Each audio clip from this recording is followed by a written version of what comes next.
Hey, welcome back to Velma's Diner. My name is Andre. What can I get you? It is another Wednesday evening. We return August 26th, 2026, but nearly 100 years ago, a story happened which we are going to learn. This is Children of the Blood. We are continuing our first playthrough of sorts. I do need to admit, this is not like the blind playthrough. I have played this scenario also with my partner just a bit before the stream. So I do know some things, but not everything. And that's actually going to be really important because we have to make a pretty big decision here at the top of the stream because, well, FFG Fantasy Flight Games was talking a fair bit about this campaign that has a fair bit of replayability. And a really interesting thing, this scenario is kind of like two scenarios, and depending how you play it, while the story beats are probably somewhat similar, I think the acts are always the same. The agendas, the locations, the enemies are all different depending on when we decide to do the next thing we're trying to do. So I'm going to take a second, firstly, to pull that drape down so you don't have to see that light reflected really hard. But we have to make a decision on when we're going to be descending upon the New Horizons meatpacking plant. I trust you're doing well tonight. As it in, how's it going? Best intro music I've ever heard in my life. I have exhausted my licensor of all 1920s-esque music I could possibly find. Turns out they don't upload a lot of swing all the time, so it's going to be a while before we can get new tracks on there. I mean, half of it's really fun. I really like a lot of the music. Just finished sleeving my copy of Children of Blood. Benoit, how's it going? I think you're in for a treat so far.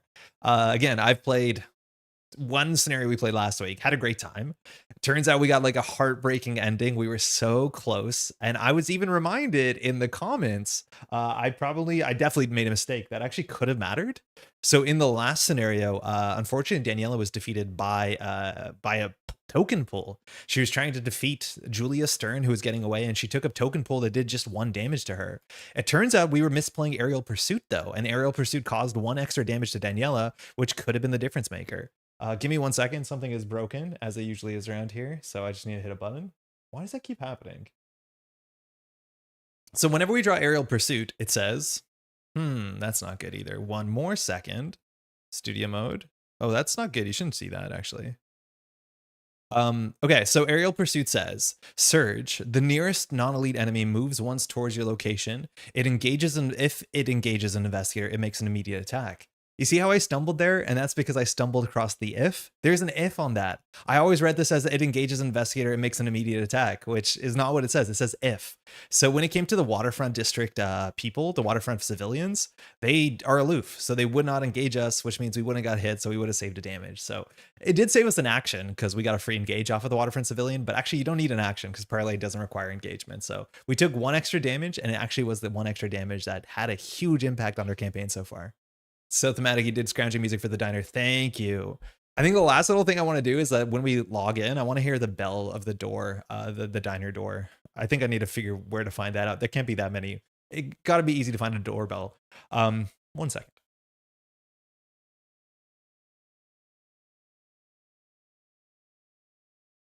Perfect. All right. So we finished last scenario with 8 experience. We spent most of the experience. I don't know if we spent all the experience. I think we'll find out. I forget what I've done. I also have to admit I've done some illegal deck modification. I made some changes, which technically would cost experience. For those who don't know, when you're adding experience cards to your deck, if you add a 3 experience card, it costs 3 experience. But if you want to add a 0 experience card, so you want to grab a card that you could just have grabbed on day 1, on turn 1, it costs you 1 experience to swap that in. I am going to ignore that. Not in a way that's like super impactful, because the cards I believe we're replacing were cards that we didn't actually play. But I realized like the Daniela deck is going to be way better if we also play just more allies. And the ally we want to play is the level 0 ally that could have been our deck on turn 1. So on day 1. So some clemency, some forgiveness on this. Technically, it's an illegal maneuver. It's something that we used to do all the time back in the day, because back in the day when Mythos packs came out every month, it would be month to month. You got new cards, an injection of new cards, as opposed to all in one box. So it wouldn't be uncommon to suddenly get a new level 0 card. You'd be like, wait, this belongs in the deck. And you didn't want to spend experience on a level 0 card. So you just did it anyways. So we kind of just did it anyways. Anyways, this is Daniela. She's doing good. She still has 1 physical trauma because she was defeated. So to show you how we spend our experience, we're putting in 2 copies of Counterattack. Counterattack is really good. There's actually a fair bit of nuance with Counterattack with Elusive that I don't think I was super prepared for. But Counterattack is a 1-cost fast card. And man, the amount of 1 experience cards in this chapter 2 that are just kind of absurd. This one's pretty reasonable, but it's very good. It says, fast, play when an enemy attacks an investigator at your location before resolving that attack. cancel that attack and deal 1 damage back to the enemy. So you cancel a full attack and you do a damage without doing a test, all fast, which is incredibly good. Not only can this be fired on you, of course, but you can fire it on Carolyn Fern if she's getting attacked. Now, I do need to do a double check here, so we'll do a little sanity check here. That Daniela's ability says, after an enemy attacks and investigate your location, fight that enemy. I don't know if it works if you counterattack it. Does anybody know? Because you cancel the attack. So I don't actually think you are attacked. So maybe this is really bad. Because I think there's a chance that the attack is canceled, so you can't fire the reaction. Because it doesn't say even if it was canceled. Does anybody know how that works? Because what I learned is like with counterattack, if you counterattack an attack and cancel the attack on an elusive enemy, the elusive enemy won't run away because you canceled the attack. Did I just spend 2 experience terribly? Hopefully someone in chat knows. You're right, you can't react to a cancel attack. Quick learner. You're definitely the expert opinion that I would listen to. That is annoying. Okay, so we'll figure out how to spend 2 experience. Just going to put those aside. That's a bad choice. Maybe the easiest change we can make is we can put Vicious Blow in here. We have 1 copy of Vicious Blow. Notably, we have Vicious Blow Experienced, which is just a bit better. Vicious Blow 2 can do now 3 damage, or 2 extra damage. Sorry, I'm struggling to pull this up. It gives you another icon, and if you succeed by 2, you do 2 extra damage. If you succeed by 1, you do 1 extra damage. It's a bit of a staple card. I worry so far, and mind you, this is a 3 scenario campaign, so we only have 2 instances to upgrade our decks, that we're going to just be on no nonsense upgrades, right? Like if we only get 10 to 8, we get 18 experience maybe through the whole campaign. It's not going to be very likely that we get to play the fun cards. We're probably just going to have to play the workhorse cards, and Vicious Blow is definitely a workhorse card. So far, we haven't seen a lot of 3 health enemies. Vicious Blow is huge for 3 health enemies because it saves you like an action and a half. But we'll do something with this. That's not good.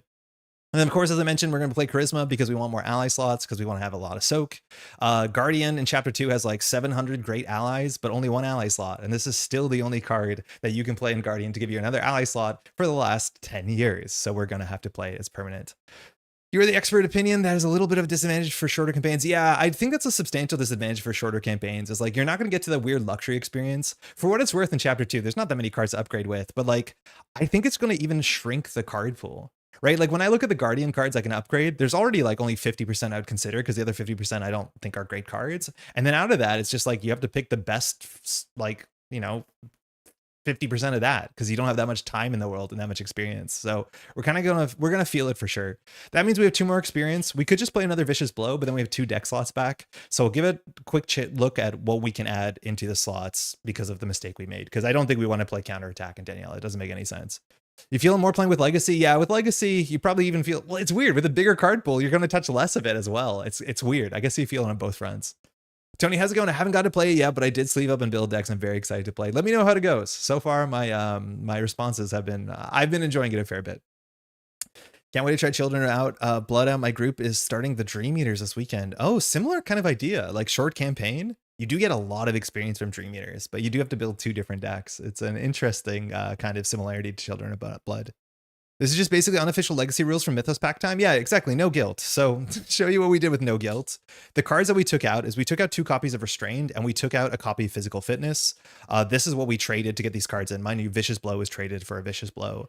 A Restrained is a card I want to like, but it does seem like every scenario so far has had a card that says put 1 doom on the nearest enemy. And so if we like tie an enemy to a Radiator and walk away, there's a chance that enemy will just have doom on them. And then that's a problem we have to deal with like permanently, let alone we could be across the map. So these are the cards I ended up cutting. Turns out, good thing I did a sanity check. We'll probably bring them back.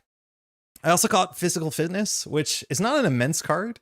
We have some research generators from Survivor that allowed us to play events cheaper, and we can recur events cheaper. So Physical Fitness seems okay, but ultimately I think we're just going to solve the damage problem by just playing more allies. And if you play more allies, you don't actually need a card like this, which isn't an incredibly cool card. It's an okay card.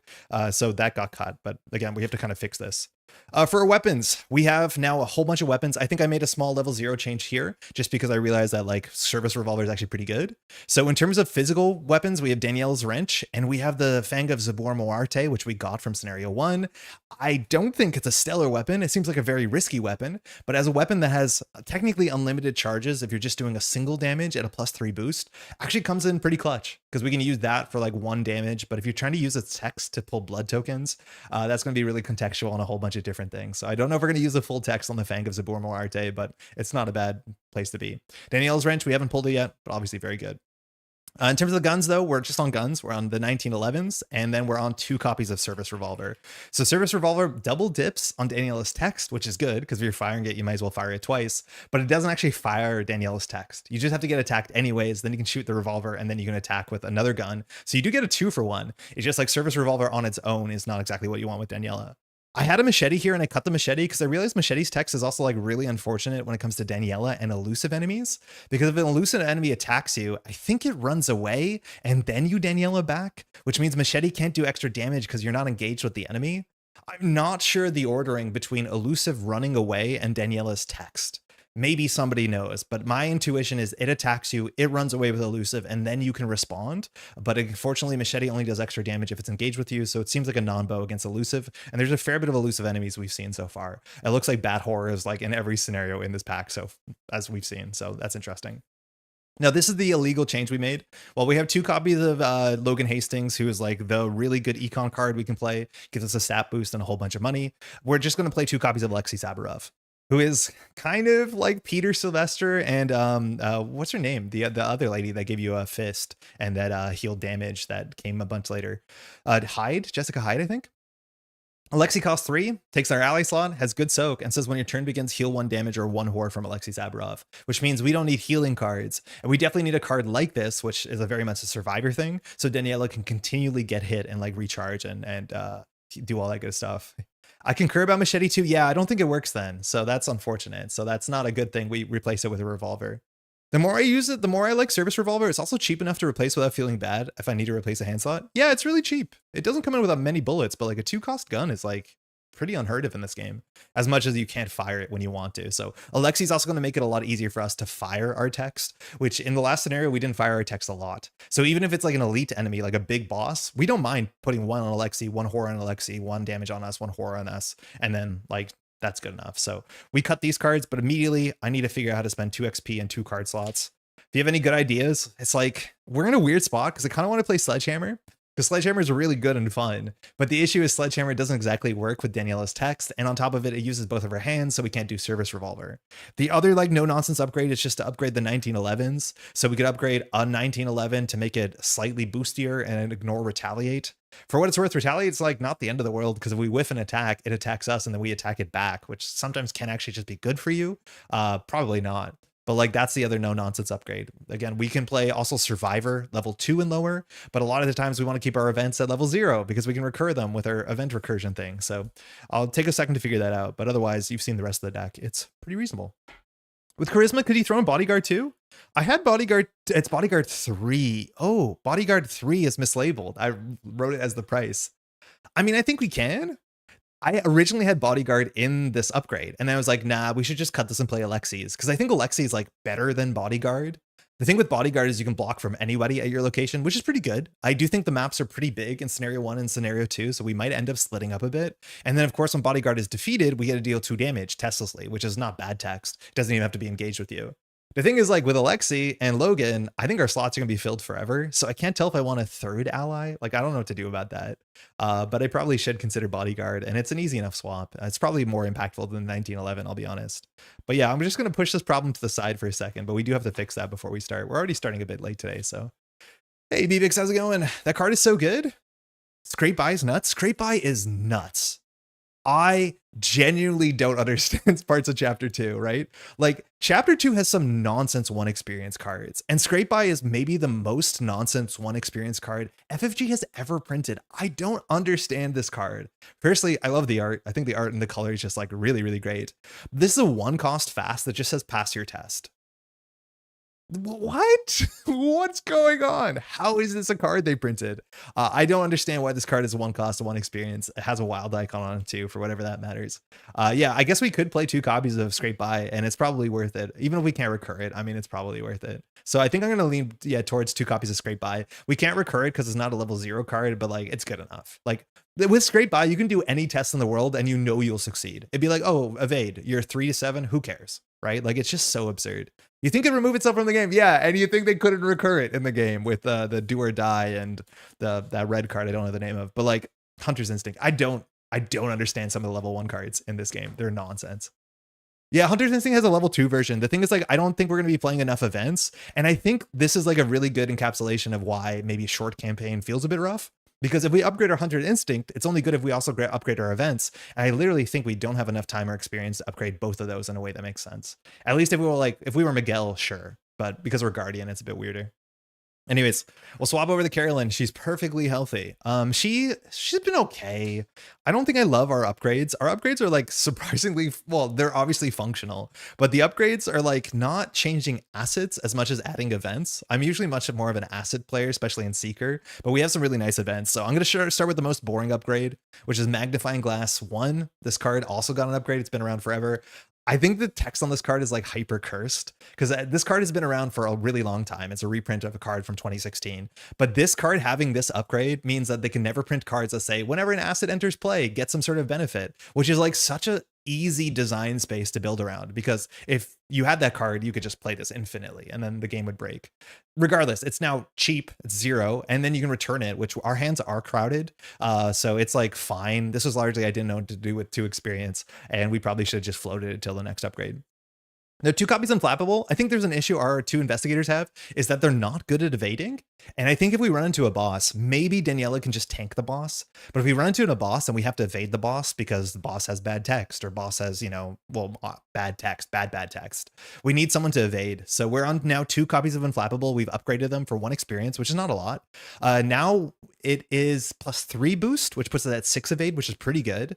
And it says you heal 2 horror from among cards you control, as opposed to, I believe it was 1 horror. So that's a fair bit better. That's not bad. That's an okay 2-cost event, as much as I don't love playing 2-cost events. And speaking of 2-cost events, the other card we added is we just wanted slightly more damage in this deck. So we're playing 2 copies of Caustic Reaction, which says fight at +2. So we're fighting at 7, and we'll deal 2 damage and deal +1 damage or +2 damage instead if we have enough clues, and we should have enough clues. So like just good punchy damage. So now if we do split up, she's not going to be caught unawares. She can now like deal with herself or take care of herself with both evade and damage, which feels pretty good. I don't like the Seeker card pool, and notably like Carolyn Fern in Chapter 2, well, she only can play Seeker cards, but a lot of the Chapter 2 Seeker cards are like so much of the experience is spent on Scroll of the Pharaohs, the 3 different Scrolls of the Pharaohs, and I don't know if any of them are really worth playing. So there's just not a lot of card options. The one that I did want to play is the Psychoanalysis card. I think that's what it's called. This card is really good. This is the card that I ended up taking out of the deck to upgrade some more functional stuff, because Psychoanalysis is a bonkers good card in Carolyn Fern. As long as you're at the same location, everybody gets a look at 3, draw a card, and then heal 2 horror, which only triggers her text once, but that's like such a good event. But it is 3 experience, and it doesn't seem like something we really need. It's something that we want. So it kind of ended up not being in there. Horror here, Carolyn did big things in my Dunwich draft. It made me like her little resource generator. Yeah, we have to play that.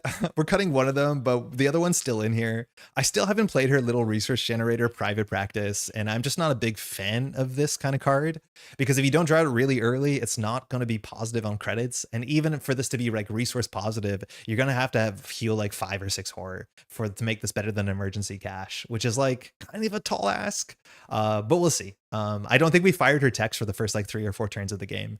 So yeah, I don't know. We have to play it. It's really, really slow for sure, but it's not bad. That's her upgrades. What are we going to do about Daniela? The diner is open for business at HFT. How's it going? What can I get you? Do you have an order? It's a fun card to throw Doom onto because it's totally free. There's a key from Scarlet Keys that you can cheese with Magnifying Glass. Ooh, I'm playing the Cyclopean Foundation, and there's a card that says when an asset enters play of a named type, you get +1 to like your skills with the assets of that type. And so you name hand slot because you have to pick a slot, and then you just keep like pumping it, and it's like working pretty good. So there's not a lot of scenarios or like not a lot of design space interacts with that, but it is going to be limited. So yeah, I think we'll just try a bodyguard. I feel okay about it. Oh no, sorry, we're not. We're going to play the red card. We're going to play the don't fail card.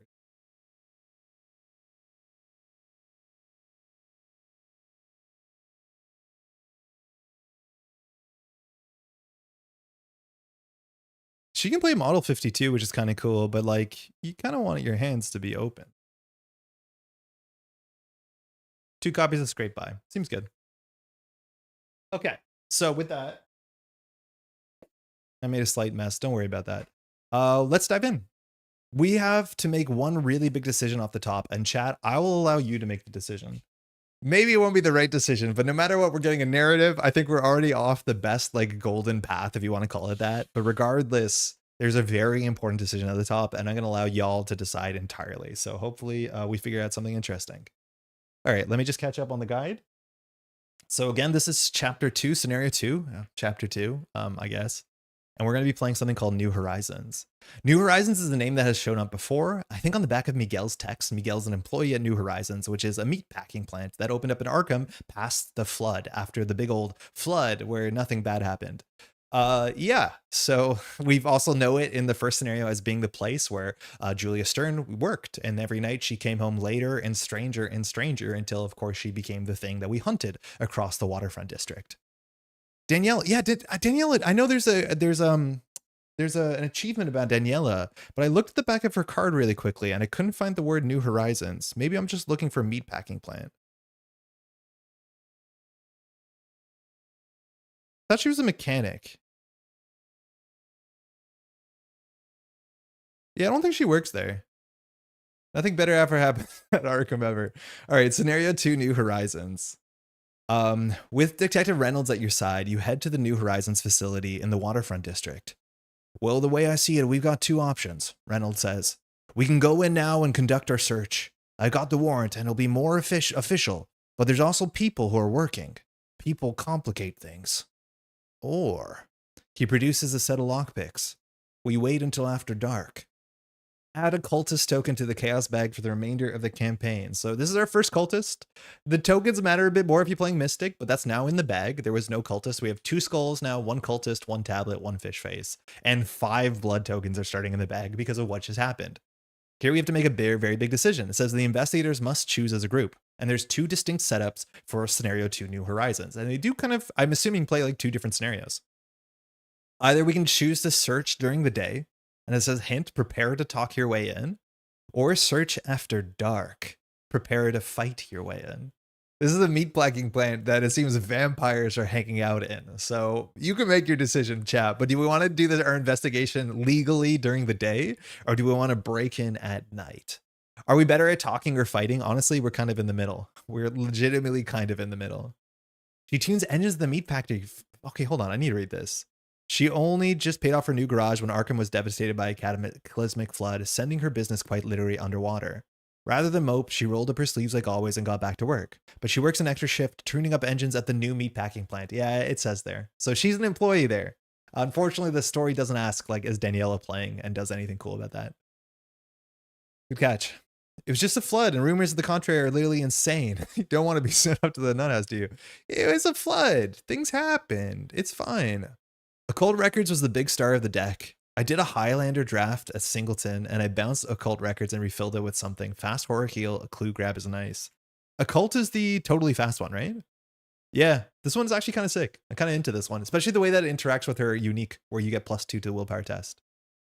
Black Star is saying after dark? Oh, okay. I'm not saying violence is the answer, but you did say you gave Carolyn more damage. I don't think you gave Daniela any way to talk better. Old Ark would usually have you manipulate the bag like that. That's neat. It kind of did. Like Hemlock said, like pull 2 tokens that are number tokens, make them worse. It also wasn't uncommon to add the fish face after like the first 2 scenarios. Like sometimes the first couple scenarios didn't have a fish face. It's not super uncommon, but it's not incredibly common, I guess you'd say. I guess we're doing dark, which I'm scared about because I think the dark is like significantly harder than the day one. I think dark is something I wanted to visit when we revisit this and play on expert with a legacy card pool. So I don't know how well this is going to go, but the most important thing is I haven't played the night version. I've only played the day version with my partner. So we're going to be breaking totally unknown ground. That art is great. So setup, gather all the cards from the following encounter sets. I don't have the card fan up yet. I'll have to build that. So we're going to grab New Horizons and a bunch of other. So we need to grab Afflicted, which we haven't seen yet. This was a set that was chosen or set aside if you're playing 3 or 4 players in the first scenario. If you know Frozen in Fear, that's kind of coming back in a weird way. We have Children of Blood. A lot of these are actually like big enemy sets. So Children of Blood has the Grasping Hands reprint. We did see this one in the last one. We have Infected, which is a weakness set that it just tells you to set aside, and you can add it to your deck at the end of the scenario. It doesn't actually go into the counter deck. Preyed Upon was the one that was set aside with the Night Feeders, so that's going to be showing up for us. We have Sanguine Secrets, which is the cultist variant in this set. It's interesting that they did a new cultists, knowing that there was already cultists in chapter 2 core set, but these are way cooler cultists than chapter 2. We have stalked, which is particularly, this just spawns enemies. I don't think there's any enemies in this set. And then from the original core set, we have Flying Terror, which is the Bat Horror set, and then Wreaking Decay, which I believe has the willpower set that eats your assets and stuff like that. Wreaking Decay we've seen a fair bit when we play Drowned City because it replaced, for some reason, Agents of Cthulhu, which doesn't exactly make sense, but that's, I think, one of the weakest transitions or transpositions from the Grimoire. Okay, the counter sets from the Arkham Horror core set. I want to say this came up in chat when we played the first scenario. The first scenario has a central location. And like, I don't think the folks who make Arkham Horror, FFG, can say, you can play this with a chapter 1 core set because they want you to buy the chapter 2 core set. But like, the first scenario, Children of Blood, is set up to be playable with the chapter 1 core set because it has a central location for the Flying Terror's equivalent in chapter 1, which I think is really, really kind of them. I think that's really quite cool. I really like the bats. I think Bat Horror is one of the best encounter sets in all core sets. It's so good. It is genuinely an interesting card, and it's fun. I like it a lot. Okay, so we have to do the setup. Gather each location in the New Horizons encounter set. There's a whole bunch. Put each night location into play. Hold on, I want to do scenario name, New Horizons, night. So put each night location to play, remove each day location from the game. Each investigator begins play a factory floor location of their choice. Okay. 1 second. These are things I need to set aside. These are all the day stuff. Okay, we have the night stuff. Okay, so in terms of locations, we have to decide which one we want to start at. There is 2 factory floors, west and east. This is going to be a pretty big map. The layout the same. And then I believe we have the manager's office here, the loading docks, and the storage. They are attached in the most powerful shape, triangles. So it's kind of like this. We can start at a factory floor, west or east. It's entirely our choice. I do want to show you the art on factory floor is so absurdly good. And this is the sort of thing that I wish FFG had done for such a long time. Is when there's 2 like versions of the same location that the art is different, and the art is radically different in some locations between night and day, and I am so there for it.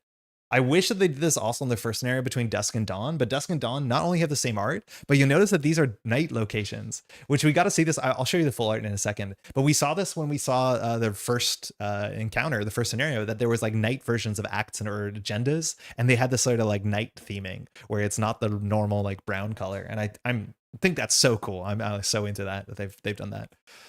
Okay, so that's all the locations. We can choose to stay at east or west.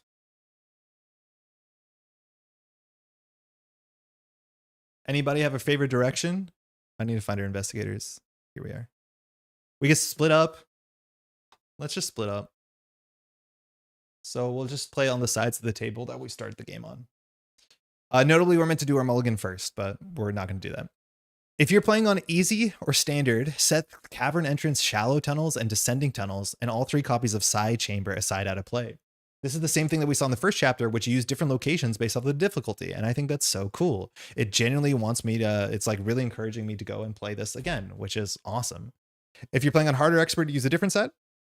Construct the agenda using the night version, so Quiet Night and Digging Deep version 2.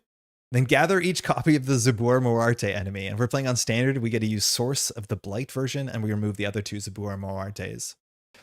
Set the following cards aside out of play. The Night Watchman enemy, each copy of Blighted Worker, each copy of Echoing in Darkness, the Infected and Flying Terrors and counter set. So those Flying Terrors are the bats, so those are going to be set aside out of play. Infected is, I wish they had the symbol down here because you have to go check. Infected is, oh, that's the weakness one. Makes sense. The Forged Permit and the Sanguine Song story assets. Okay.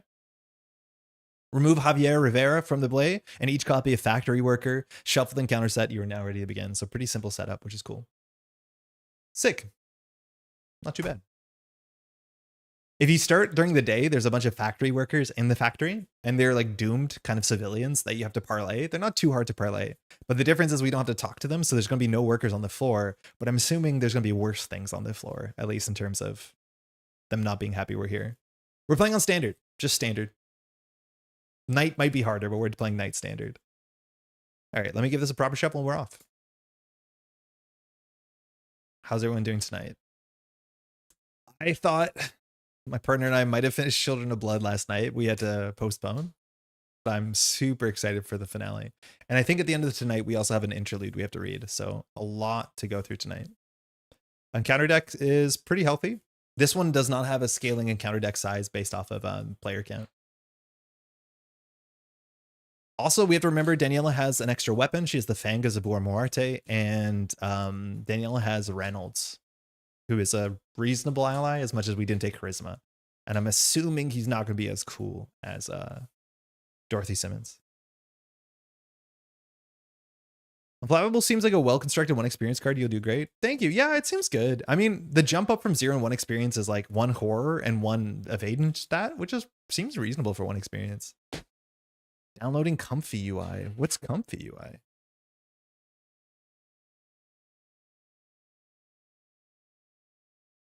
Okay. And I think we're just about to start. We're going to do our mulligans.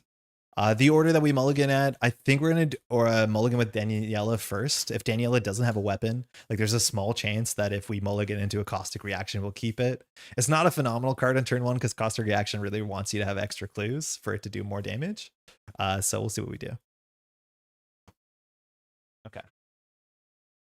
With that, we'll have our patented divider between the 2 hands and we should be off. Good luck and have fun, everyone. So drawing 5 cards. Service revolver. All right, so we have a gun. Not the gun exactly we want on turn 1, but it's definitely a serviceable weapon, pun totally intended. We definitely want to find an ally, either Alexi or Logan. I think Logan sooner would be better. This shouldn't be in our deck. We're meant to take these out. There's another copy. If we draw it, we'll just replace it. There's Alexi. Fantastic. So we have Saburov, who is expensive, but he gives us the soak, which we need to fire the revolver, which is great. Same old thing. That's an econ play. We generally want some econ plays. Emergency cash might be a bit better because we want to play cards on turn 1, but that's a pretty good start so far. Lesson learned, only good when we have enemies. It's not a card we want to keep in our opening hand, so we'll probably mulligan that away. And then we have Lie in Wait, which is not bad with Same Old Thing. Lie in Wait is like such a cool card. Like it's genuinely an interesting card. And then on top of it, the way that it interacts with elusive enemies is so fascinating. We use this as like such a great, powerful tool in the last scenario. Now, in this scenario, we know the bats that are the elusive enemies aren't in the deck already, so it might be like an Act 2 type thing, an Agenda 2 type thing. So I'm not sure that we need to keep this. I'd rather mulligan into a hard weapon like Daniela's Wrench or the 1911 and an Emergency Cash. So I think I'll mulligan out of these. Even Same Old Thing is a bit generous, but like, we'll take it. And it's just if we have to fight with our fists for a while with the revolver, we're going to be a bit unhappy. Endurance, we have 1 copy of this. This means that we can like pay into our evades. Not super happy to have this now, but it's a good card. And then we have Restrained. I'm realizing I mulliganed all the cards we were meant to take out of the deck. Our deck is not meant to have this. We messed up. We mulliganed every single card together. So I just want to make sure we fix this. This is good that we found it out so fast. So it's meant to have no counterattacks, no restraints, and no physical fitness. Make 'em Sing is still in there. Charisma is obviously not in there. And then there should be a physical fitness in here. No, where's the physical fitness? Did I take that one out only? This is annoying. Oh yeah, there it is. Okay, so we messed that up. So we have a charisma. I'm not going to put it on the table. We're just going to remember we have it, but these cards were not in our deck. So I'm just going to shuffle and draw 1 more card. Good that we catch it now. The platform for open source LLMs. I know people are understandably upset about the LLM situation, but the tech has been fun for me to play with. I had to step out for the diner for a minute to finish a book. Are those dark locations? Yeah, it's nighttime locations. We're breaking into the factory with the police support, but we are breaking in at night to see what happens at this place when it's shut down.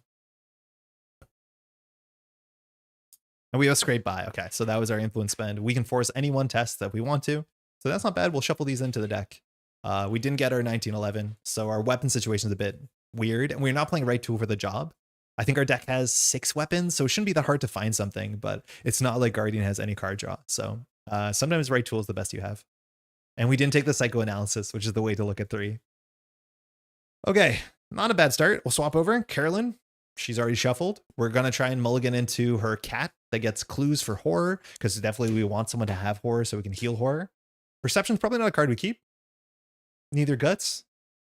There you go. There's our cat. Dreamer's Chronicle. I always forget the name of this, but this card's great. It's a fingerprint kit of sorts, but it also gives you some horror, which is actually an upside. We have an established motive, which is a bit of a flexible card. I think we just added a couple more insights. I think everything we added was an insight. Is caustic reaction an insight? Yeah, no. Okay, so maybe not. And then we have an emergency cash, which this deck has very little money besides emergency cash. So I think there's a chance we could hard mulligan. Dreamer's Chronicles kind of incentivizes you to keep a skill card because when you commit it, it gets another wild. And so Established Motive, it like is a cantrip of sorts with 2 wilds will be in a good spot. So I think we can keep this. It's not like that we want to insight with this hand so bad. Like I'm not actually sure what insight we're super stoked about, but it's nice to have a skill that means Dreamer's Chronicle will have text. But yeah, I think we'll probably just mulligan these 2 and keep these 3. Kate can't have a weakness. Okay, it's back. And we have De-Escalate, which is the card that we'll definitely cut from our deck sooner than later, I assume. This might not be the truth, but it felt like in the last scenario with the whole vampire theme, almost all the enemies just did physical damage. There wasn't a lot of horror we ended up taking. So De-Escalate didn't feel that good. It's not like we found an enemy that had 2 horror on it. Maybe there'll be a boss here that does, but yeah, we'll see how good that card is. Okay, it's a parlay 2, so you don't take attacks of opportunity, which is perfect if you want to get a clue. All right, let's look at what we have. We have the agenda.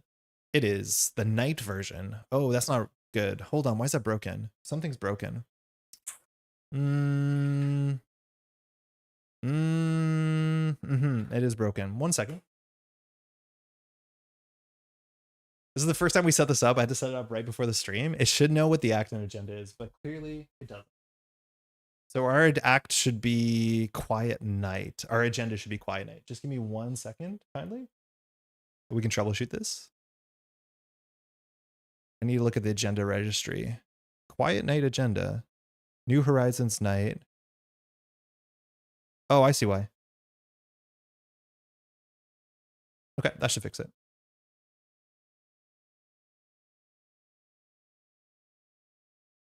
New Horizons Night. Nailed it. Okay. Quiet Night. So the agenda is different. This is a dark agenda. It's not too obvious to tell with this art, but this is one of these dark cards.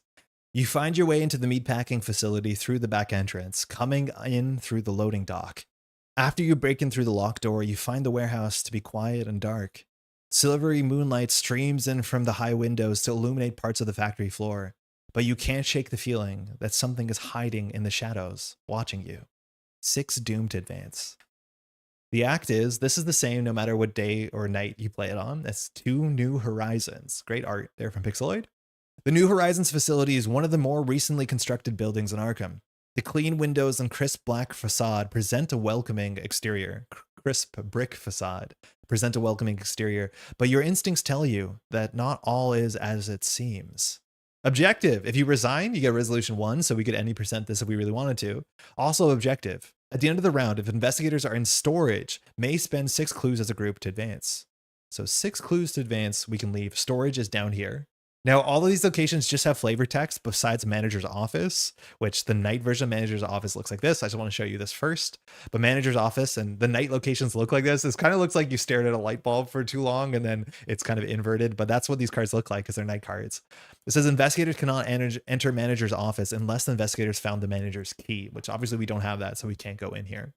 Now, this is the thing I want to show you. So a bit of a spoiler, but if you play during the day, this is what the factory floor looks like. It says the factory floor is busy as the employees go about their work, weaving in and out of bloody carcasses hanging from the racks. You can feel their eyes on you as you try to look like you belong here, which is funny because Daniela generally does belong there. But at night, that's so good. The factory floor is quiet under the light of the moon. Bloody carcasses hang from the racks, and you think you can see something moving in the shadows. That's awesome. This is the sort of thing, like, I love this when the art is redone for purpose. Like, it's the same but different. I really wish FFG did this with experienced versions of cards. That the more experienced, they got different art. And they did not give this treatment to the dusk or dawn locations in the first scenario, but they really went for it in this scenario, which I really appreciate. But yeah, it's nice when you have it. Mind you, East and West have the same text on the back, so we just flip it over. What place should we investigate tonight? How about the meat packing plant? Yes, let's go. Do not bring weapons. We have 1 gun. It has 3 bullets. 2, very normal thing to name a meat packing plant. I mean, I don't know what else you name it. Twins, how's it going, by the way? Give me the Salem's Lot vibe. Okay, I need to rant for a second. Mr. Streamer, please do it, Tony. Factory West. So this is the one that we've sent in our doctor. So the night front of this is this. 1 shroud, 2 clues. Forced, after you discover the last clue from its location, you must either add a blood token to the chaos bag, which is permanent for the campaign, or place 1 doom on the current agenda. We might not pick that last clue up. Again, we need 6 clues to advance, and probably clues might still be good. But there's a big chance we won't take the last clue, because adding a blood to the bag, let alone a doom to the current agenda, both sound quite bad. So, interesting. The text on the day version wasn't that bad, but it had a higher shroud. So that's kind of cool. Found your channel for the first time after playing an intro game at Gen Con. You do a great job of explaining things for people who aren't familiar with all the cards. Thank you. Firstly, welcome to the game. I've been playing this game for about a decade, just about a decade in November, because that's how old the game is. I do sometimes say the wrong words because I have a background in Netrunner and other card games. So I say clicks are actions and resources are credits. So hopefully you can get over that bit. But otherwise, I really appreciate the kind words. Tommy Muldoon is constantly shown in card arts as a brash young cop, overzealous, overconfident, loose cannon. I just finished the Bullets in the Dark book by Izzy Tommy book. The Izzy Tommy book, excuse me. Tommy's the most cookie cutter, good two-shoes, paladin. I haven't read that book, but I'm not super surprised. I feel like his age has fluctuated a fair bit across the card arts from chapter 2 and the first chapter. I think Izzy was more loose cannon in the book. Yeah, I'm sorry. I haven't read the book. That's really funny. You wouldn't install a gun. This is the East one, excuse me. There's so many of these cards now with similar names that I have to make sure I'm getting the right one. So 2 shroud, 2 clues. Forced, after you discover the last clue from this location, you must either add a blood token or draw the top card in the counter deck. Now that's easier. Drawing the top card in the counter deck is much easier for us than adding a doom. So if we clear both of these, we don't want to. That's 1, 2 clues. So we need to find 3, 4, 5, 6 clues and empty the dock and the storage. Obviously, the manager's office we can't open, but this is the start of our scenario. That's it. Tokens, I guess we should look at. The token bag, skull is -X. X is the current act number, so it's just 1. I think we'll try and put a little skull die up here. We usually do to remember. Yeah, that's weird. Cultist is -1. If there's a blood token sealed on your investigator, reveal an additional token. After this test resolves, release the blood token sealed on you, and it doesn't matter if you succeed or fail. So it's -1 and pulled another one. So it's not too bad. It's like a blood token on its own.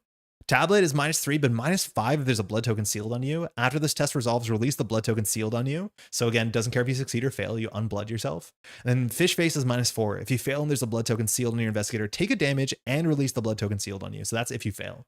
So already the bag kind of has 2 -4s, and we already have 5 blood tokens.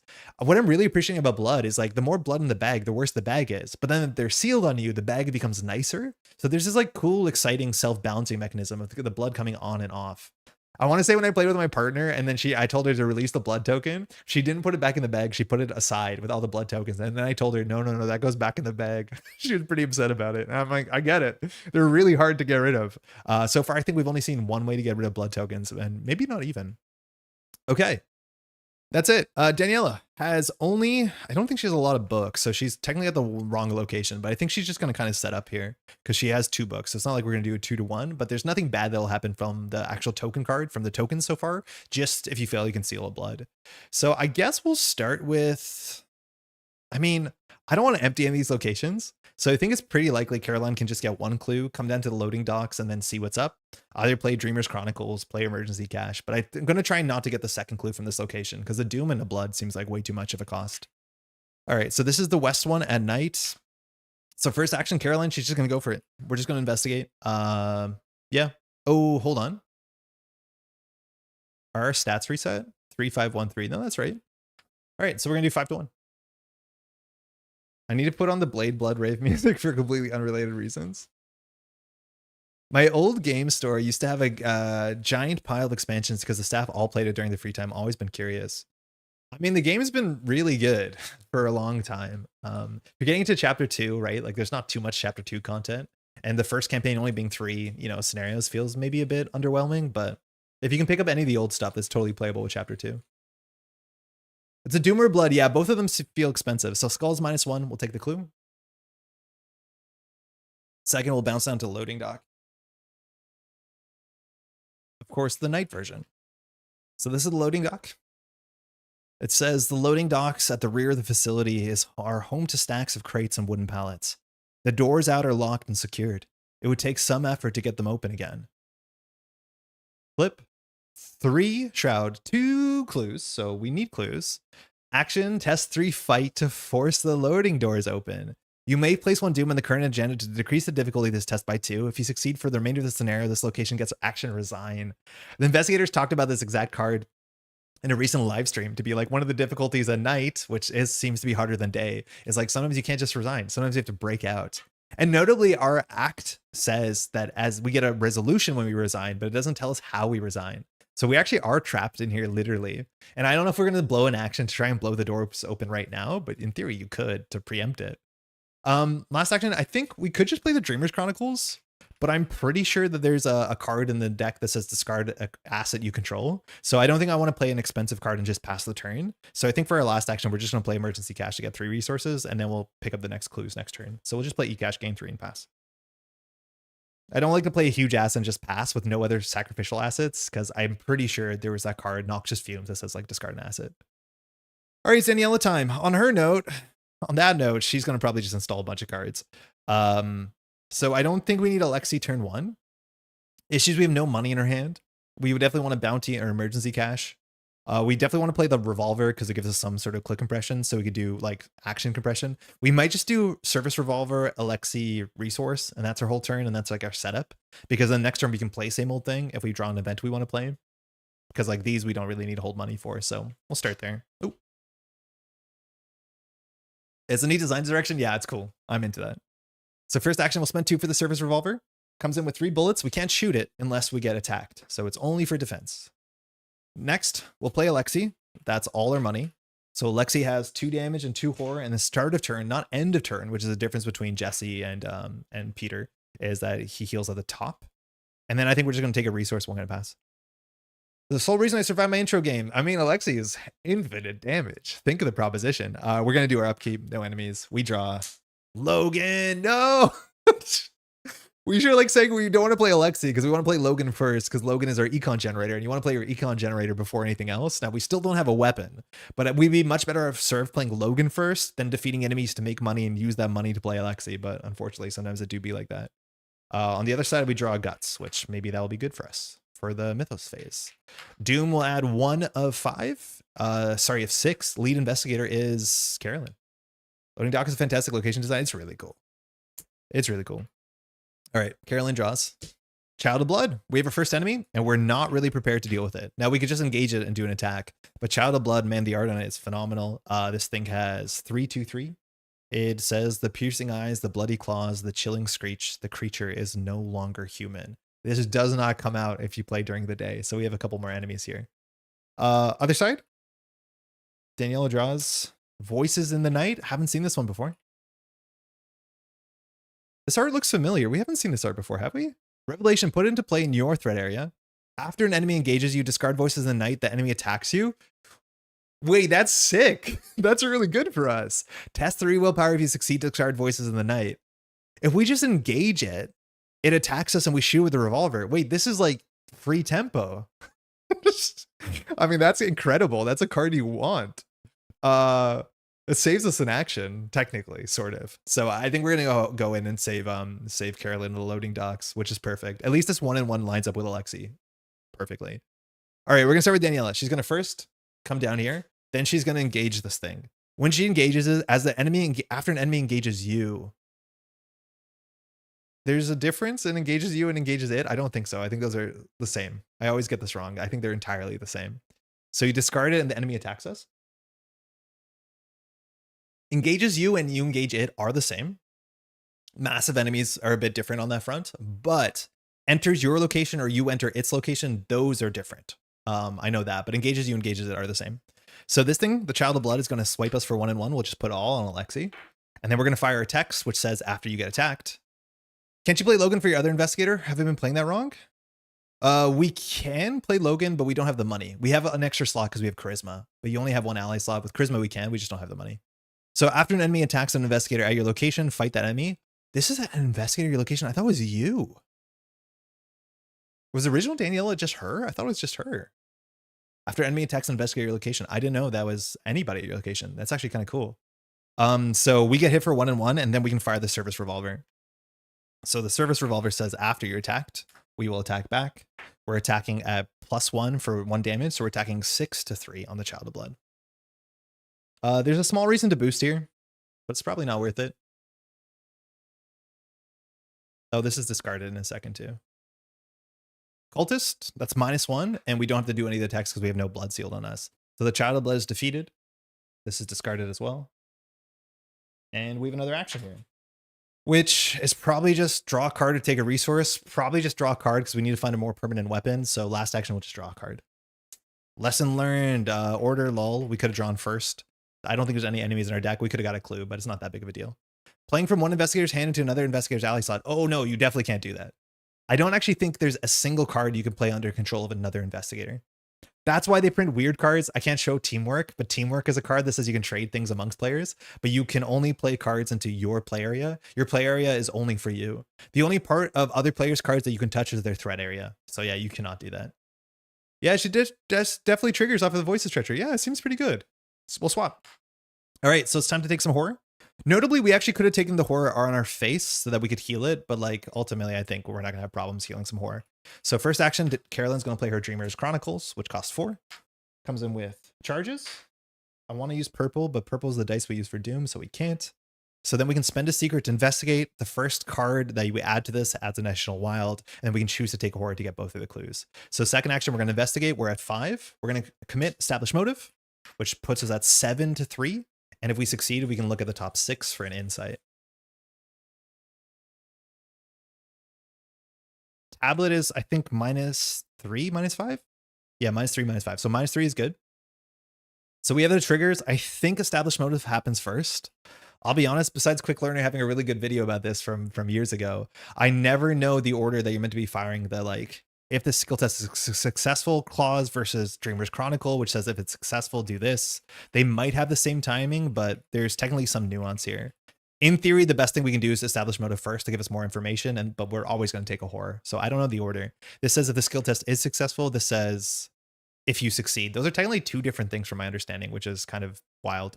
Regardless, Establish Motive. We've only whiffed every single Established Motive so far. We'll look at the top 6 for an insight. Dorothy would have been our next card. Bummer. Bummer. Bummer. Insight. All right, we get a de-escalate we didn't want. Great. Yeah, the bag is a bit more purple today, isn't it? Kind of. These all get shuffled back. We will then choose to take a horror to get both clues, and that brings us on up to 3 clues.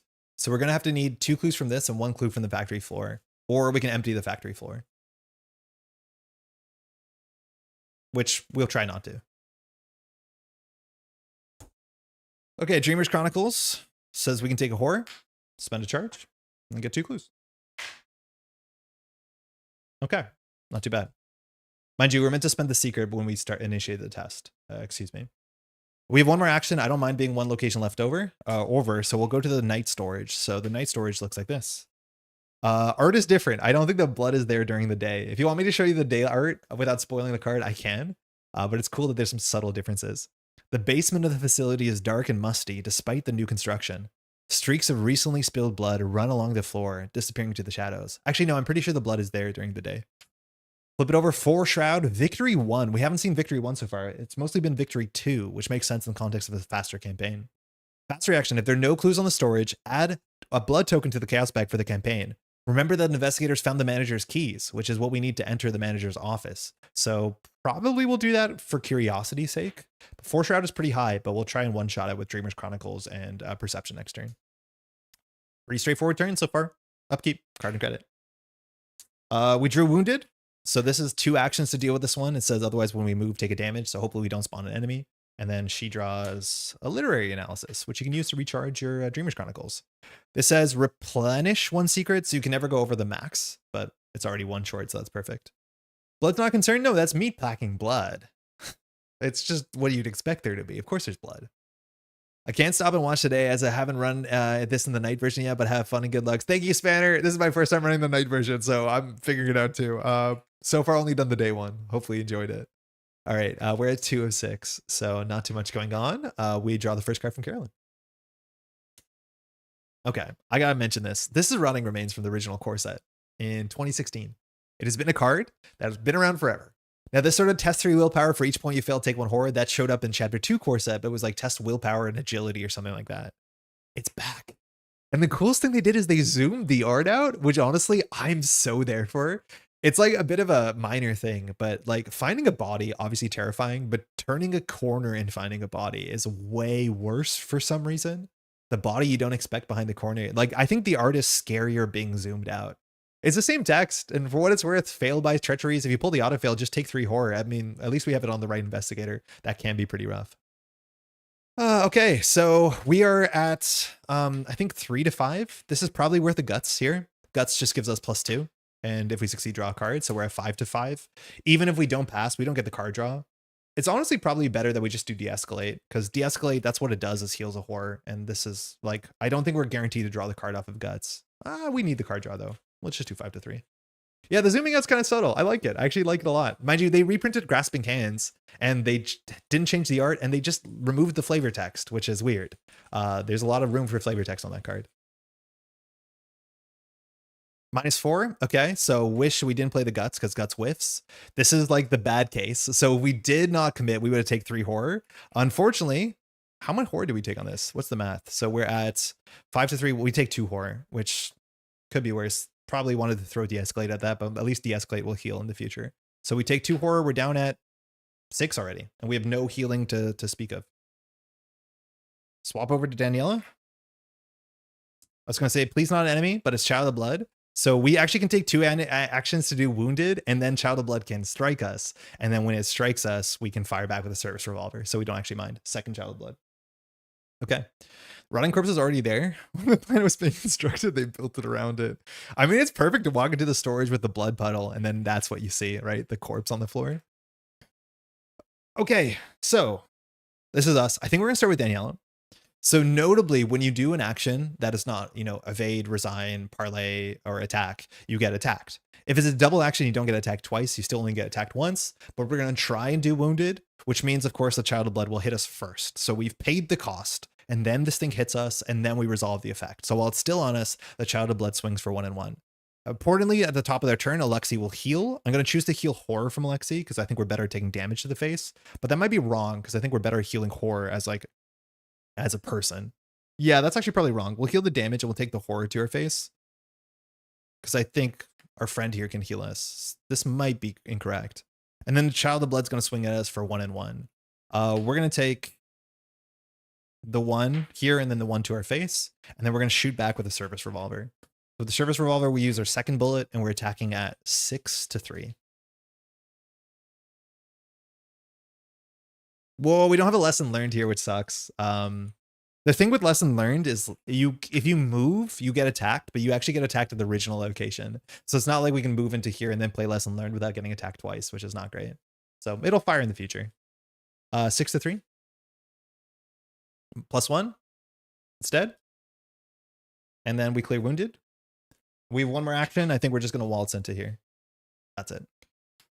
All right. I'm assuming we're going to do Dreamer's Chronicles here and take even more horror, which feels kind of bad, but that's what it's there for. We'll draw our horror healing eventually. So we'll spend a charge. We'll investigate. We'll throw in a perception. So we're going to get +3. So we're at 5, 6, 7, 8 to 4, which is where you want to be on this. If we succeed, draw a card, take a horror, get 2 clues. Elder Sign. That heals us, right?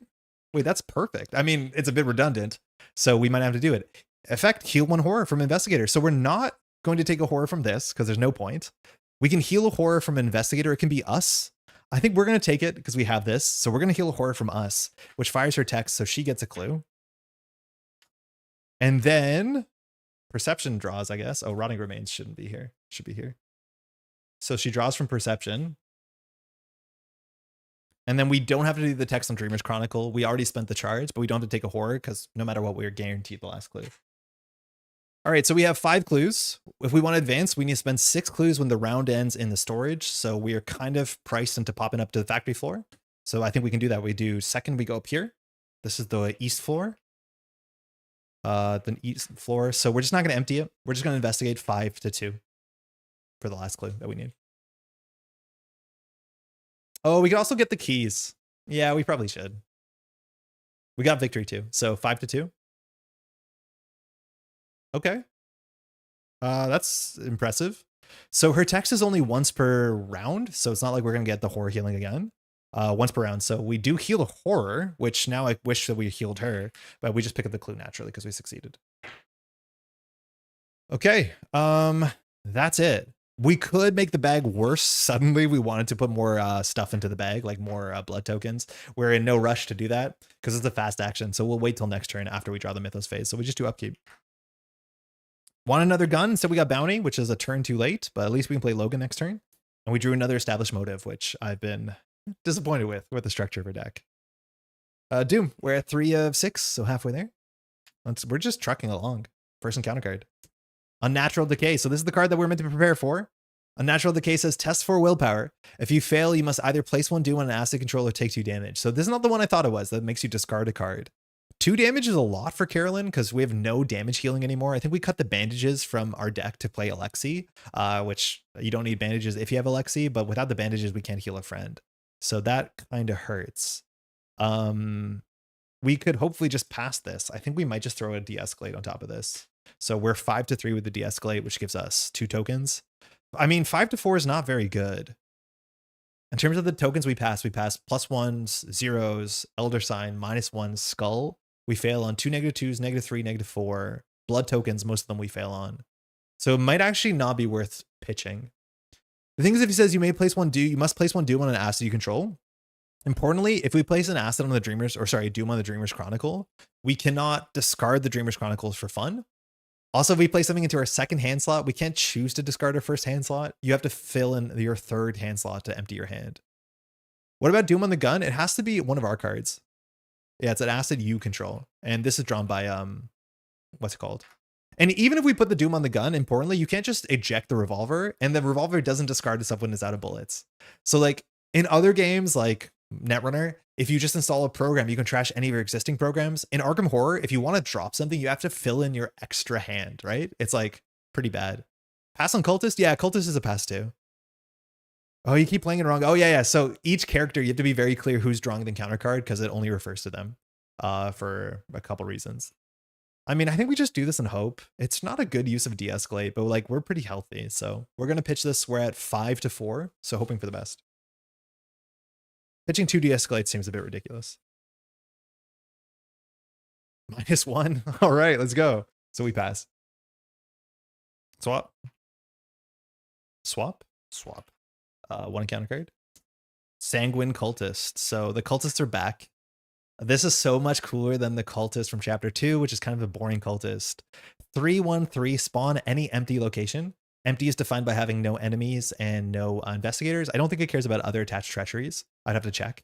After Sanguine Cultist enters play, place 1 Doom on it. Any investigator may search the chaos bag for a blood token and seal it on their investigator to prevent this effect. That is so genuinely cool that it gives you ways to deal with this. Because obviously if you draw this at a bad time and it causes you to advance, it's a problem. In theory, this turn we don't have to knock it out because it'll be at 4 out of 6 Doom or 5 out of 6 Doom next round. I don't think we're going to seal our blood on us because it just seems bad to put blood on you. It makes the bag easier, but I think overall it's pretty rough. So I think if we want to spawn at an empty location, we could put it in the manager's office and then commit to entering the manager's office. But that means that we're not going to be leaving this round, right? Because we could end here with 6 clues. Actually, I think we can still do it because it says, oh, sorry, it's a bit small. I think only the investigators with the clues have to be at the storage. At the end of the round, investigators at storage may spend the requisite clues. So in theory, we can go into the manager's office to deal with the cultist, and we can send our friend on her own, which like a bit sketchy, but she does have an unflappable. So I think we'll spawn it here because I think we want to go here anyways. The issue is that there's probably clues in the manager's office and we're not well equipped to deal with it. Maybe with a single lesson learned, we can do something and maybe a scrape by. So yeah, let's just do this here and we'll put a blood on her. Can you not support other investigators skill check and solo? You can always commit 1 card to another investigator skill test. So you can commit any cards you want to your skills, as many as you want, as long as they have icons that match or a card says that you can. You can only commit 1 card to another investigator. You have to be at the same location though. So like we're not at the same location, so we cannot interact with one another. That's going to be what Doom looks like. Can't you replace a gun with another gun? No. You have to replace your third gun can replace one of your first guns. This game only allows you to replace cards if you're over slots. So if I had an ally, I could replace it with another ally. That makes sense. But because I have charisma, I have to play my second ally, and my third ally can replace an ally. And you can't just choose to drop guns. This game is very specific about how it uses assets, which for balance actually does matter. Okay. I think we can just go in here. Notably, this cultist doesn't have a loof, which cultists usually do.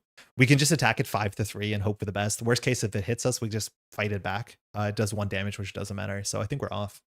We're going to start with Daniela. She'll just heal with Alexi. So Alexi's really healthy. We've already gained so much value off of Alexi. I can't believe we did not have Alexi in our deck immediately. The other thing we can do is we can just do move, and we can play Logan. Logan means that we'll fight at 6-3, which is even better. And then when we defeat this, we get $1 back, which is perfect, and it fires our text. I cheat so much. I mean, you're learning how to play. That just happens. I think that's one of the cool things about watching like playthroughs online, like maybe this stream, is that you can see, and also you can correct me when I mess it up, but it's always nice to get a little check on doing things right. Wait, is this a Crash Bass wearing a disguise? Honorable, I missed your message. It's Velma's Diner. It's kind of similar, isn't it? So first action, we have Charisma. We're going to play Logan Hastings. Logan Hastings, very importantly, puts our fight stat at 6, which is massive. So we're at 3-2-6-2, which is a pretty reasonable stat line. Gives us a bit more soak if we need it. And also when we defeat an enemy at our location, we can exhaust to get $1 resource, which is great. Then we're going to do the fast action on our location, which has ramifications. This might be wrong. I don't know what's in this office. So it says fast.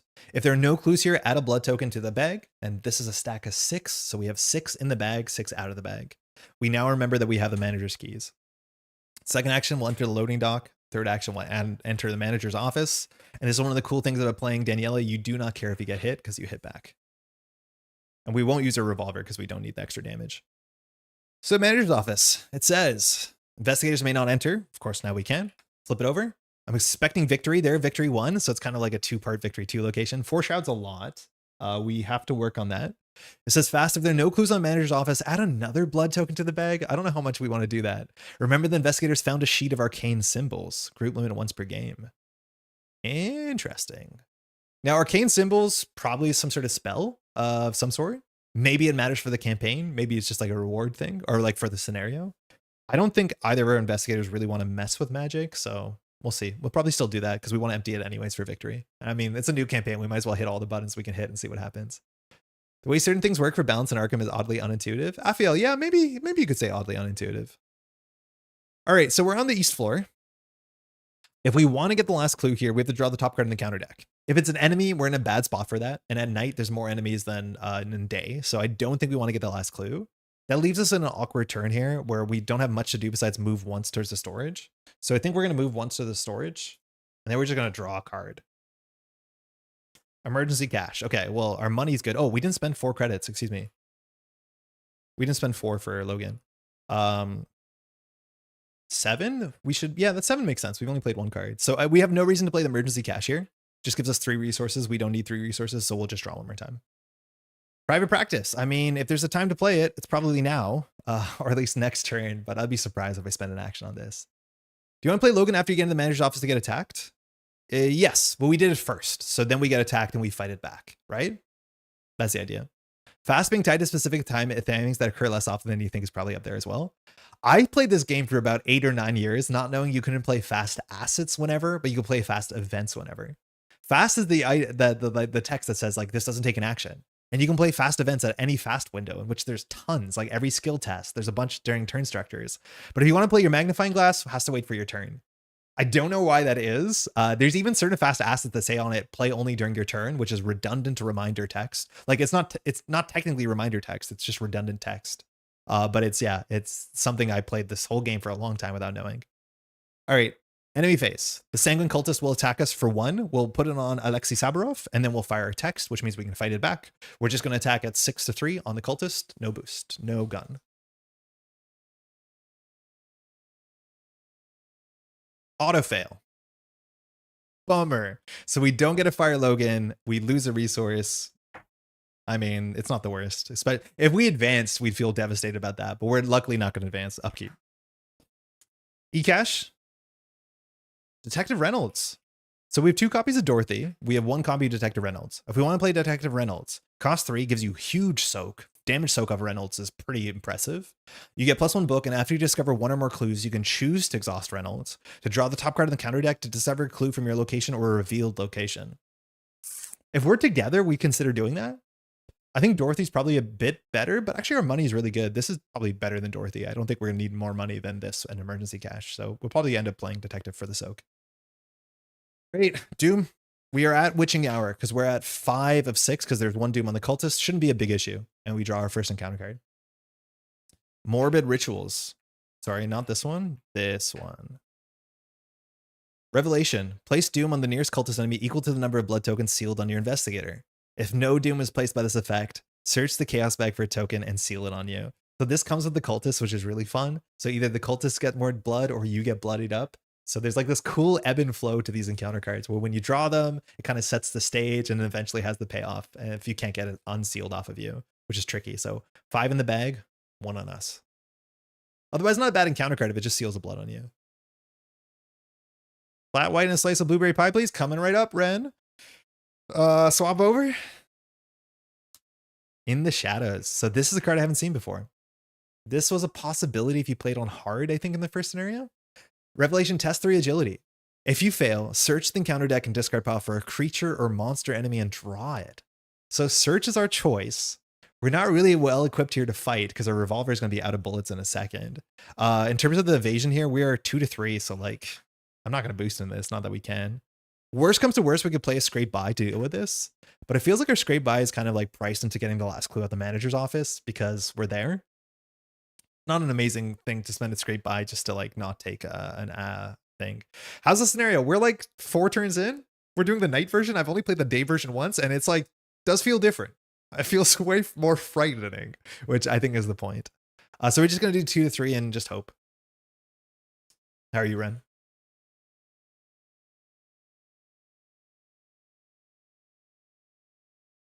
Skull is -1. We fail. It's the act number, so we do fail. So now we have to go shopping. So in the Shadows says, if you fail, you must search the monster deck. Encounter deck for a monster or creature and draw it. It says the encounter deck and discard pile. So if we want to take enemies out of the deck to make the deck easier, we could go grab a Child of Blood. That's a 2 monster. We're allowed to look at the deck to see what's coming our way, which is maybe a bit of a spoiler. But there's some huge Night Feeders, which are 3/4/3 elusives. We saw this in the first scenario. Sanguine Cultists don't work. Night Feeder, Night Feeder, Night Feeder, Child of Blood. Actually, not a lot of enemies left. Blood Crazed Zealot, which is like the mega cultist. There's usually like 3 small cultists, 1 mega cultist. Okay, so I think we're just gonna go for the Child of Blood. And I think we take it from the deck. I don't think we take it from the discard pile. Do you recommend Arkham to a longtime Marvel Champions player and Lord of the Rings LCG player that has all they can get their hands on? Yeah. Yeah. Yes, I think so. I think you probably seem to really care about playing solo games or cooperative games, and this is definitely one of them. This game is different because it's a lot more, it has like the sort of action economy that the other games don't. It's also a game closer to Lord of the Rings in terms of like failure as an option. Now, Lord of the Rings, if you fail, you just have to re-rack. But for this, you can play a campaign, and if you fail, you know, the story continues. And that's interesting. It also means you can play this game more like an RPG than you can play Lord of the Rings or Marvel. It's different than Marvel too, because like Marvel you can just pick up and play. This is more like playing campaigns, and at least for the new boxes this year, the campaign is only 3 scenarios, as opposed to having the same deck for 8 scenarios and upgrading it like an RPG, right? Like that's a very big difference if you ask me. So I would say yeah, for sure. I think you're definitely going to enjoy this. For what's worth, Lord of the Rings, I have a Lord of the Rings full collection. I have a Marvel full collection. I have an Arkham Horror full collection. I play out of all of them, Marvel and Arkham way more than Lord of the Rings. I find Lord of the Rings to be more of a deck building game to some extent, especially because the scenarios are so different and difficult. You usually have to build around things, maybe a skill issue. I don't know. Yeah, I would say, yeah, for sure. So excited to play this campaign. I've only heard good things. Also, I found a copy of Mutant Genesis, Iceman, Jubilee, Venom, Drax, and Nebula, and I'm sprinting there tomorrow after work. Yo, let's go. That's sick. Iceman's my favorite, so like that's a huge treat. Jubilee, a lot of people really like. Venom is really strong. Drax is really interesting. Nebula is also very cool. Well done. How far out of your way do you have to go? Okay, that's that. So we have 2 enemies. Now, I probably don't want to use the service revolver. We don't have a great way of using it on tempo. Like if we get attacked, that only makes sense if the attack is like good for us. Unfortunately, the attacks are not good for us. It's not like we could technically investigate, scrape by the investigate, get hit and strike one of them. But with 2 enemies, it doesn't make sense. So probably Daniela is going to go first. She's just going to attack, attack, attack. Maybe worst case scenario, we could draw a card and then shoot her with a revolver, but I don't want to be caught without a revolver. That being said, we do know the deck doesn't have a lot of enemies in it. Wait, did we take this from the deck or the discard pile? Oh, we were meant to take this from the deck. Excuse me. Because I was just going to say there's not a lot of enemies left in the deck. And that's why we want to thin it, because we're kind of currently caught without a gun. Notably, the Night Feeder is elusive, so even if you can't damage it, it will run away, which is a nice little insurance policy. The most FFG, like most FFG, a lot is out of print. They did just start chapter 2. Yeah, I think that's the biggest part. It's like getting into Lord of the Rings, they reprinted a bunch of stuff. Getting into Marvel Champions, a lot of stuff is out of print, and that game's been around for a while, and with licensing, it's even trickier. But like, it's the easiest time to dive into Arkham Horror. What I would highly recommend, Honorable Viking, is pick up the new chapter 2 core set. If you don't like it, sell it or return it. But I'm pretty sure you'll like it. But like, chapter 2 is on shelves, and it's good. The chapter 2 core set's solid. All right, so we'll go first. First action, we're just going to strike the cultist. If this messes up, we have a problem because we'll lose a whole turn. So we're just going to attack this thing 6-3. Base action. Fight. Oh, we'll heal Alexi, mind you. We'll heal Horror on Alexi. We have more damage soak with Logan too. -1. So we'll defeat the cultist. We clear Doom. And we'll choose to use Logan. Why not now? To get a resource. We'll immediately spend that resource to play Lesson Learned, which says after an enemy. Oh no, that's after an enemy attacks you. No, that doesn't work. Oh yeah, so maybe we do need to get hit here. Yeah, maybe we do actually have to get hit. I forgot Lesson Learned is not the one that came. I mean, this was the one that came in Nacho, right? But it doesn't just give us a clue when we defeat something where it's not Roland. So we probably have to provoke an attack of opportunity. So we can try investigating and scrape by the investigate. It's not the worst, and it means we can get the victory. We bloody the bag even harder. We could play bounty here, but we don't really have a big reason to. It gets X where X is the printed health. I mean, it's already better on the Child of Blood, but we saw some 4 health enemies and we already have an E-cache. So I think we can save this for later, especially because you can divide this amongst players. There's actually a chance that we should just go for a bounty so we can play endurance. And with endurance, we'll be able to pass some of the harder tests that are going to come up, especially because when we have endurance on the table, we'll be able to evade properly because none of our investigators evade really well. The other option is play Same Old Thing. Same Old Thing's not a bad play because Same Old Thing means we can play Lesson Learned and scrape by for free. So I think we will do that. So, oh, but the problem is this is like the timing. If we play Same Old Thing as the action, we have to pay the cost. Then this thing attacks us. And then off of that, we have to respond. And so there'll be no window to play Lesson Learned, I don't think. Because the window to play Lesson Learned will be before Same Old Thing is on the table. And before Same Old Thing is on the table, we don't have the money. This is very technical, but I'm pretty sure we play Same Old Thing. We lose 2 resources. It hits us. We can't afford Lesson Learned. Then Same Old Thing hits the table. I'm pretty sure that's how that works. That's okay, though. She's just 6-3. Like, we might just draw and not use a revolver. I think we just draw and not use a revolver so we can play Lesson Learned. Which means we might as well play E-cache. No, we might as well draw. So second action, we're going to draw. That is a thing that enemies attack you when you try and do. So she'll try and hit us first. So she does hit us first. So here we're going to take 1 horror and 1 damage. We'll assign the damage to Logan, maybe? Nah, we'll just take it to the face. I don't know if there's anything that blows up an ally. So that's that. Then we can strike back using our text. I don't think we're going to use the service revolver. I think we're just going to use our basic text. Our hero text, I'm not actually sure if our text is once per round or not. It is once per round. So we're going to get a free attack action in. So we're going to attack 6-3 for a single damage. Same old thing. Are there a lot of duplicate card names across FFG LCGs? All the time. And some of them are actually like very much puns. Brad, there's a card in Marvel Champions and Arkham Horror that has the same name and has the same flavor text. So there's a bunch of fun jokes there. Same old thing is an old Neverner card from back in the day. 6-3, 0. So we'll do 1 damage. In this window, we can play Lesson Learned. So we can spend a resource to get a clue. We're the Clover now.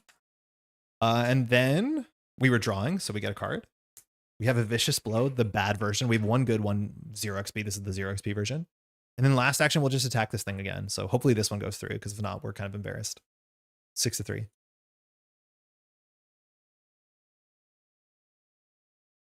Probably added to my Christmas list this year. Just got done playing Luke against Bullseye and Aggression. He's a little odd to build around right now, I think.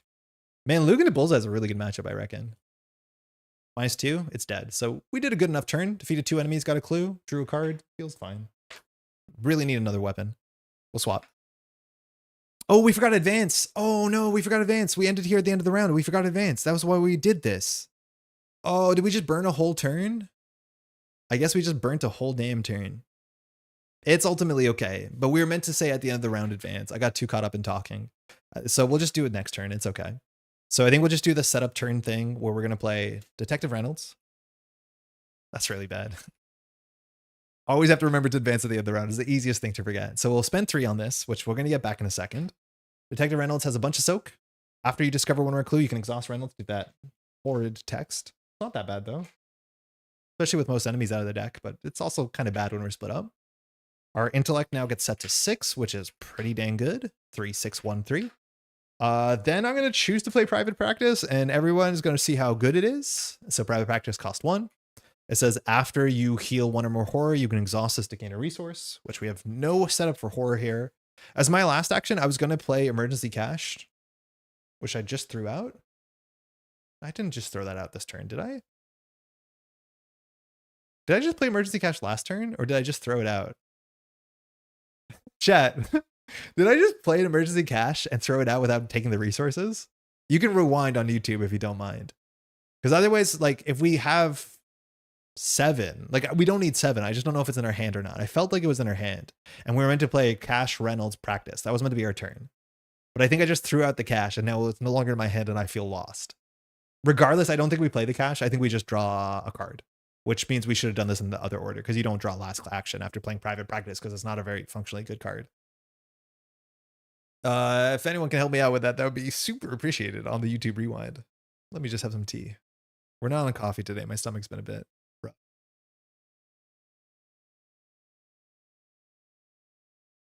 Yeah, I don't know.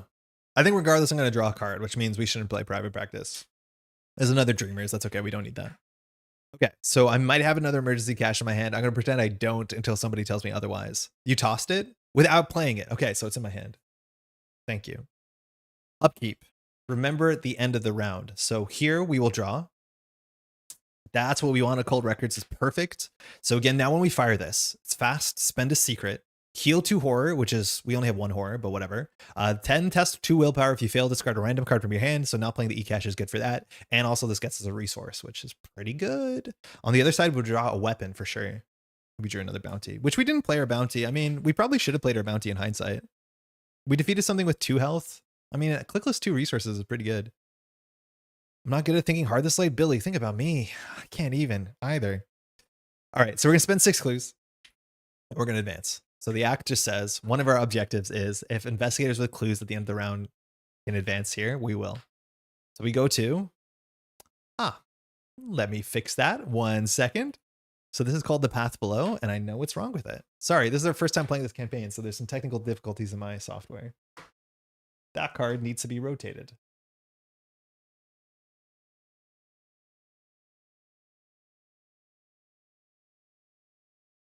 All right. The Path Below. Your search of the factory floor and offices has proven thorough, and you're about to leave empty-handed when you spot something you had missed before. A square hatch in the floor of the basement storage. The hatch is flush with the surrounding surface, blending into the rest of the floor in the darkness. You would have missed it entirely, had it not been for the streak of dried blood that was smeared across the floor, only to be cut off at the seam of the hatch. So this is the same act for day or night, which is what reminded me, yeah, actually there must be blood on the day version as well. You're not about to leave the factory without checking every potential spot for cult activity. With little effort, you're able to lift the hatch up and open and stare down into the darkness below. Put the set-aside cavern entrance location into play. Very importantly, there's 2 cavern entrances. We're playing the shallow tunnels version. If you play hard or expert, you'll have the darker depths version, but this map is going to get bigger. So it's attached down here.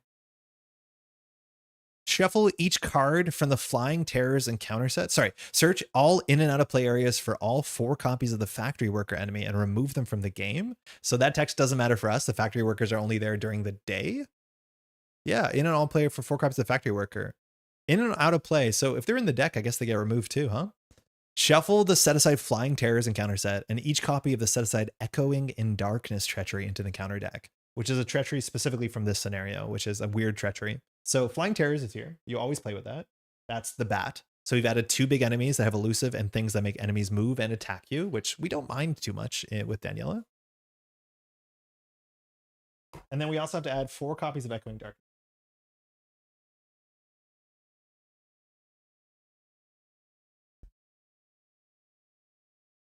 This card art you might see in the thumbnail later tonight. This is the art from Drazenka Kimpel, which is really quite nice. You'll see it when we draw it. With 4 copies, we're likely to draw it. Alexi's doing really good. He's doing really good. I knew he would, but allies in chapter 2 are just so contested.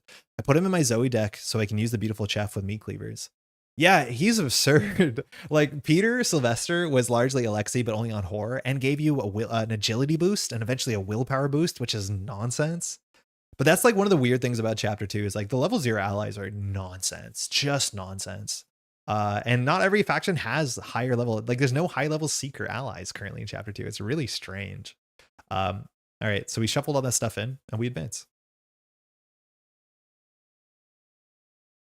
Oh, that's not right. Okay, things are broken. 1 second. Sorry, this has to be like that. So this should be here. No, okay, so we're missing an act. I'm so sorry about this. Should have tested this before the stream. So the act registry is broken. So there should be another act in the middle. 1 second.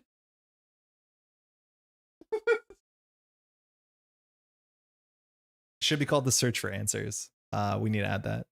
So busy day, new horizons, busy day. This is the agenda registry. A lot of stuff goes behind the scenes to make this stuff work, and sometimes it works. Sometimes it doesn't work. So this is the search for answers.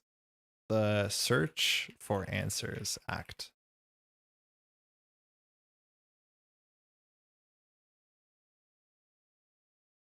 Okay. Try that again. Yo, Supernaut, what's up? Playing Children of Blood. It's the nighttime. No. Oh, I think I have to reload this. Okay, hold on. So scenario name. Scenario name. New Horizons. Night. Scenario name. New Horizons. Night. Act advance. Act advance. Act advance. Nailed it. Okay. Thank you for your patience. The search for answers. The tunnels below the New Horizons facility are dark, mostly dirt and stone. The only light is the occasional dim glow of candles or a lone electric lantern. You must be on the right track. Objective. If each surviving investigator has resigned, you can still get resolution 1. Mind you, we haven't unlocked the loading doors, so we can't actually resign. Objective. At the end of the round, if there are exactly 2 clues on this act, advance. Now, there are no rules in Arkham Horror about how you put clues on an act, so there has to be some text on some of the cards, probably in the basement, because we've seen every other location. All right, that was the end of the round. So now we're adding Doom. In terms of the Doom, we're at 5 of 6. So this is the Witching Hour, if I'm not mistaken. So let's draw encounter cards. So let me just swap this out. We draw our first card. It's a Sanguine Cultist. All right. So we can choose to put this wherever we want largely. It's any empty location. After it enters play, either place 1 Doom on it or you can seal a blood on you to not. Now, this is the Witching Hour, and notably, whenever a card says add a Doom to it, well, it does count the Doom threshold to advance. So technically, we're at 6 Doom. It only advances if the card that adds Doom says this can cause the agenda to advance. Because notably, the Doom check threshold, like the step where you check Doom to see if you advance, is at the top of the Mythos phase. So this is functionally blank Doom. It doesn't matter. We don't care about this. We won't add blood to us. That being said, we have to put it somewhere. So I think we'll put it between the loading docks and the cavern entrance so that we'll get it on the way out. We can't spawn it on ourselves because it's not empty, but that's a pretty good encounter card. Daniela. Frenzied Hunger. Okay. It's a little bug. This is from the new set we haven't seen yet. So, do you remember Frozen of Fear? It's back. There's already a copy of Frenzied Hunger in your threat area. This card gains search. Otherwise, it's near threat area. The first time you perform one of the following actions, draw, move, or parlay each round, it costs an additional action. Whenever your turn ends, test 3 willpower. If you succeed, discard for Frenzied Hunger.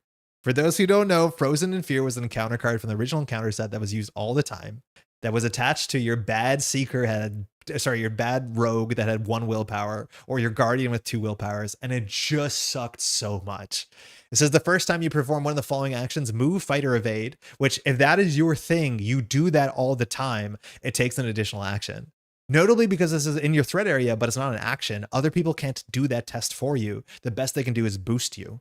So it's hard to get rid of this. Now, Frenzied Hunger is definitely as hard to get rid of for certain characters. Luckily, we have 3 willpower, which is 3 to 3. But draw, move, or parlay, only one of them is really relevant. So yeah, the OG got reprinted. This card sucks. We have 3 willpower investigators, so it's gonna be hard to get this off of us. But it's definitely no longer as absolute like game ending as a Frozen in Fear. So it's fascinating. It's also a really good reason why Scrape By is a card that we can just like use to so good effect. Little bug. So at night, the lights in this room are so bright, and there's usually like a little hole in the window, and so like, oh, I think that might not have survived that. My bad. But yeah, little bugs come in for the studio. The best part about Peter was that sheer amount of gators who wanted to hang out with the college jock, truly everyone's best friend. I mean, you have to make sense of the chapter 2 core set where we're all going to the dorm to hang out with our friend. I don't know who he is. We're all different people. Most cards are level 0? Sorry, I missed the question from Viking. Allies have levels in this game. Every card has a level in this game. So you see Scrape By here. You see how there's 1 dot underneath it? That means we have to spend 1 experience for each copy of Scrape By we add to our deck. And at the end of scenarios, you get experience based off of how well you do or certain things you do. So for instance, the storage locker that we're at, it says victory 1, which means at the end of this scenario, if this has no clues on it, which it currently doesn't, we will get victory 1, which means each investigator has 1, worth of card they can add to their deck.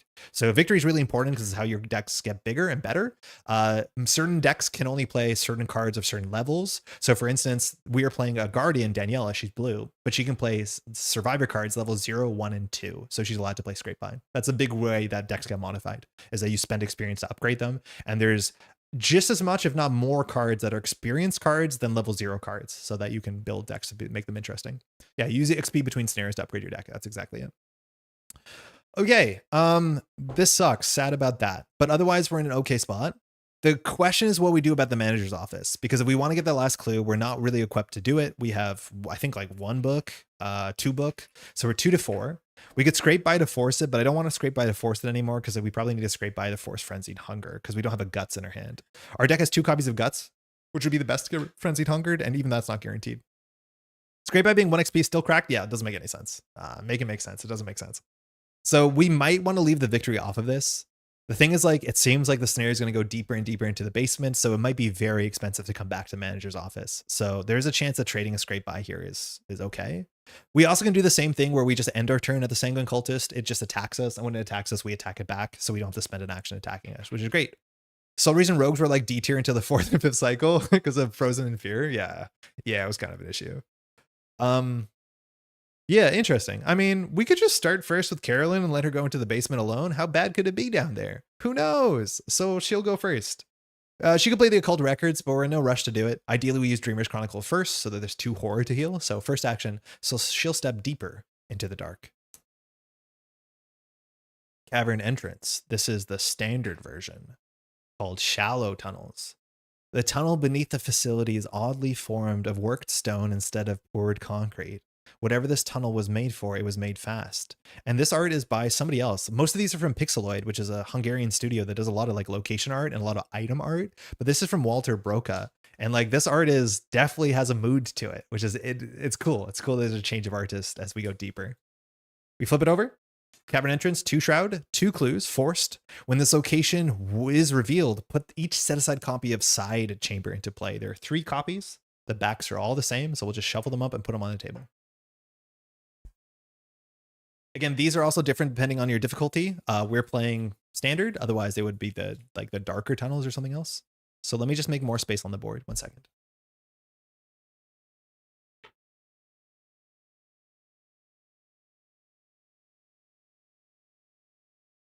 These maps are big.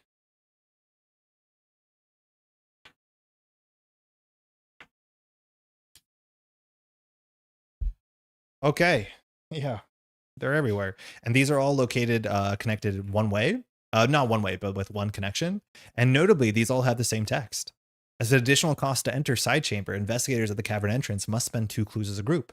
So the extra clues up there that we chose not to get because they had bad text might actually haunt us here. There's enough clues to empty the cavern entrance and empty one of these, but if this one doesn't have clues, we'll get stuck and then we have to go back, which is probably not likely to be the case. That'd be like a really awkward scenario design. But yeah, the basement is just as big as the factory. Rogues had Leo, so they could do 25% more nothing on each turn. They did nothing with such style. Now, here's the thing. We're at the cavern entrance, which like, it's only got 2 shroud. So I don't feel like great using Dreamer's Chronicles on it.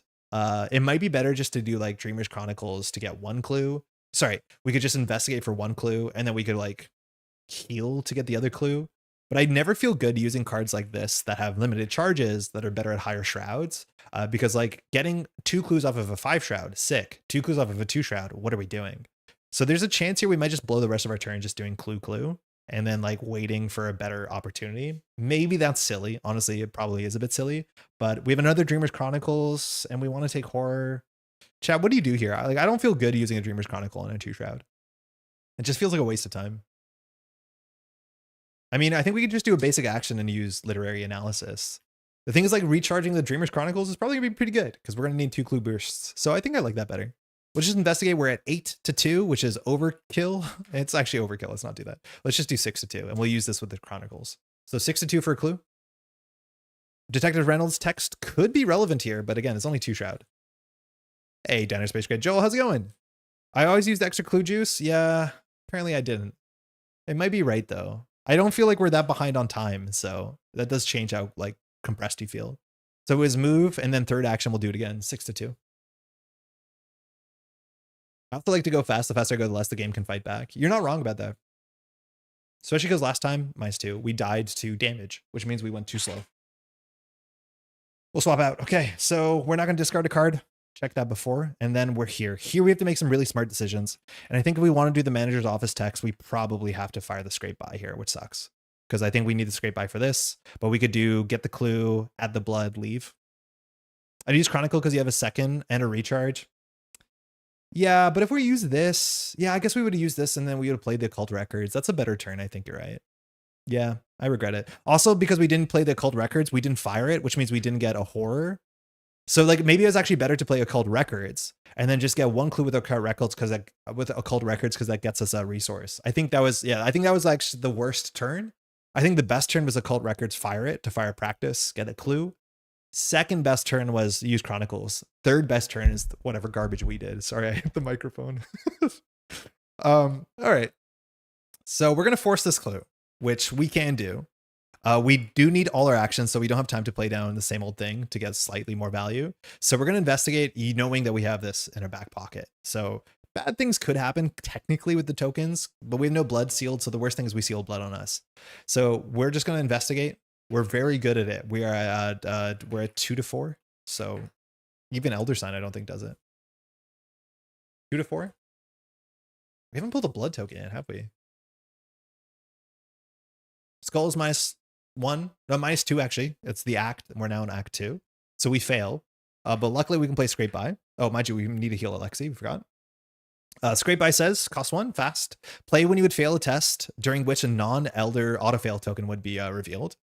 You succeed the test instead. If a token with a symbol was pulled, take 1 horror. Oh, we knew we were going to do this. So yeah, I guess we should have done that instead. So we'll pay 1 and we'll just succeed anyways. This card is errated to let you know you succeed by 0. Not that that matters in context, but we've got a second clue. Okay, that was our first action. We can do the text on manager's office. Chat, are we doing this? I mean, I think we have to hit all the buttons. So fast, if there's no clues on manager's office, add a blood token. Remember, the investigators found a sheet of arcane symbols. So we'll see how that matters. This goes in the back. Second and third action, we move because of frenzied hunger. Takes us 2 actions. This thing, that's what it does. This thing engages us. And then we have to do text on frenzied hunger. When your turn ends, which is right now, we have to do, unfortunately, 3-3, which is not super likely to pass. We don't have anything to boost into this besides guts. But we don't have a guts, so 3-3. Oh, we have to take a horror because we revealed the token. We can get out of this immediately. It's going to save us so many actions. Goals -2, we don't. All right. Enemy phase, the sanguine cultist swings at us. We have to take the damage. So we're going to take it. We could put it on Logan. We could take it on our face. I'm okay taking it to the face. And then we'll use our text, which says when we're attacked, we can attack back. So we're just going to swing back at 6-3, which can fire Logan, which is pretty good. I don't think we're going to play Bounty for 1. 6-3 is good enough. And the Doom doesn't matter. It'd be cool that we could like solve the Doom problem this turn if it mattered, but it doesn't. Blood. Okay, so we're 5-3. Notably, if we fail, this gets sealed on us. The first blood token. So we're 5-3 only. -4, we fail. So the blood gets sealed on us. It has no inherent text, but it makes other things worse, and we do not get a successful fight back. That's it. We do our upkeep, card and credit. Miss Logan, okay, so that doesn't feel good. Our 8th card is another literary analysis. So having a Dreamer's Chronicle full is a possibility. That is it. Let's see if things break. We add our 6th Doom, 7th Doom. We clear all Doom and we advance. So we're going to go to the next agenda here. And this is going to be dependent on night. So I don't know what this says. Something has heard you. You feel like you're starting to get somewhere with this investigation, moving carefully through the factory to avoid causing too much of a disturbance. Every sound you make seems to echo deafeningly through the darkness. Your quiet investigation is brought to a halt, however, when the sound of a heavy metal door being thrown open shatters the silence. You see a hulking monster, its form so large that you can hardly believe it was once a human shambling through the factory floor. It has heard you, and it is coming for you. Spawn the set-aside night watchman enemy at the factory floor nearest the most investigators. So we can choose either the factory floors as equidistant. I don't know what the night watchman is. This is the night only card.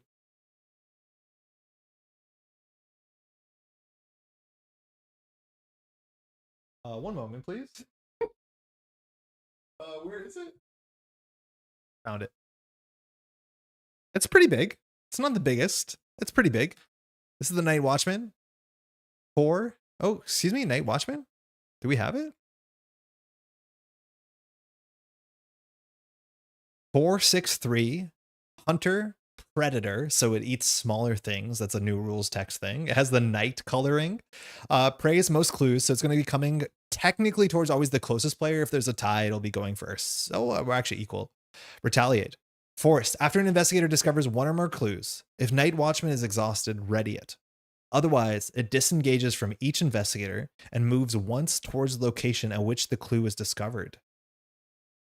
They got Bloodborne in my Arkham. They mentioned they really like Bloodborne, and this is a very Bloodborne-ass enemy. So if an investigator discovers one or more clues, doesn't matter where it is. The Night Watchman, if it's exhausted, which is hard to imagine it will be, or you ready it. Otherwise, it disengages from each investigator and moves once towards the location where the clues were discovered. So you actually can move it around and pull it off of people if you just get a clue and you're at a safe location. That's kind of cool. It does have Hunter, though, so it'll just come swinging back. Doesn't have Elusive, has Retaliate, has 6 health, and we have 1 bullet left in the chamber. We have to get out of here. The problem is, yeah, we can't move that fast. So I think by definition, we have to put it in the west side, because at a minimum, we can move here for 2 actions, and then we can move down here, and then we'll be further away from it. This guy's mean. A real mean guy. Pat, how's it going? I mean, that's a big dude. We did pick the night variant, which is like, big guy here. During the day, it's a bit different. That's for sure. But that's scary. Helga's art single-handedly bringing Arkham the counter art abattoir. Yeah, Helga's art is phenomenal. Helga did a lot of the enemy design. So like Bat Horror, there's a couple more. All this stuff that we've seen of like of the night that shows like, you know, vampires, all that sort of style, you can really tell it's Helga's, and Helga's art is fantastic. I've looked at Helga's portfolio, and Helga's done a lot of art for like Warhammer and that sort of like, you know, space of grim dark stuff, and it's awesome. Yeah. Really, really cool. It's going good. Just trying to get back for my trip tomorrow. Trying to back for my trip. What do you mean, Joel? Cultists pour that goblet all over you. All right, so that's that. We still have to advance the rest of the agenda. I don't think we've actually proper advanced it. I think there's 3 agendas. These are night agendas again, so these are all new to me. Digging Deeper version 2. Actually, this is the last agenda, I'm pretty sure. The more time you spend in the facility, the more you believe that there is a sinister secret lurking in every dark corner or behind every locked door. You've met some resistance so far, and would have been wise to turn back, but you can't put aside the feeling that if you don't get to the bottom of this, then Julia Stern will only have been the first victim of whatever is going on. I think at night you have more time. I think at day it's faster, because I'm pretty sure at day it was like 12:05. I think we have 6:14. I can double check really quickly, but it feels like the night scenario is much longer. That's cool. I'm into that.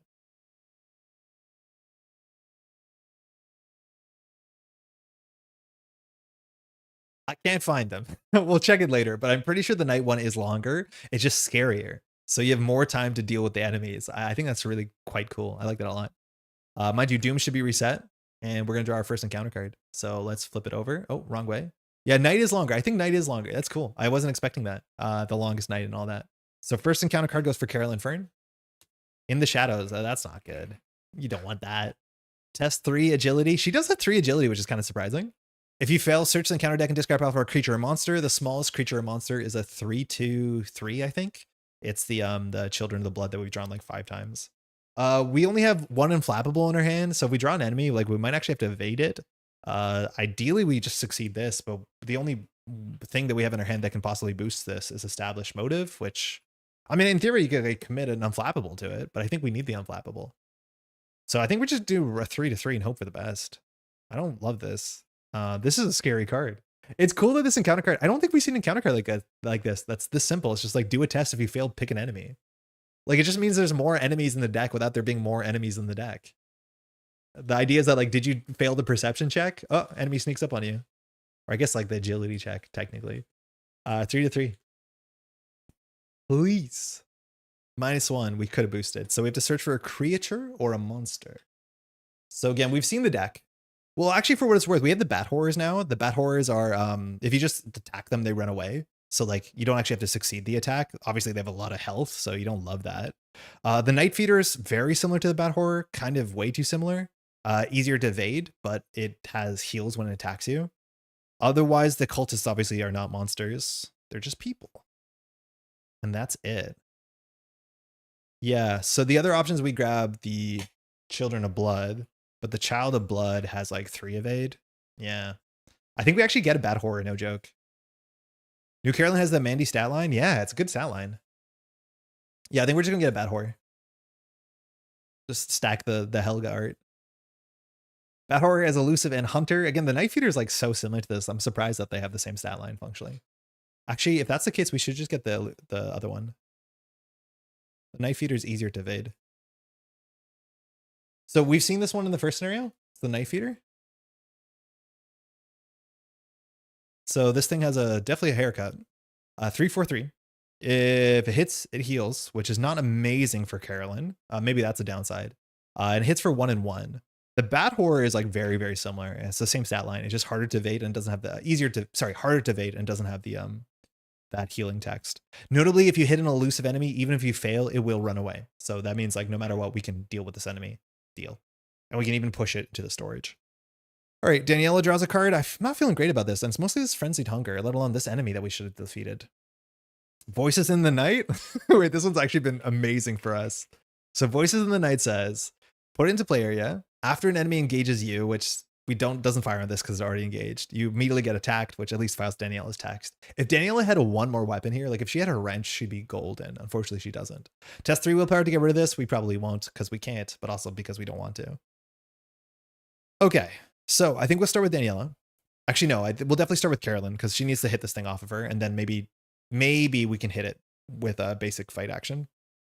It'd be nice to end our turn here because then we can hit it again to push it back. But then when we push it back, these two characters are going to be in the same location. We also have to watch out because of the Night Watchman. If you get clues, it moves, which I'm totally going to forget about that.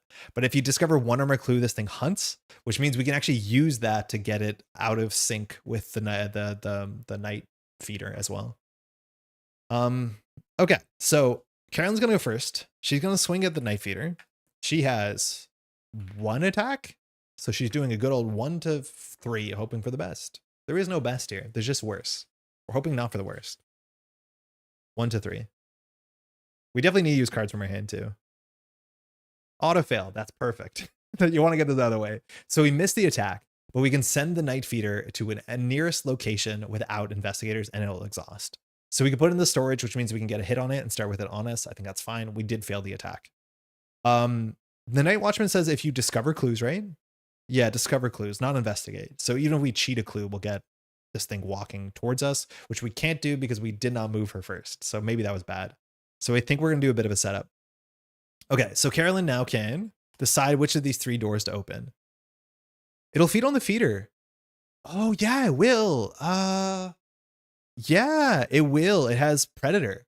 So Predator is not it's a keyword we've played around. It hasn't actually like fired yet. It's something you have to keep in mind though. But after the villain phase begins, after they move to patrol a hunter, the Night Watchman will do 1 damage to the weakest enemy at its location that has less attack than it. I think that's the rules. So we can make them stack up. We can use it to fight the Night Watchman, or the Night Watchman can fight the Night Feeder, excuse me. Chad, I need to ask you a question. Which of these 3 doors do we open? And then if I tell you what's behind one of the doors, do you pick a different door? But we have to open one of these doors. Then I'm assuming we'll last action play our occult records. And then that's a fast way to make this thing move, which is cool.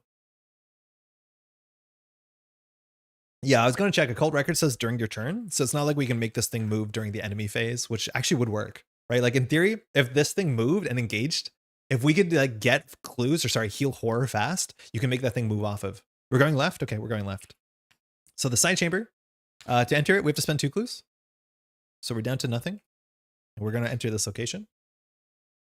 All the backs are the same. Fronts are different. We get the hidden laboratory. Okay. So the standard version of this, 4 shroud, 4 clues, victory, 2. Great art. As an action, you learn about the vial experiment using the blood of a fearsome monster. Place 1 clue from the token pool in the current act. That's the thing we have to do. Then test 4 book. If you fail, add a blood token to the chaos bag. Group limit once per game. Not 1 success per game, but once per game. So we have 1 shot at not messing up the blood. Otherwise, the bag gets worse and it gets on us. Technically not on us in the bag, if you know what I mean. Okay, so that's a high shroud location, which is good for Chronicles. It's good for the cult records. The issue is if we get the clues, this thing will move and it will jump Daniela, which is not something we really want because as retaliate and we're not armed. So good choice on left so far.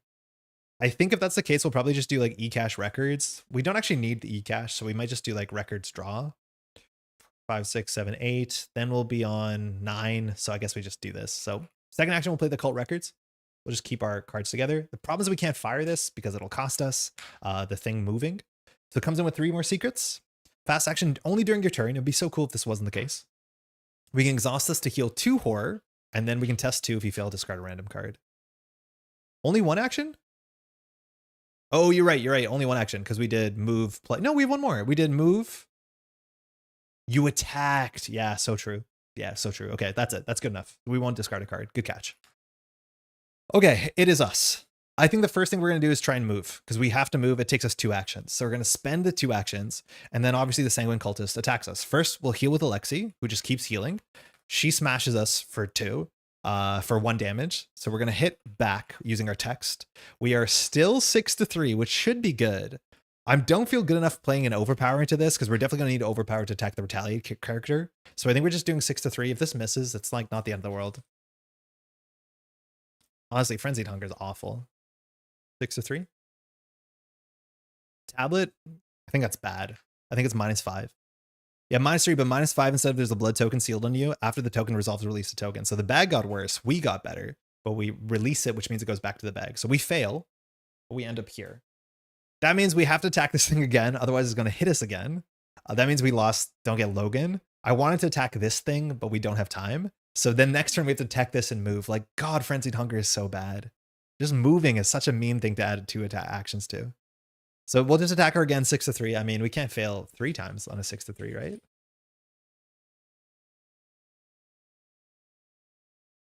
-4. No, we can. Oh, it's so bad. And her reaction's only once per round. This is brutal. We failed a 6-3 that many times.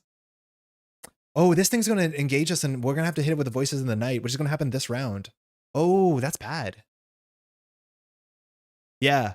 So Voices in the Night says when it engages us, it'll attack us. I mean, it'll fire elusive, but we're going to get attacked again. Like we're going to take a bunch of damage. Because this says after an enemy engages you, it's going to wake up in a second. Now, first thing we have to do is Frenzied Hungered, and all we can do here is pray. Like, I'm okay failing the cultist 3 times if we can pass this once. So 3-3, we have no willpower icons in our hand. We have 2 guts in our deck. 3-3. We need to get rid of this. That's probably not it. I think that's only like a -3. -4. If you fail and there's a blood token on you, so we don't get rid of it. And luckily, our text doesn't matter. All right, upkeep. So enemy phase, actually. She hits us for 1. We'll take it. Then this thing wakes up. We do card and credit. It wakes up first. So this thing engages us, which means we have to fire. Oh my God, we're getting beat up. We have to fire voices in the night. So when this thing engages us, we discard this, it attacks us. Problem is we can't attack back because we're still in the same round. So actually we're getting messed up. Even with Alexi, we're getting messed up. So the Night Feeder is going to strike us for 1 and 1. So we have to take it. We'll take 1 damage, 1 horror. We don't mind taking the horror. And then it runs away with elusive. So we have to either send it to the entrance, but we'll probably send it. Okay, then this thing hits us for 1. I don't think I've done that yet. No, I did, because I did the enemy phase. Have we had the strike us for 1? No, I don't think we has. Jesus, we're hurt. We're really hurt. Cool. Upkeep. 1, 2, 3, 4, 5, 6, 7. 8th card is a scrape by. I mean, that's good. We probably have to scrape by this Frenzied Hunger. We could have scraped by it instead of getting the last clue and whatever that arcane text is, but we did what we did. And we draw an Unflappable, which is more ways to deal with enemies, which is pretty good. We have not drawn a weapon. Our deck has another Service Revolver, 2 1911s, the Fanga Zabur Moarte, and it has our Daniela's Wrench. Does Predator trigger after Hunter? It does, but there's nothing there to predate. It says move, Predator, attack. So yeah, we can't make it make sense. Doom. We're at 1 of 16, 14, excuse me. Carolyn draws a card. Echoing in the Darkness. This card's so cool. So we added 4 of these into the deck. What does it do? Nothing. Put into play area, limit 1 per investigator. So if you draw the second one, it doesn't surge, it just whiffs. It has phenomenal art from I want to get the name right again. Draženka Kimpel. Says after you draw and resolve another treachery from the counter deck, discard Echoing the Darkness, draw the top card of the counter deck. But you can get rid of this for an action and 3 willpower, which our 2 investigators are pretty bad at. So basically, you're not drawing your encounter card now, you're drawing your encounter card later. So that actually can matter. Well, while we have a breather this turn, next turn we're going to draw 2 encounter cards. And if you draw like 2 enemies, that kind of like gets becomes a problem. That being said, this is only for treachery, so you can't draw 2 enemies. It's after you draw and resolve a treachery, discard this and draw a different card. So interesting. It doesn't actually do anything, it just replaces itself. Don't draw an enemy. Morbid Rituals. So this just adds a doom. I don't think we mind about this. So it says place doom on the nearest cultist enemy equal to the number of blood tokens sealed. Oh, there's no doom, so we have to blood ourselves. Okay, so the bag gets easier at least, but the tokens get harder.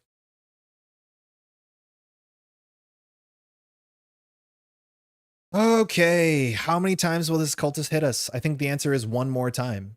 The bigger issue too is we can't get clues because this thing moves. I mean, the Night Watchman is terrifying. I think we have to run down into the cavern and like just go find a weapon. Like we have no other option here. We have fired 3 turns without Logan Hastings fire. No, 2 turns without Logan firing. It's been bad. We'll start with Daniela. Alexi heals. We're going to spend our first 2 actions trying to move. The Sanguine Cultist hits us for 1, and we're going to attack back. Maybe at this point we should just boost because we've been pulling -4. I don't think we're going to need the next bounty, but we're going to need endurance, so money does matter. I'm going to commit the bounty because I'm just that worried, and we're going to attack 7 to 3. There is a -5 in here. That is another -5. Oh my God, Andre, what's happening?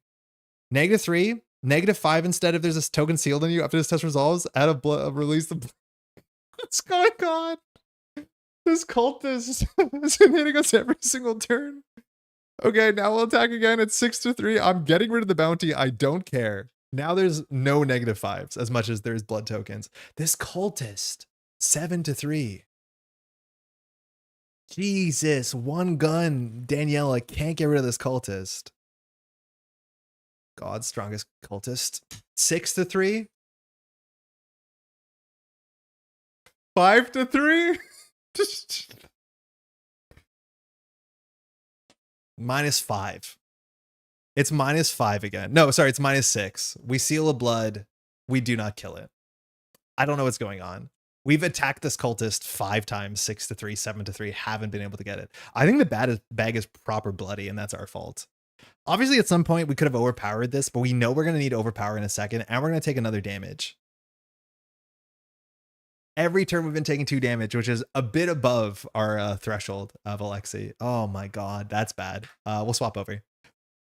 Okay, so Detective Reynolds is a bit hard to play. The big thing is if we get a clue, this thing moves here. And then if we get another clue, well, with Hunter, it'll move here.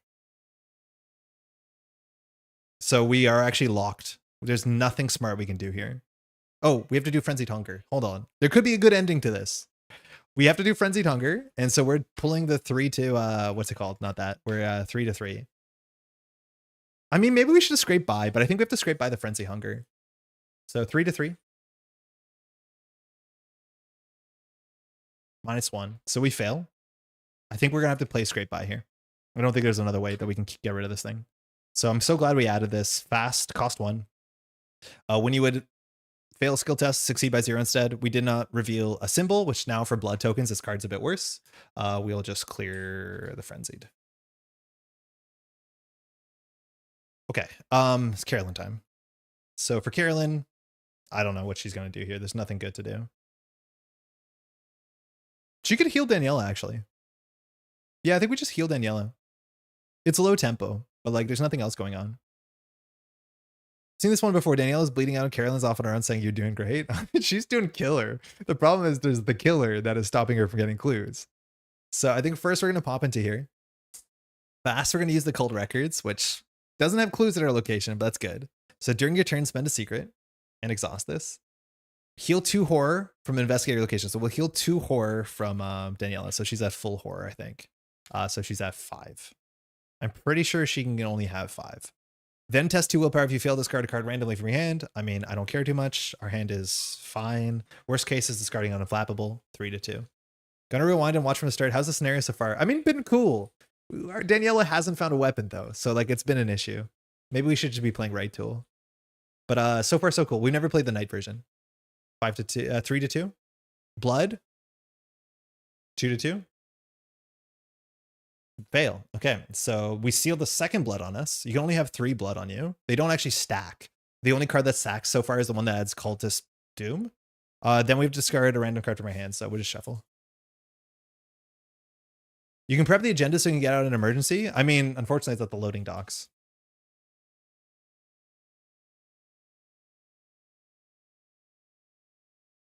We get rid of literary. That's fine.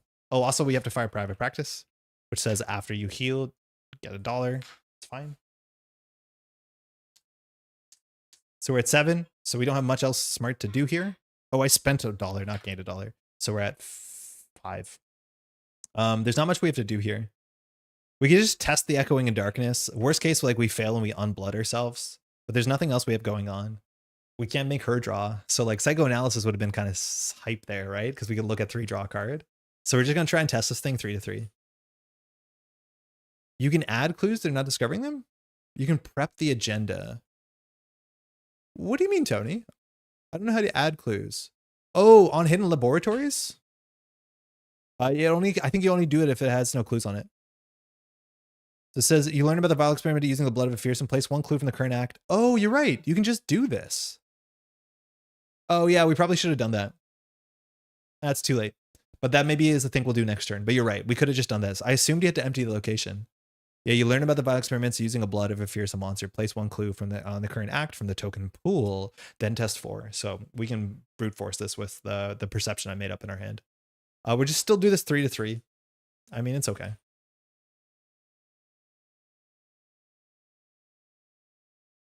Blood. 2 to 3. Cultist actually has text. So Cultist says if there's a blood token sealed on you, you pull another one. So we're now 1 to 3. After this test, though, you release a blood. So at least we go blood neutral. 1 to 3. 0 to 3. +1. So we fail. We release a blood and we seal the first blood. So it was just a waste of an action. This bag is brutal. There's way too much blood in this bag for us. Enemy phase. This thing moves. This thing hits us for 1. Daniela takes the damage, so she's real quite hurt. And then this wakes up card and credit. Please a gun. It's not a gun. We draw a sharp rhetoric, which is a talent that lets us use our money to force tests. Okay. Very likely she used to draw 2 encounter cards. We're at Doom. We're at 2 of 14. And our first encounter card is for Carolyn. If it's a treachery, we draw another one. It's not a treachery. It's another enemy. That's what we wanted, right? So it's the Night Feeder. The Night Feeder comes in with 4 health. It has elusive, so if we hit it, it runs backwards. Probably towards the bad thing. That's okay. So this doesn't fire because we didn't draw treachery. Daniela draws an echoing, which means she'll do a double treachery thing in the future, which she can't really test this. Not that we can with the other character. Okay, I mean, things are bad. We need to fight. We need to move. I think we'll start by taking a damage. We're going to try not to do an attack of opportunity here. It could save us an action if we want to move into the hidden laboratory and then just draw. So actually, maybe it's right. I think maybe we could just spend our first action moving and assume that this thing will die. I'm kind of at the point where that I'll just put an overpower into this and not care because we need to get rid of this cultist. But I'm also like so deep into sunk cost fallacy. We're like, we failed this test 4 times. Failing it 5 times. They're not related results. So like it's really silly, but we can't continue to fail this thing. So first action, we'll move into the one place we can. Before we're in the middle of the move, this thing hits us for 1. So we'll assign it to Alexi, who I feel like has already taken about 9 damage. And then we'll fight back with our hero attack. So we're going to attack it. Again, we're 6-3. I think I'm going to have to put the overpower into this just because we need card draw. Overpower gives us +2. If we succeed, draw a card. So we're 8-3. The bag can be worse than -5. Tablet. I think that's actually -5. We have to overpower this 3-house cultist. -5 instead if there's a blood token on you. After this test resolves, release a blood token. So good things happen. We unblooded ourselves. We finally defeated the dang cultist. We draw a card with overpower. It'll be a gun. It's a lion weight, which is actually very good against what's it called? These sort of characters. Oh, we left her on her own. I mean, that's kind of fine. And then we can also do Logan Hastings. So Logan will get a resource. Okay, lion weight is really good. Because lion weight just means it beats elusive characters, right? Because when lion weight triggers, it's when somebody enters your location, you can fight them. And so they enter your location, you do this, they get attacked, and then the elusive sends them out. So it's like the best defensive against elusive characters. It's like, this card's already pretty sick. And then when elusive being like an evergreen keyword, it's so much better. So that's kind of cool. That being said, we definitely need a weapon. So I think second, we're going to draw. We're not going to play. Oh, we got rid of those. Oh, thank God. Now, this is unfortunately not a good weapon for defeating the Night Watchman because Danielle's Wrench requires you to be struck. So this says, fight, you get +2 for this attack. It deals 2 damage, which is good. But to be able to use this, you have to exhaust Daniela, choose an enemy in your location, that enemy engages you and makes an immediate attack. So that's a steep cost when the Night Watchman attacks for 2 and 1. Now, damage, we're actually pretty low in damage. Like, we already have 10 more turns, and we're already at 3 health. Alexi's going to do a lot of the work. We can always throw Logan under the bus. But if we do Daniela's Wrench into the Service Revolver, we get 4 damage for free, which puts the Night Watchman at mostly dead. If it does ever retaliate us, I think we're just cooked. So if we do, like, Service Revolver, Daniela's Wrench, Vicious Blow, that kind of gets there. Drag the cultist with lead shoes all through the meatpacking. I mean, it was fighting like tooth and claw ever from the loading dock and eventually died in the hallway between the entrance and the laboratory. Like, it's absurd. So there's 2 things we can do right now. It's like either we can play Daniela's Wrench to get ready and have a weapon. I mean, that's pretty good. But if we draw the 1911, I think we'd rather have a 1911 in the short run. The other thing we can do, though, is we can play Endurance, and Endurance gives us money, and with money, we can force evades and we can force fights. Notably, this thing has 4 attack. The bag is pretty bad with blood. It's pretty lousy with blood. So I can't tell which option is better. We're going to be drawing multiple treacheries in a second. So, like, we're probably just going to take more damage. I think there's a chance that we do Wrench and Endurance. Or no, we probably do Wrench, same old thing, and then we put Lion Weight on our location, because the bag still has 3 elusive enemies. Yeah. So I think we'll do that. So second action, first was move. We'll play Daniela's Wrench. So it's our unique card. We finally found it. Very Dead Rising themed. So exhaust it, choose an enemy at your location, the enemy engages you and attacks you. Just having a fast engage also saves an action, which is cool in multiplayer. Fight, you get +2 for his attack. Also, it beats aloof, which is cool. If the enemy attacked this round, you deal 2 damage. Then we're running out of space. For my third action, I'm going to play same old thing. Both of these cost all our money. And this just has 5 resource on it that anybody can use for events at our location. And I'm just going to fast spend 3 of those resources to bunker down and put a Lion Weight in the hidden laboratory. So Lion Weight costs 2. And it just says when somebody enters, fight it, which is fine text. That's our turn. So at least we're kind of set up. I think I'd rather have a 1911, but the Service Revolver is almost all out. So that's fine. Okay, it's Carolyn's time. So again, if we go for the horror and we pick up a clue, this thing will move in and it will move in and it will attack us. At this point, that might not be the worst thing because we can get the lie in wait to fire. Like this actually might be a good turn to do this text. We cannot set up the predator to do anything. It's one of those boss monsters that can't be evade abused. Yeah, it definitely can't. It's like really scary. You can evade it, but then you just can't get clues, which like we're not good at evading. But it is the sort of thing that we might actually end up evading it in here just so it turns off retaliate, but we'll find out. So I think we're going to always just strike this thing. So we're going to attack this thing 1 to 3. Not very good numbers, but it gets it off of us. So 1 to 3 for the attack. -1, we fail. This thing still runs away with elusive. We'll choose to put it here. It doesn't go to an empty location. It goes to a location without investigators, which is different. Then second, we'll pop into this location. And then I think third, we'll probably do Dreamers Chronicles. And then we'll probably do Occult Records. In terms of horror healing, Daniela's at full health. So we can't horror heal her. But we'll be at 2 health and we'll be able to take clues off of this. This thing will move. Hunter, it will move and attack Daniela. She is going to be on her last health. I don't actually think we can afford to put her on her last health. So bad. The Night Watchman hits so hard. Basically, if we fail to retaliate on the Night Watchman, we lose. So maybe we shouldn't get the clues this turn. But like, I think Daniela's going to die to Echoing in Darknesses. Like, she needs Alexi to heal every single turn, and then she needs Alexi to take damage every single turn. And we cut the bandages from the deck because we're playing Alexi, and we probably should just still have the bandages. I feel silly. We removed that card that says move, heal 2 damage, but that's exactly what we need. Now, our deck has no bodyguard, but it still has 1 Alexi and then 1 Logan. But if we get hit for 2 and 1, like we probably have to knock out Logan, which means the retaliate's more likely. Like we have to make some really hard decisions here. And then Echoing in the Darkness is very likely to just get us. I think there's often a lot of blood. It's not massive and it targets Kluver. Yeah, but Daniela has the most clues. Oh, you're right. That's text. That's a nuance on the text with Daniela I forgot. It's like Daniela's text doesn't care who attacks her, right?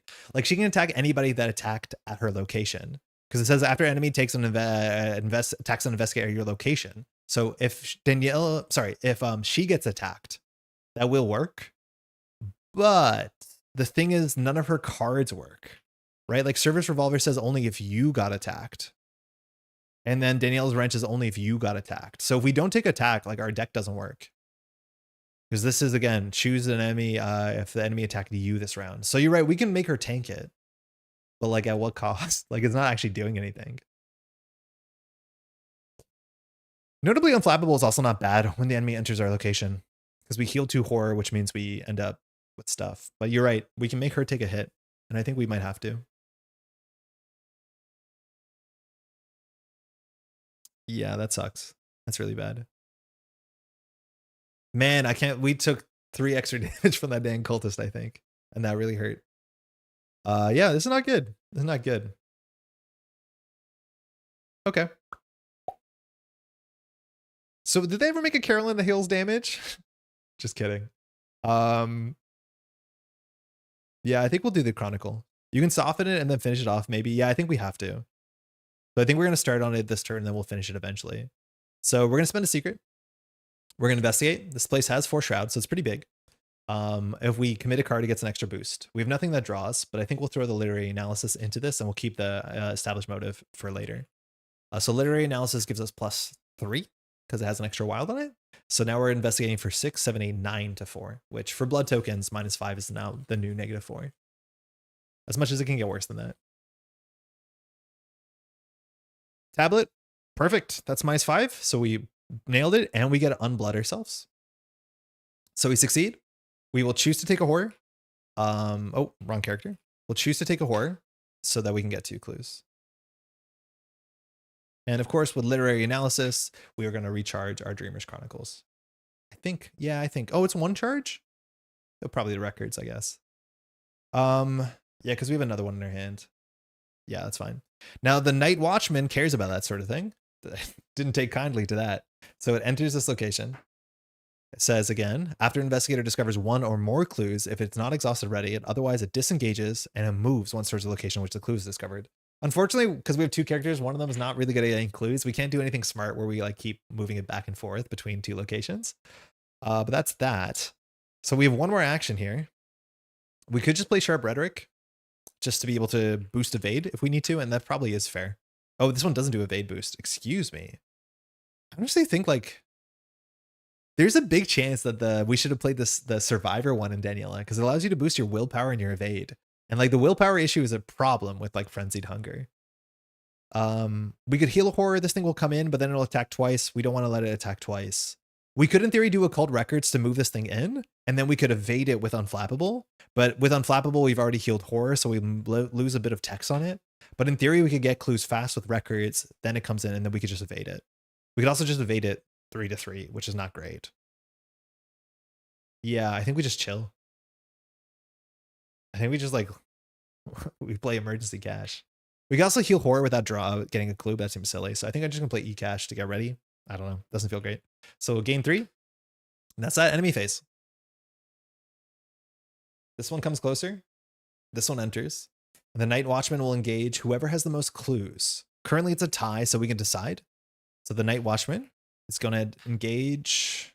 I mean, I'm assuming it engages Carolyn, because I do not think that we can really survive it if we take it here on Daniela. Yeah, after an investigator discovers one more clues, yeah, I don't think Daniela can survive this. It enters. We get to do lion weight first.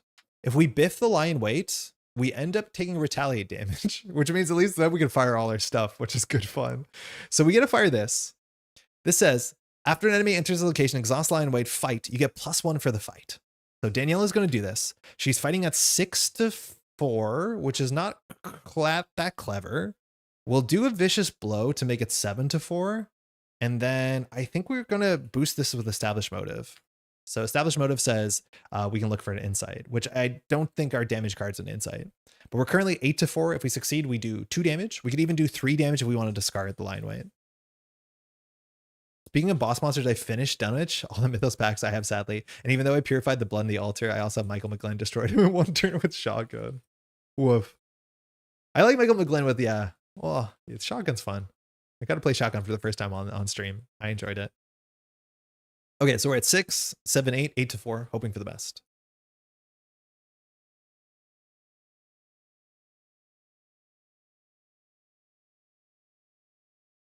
It's so unbelievably bad. It's so bad. So this whiffs. This whiffs. We missed an attack. It is technically, when it enters this location, I'm not sure if it's actually engaged with somebody. Like, I don't know if lion weight actually ends up hitting Carolyn. I think it might not. This is after an enemy enters the location. I think it enters and immediately engages. Maybe not. But okay, so we technically hit her for 1 damage. Cool. We'll just put on Reynolds. But the biggest thing is we missed an attack on it. So the Night Watchman hits us with retaliate. That means we can attack back, but like we're basically going to die here. We might have to scoop.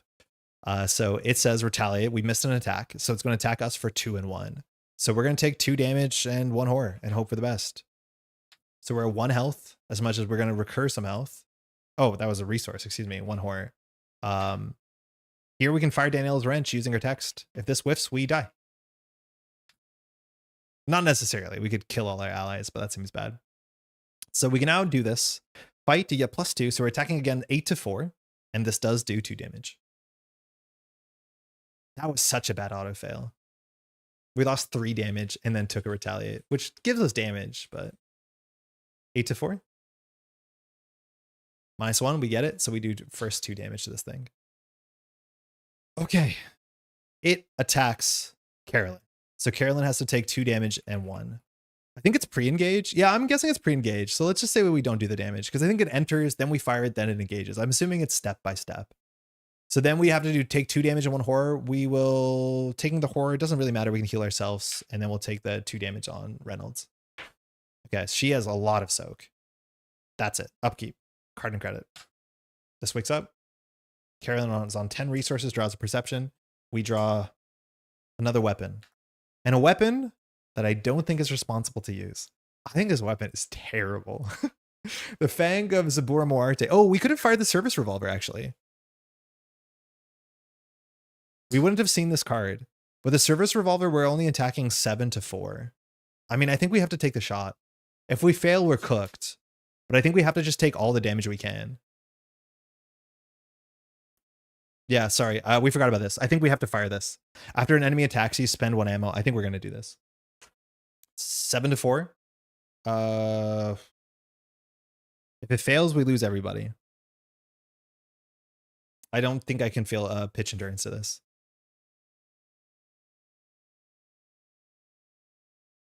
-1. Sick. Okay. Important. And then we draw. Excuse me on that. These wake up. The fact that they're stacked is pretty bad. Okay, Doom. We're at 3 of 14, if I'm not mistaken. Yep. First encounter card, and with echoing, this easily is a 4 encounter card turn, which is probably not great for you. First encounter card is Feeding Ground, so this will surge into another card because it's a treachery, and it seems like it cares about willpower, which probably isn't great. Test 3 willpower, we're 3 to 3. If you reveal a blood token, you automatically fail. If you fail, take 2 horror. Actually, that's the best outcome here. So we're 3 to 3. Not going to boost this. We don't fail. Neat. That being said, Echoing Darkness will fire here. So it says after you draw a treachery, discard this, draw the top card in the counter deck. Grasping Hands. Oh, this is good that we did not draw this on Daniela. So we are 3 to 3. Also, we have good numbers for this. Excuse me, I hit the microphone. Not going to boost this. For each point you fail by, take a damage. We'll probably take 3 damage on this, which is brutal. We take 3 damage off of this. What an encounter card. We're cut in half. I can't believe a single encounter card can do 3 damage to you in 2026. All right, we swap over. Daniela draws 1 encounter card. It is she's dead. She's so dead. The nearest, oh, it says non-elite. Okay, never mind. She's good. We're still cooking. The nearest non-elite enemy moves once towards your location, engages, investigates, makes an immediate attack. Actually, this is sick because it breaks up the chain. So now they're not at 2 in a row, and then Lie in Wait will fire. That's really good. The nearest non-elite enemy, this thing is obviously elite, moves, and if it engages you, it makes an immediate attack. That's great. Now this has Surge, but also Echoing in Darkness functionally has Surge, so we have to draw 2 more encounter cards. Unnatural Decay. Oh, this is probably good, actually. If you fail, you must either place 1 Doom on an asset you control or take 2 damage. We'll obviously just place the Doom. The Service Revolver can easily be replaced, but we have so much headroom for Doom. We don't care. So we're at 3 to 4 on this. Blood, 2 to 4. Don't want to seal the blood, but it looks like we're going to. Auto fail. So we seal a blood. We'll add a Doom to the Service Revolver. Putrid Vapors.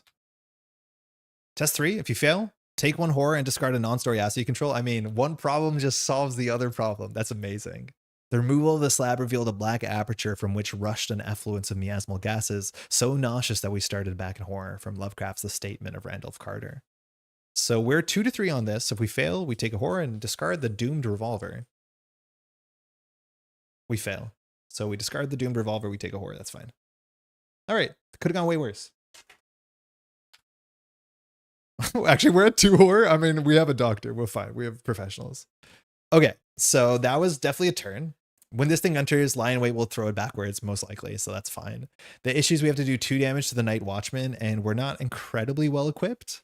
We could drop the Fangazabur Moarte and just like send it. This means we attack at 9.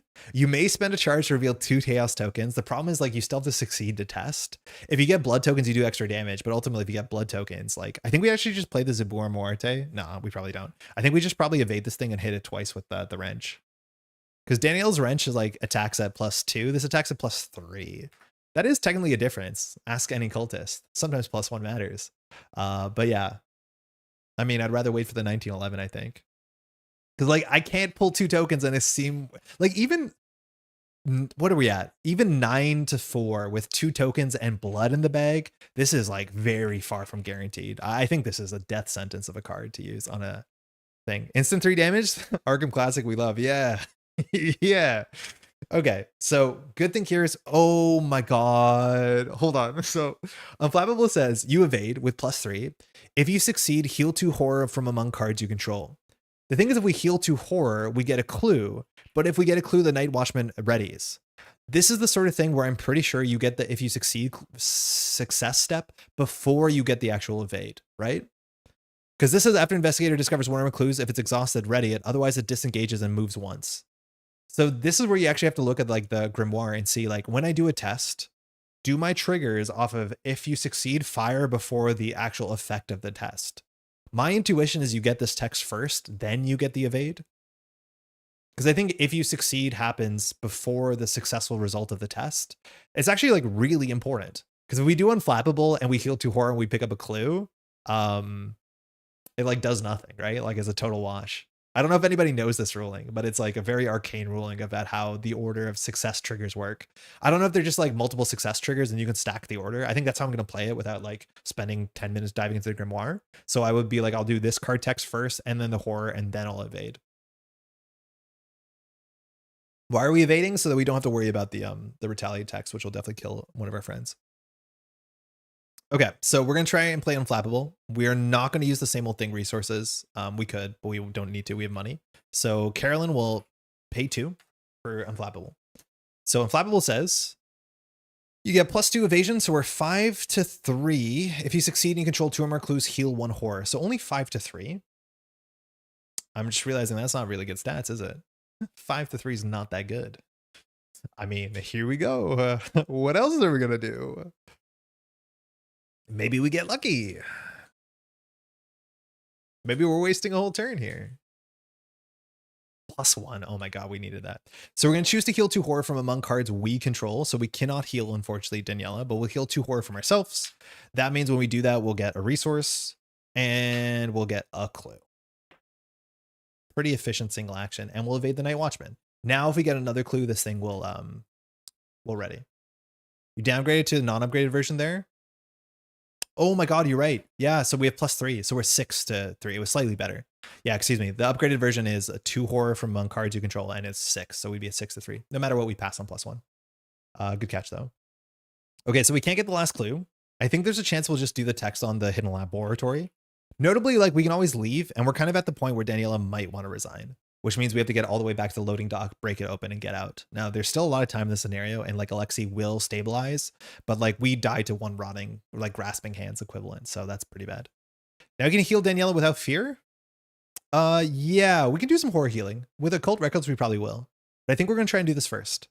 So, second action, you learn about the bioexperiments of blood from a fearsome monster. Place 1 clue from the token pool on the current act, and the act advances once it has 2 clues. So we're going to put this here as a reminder.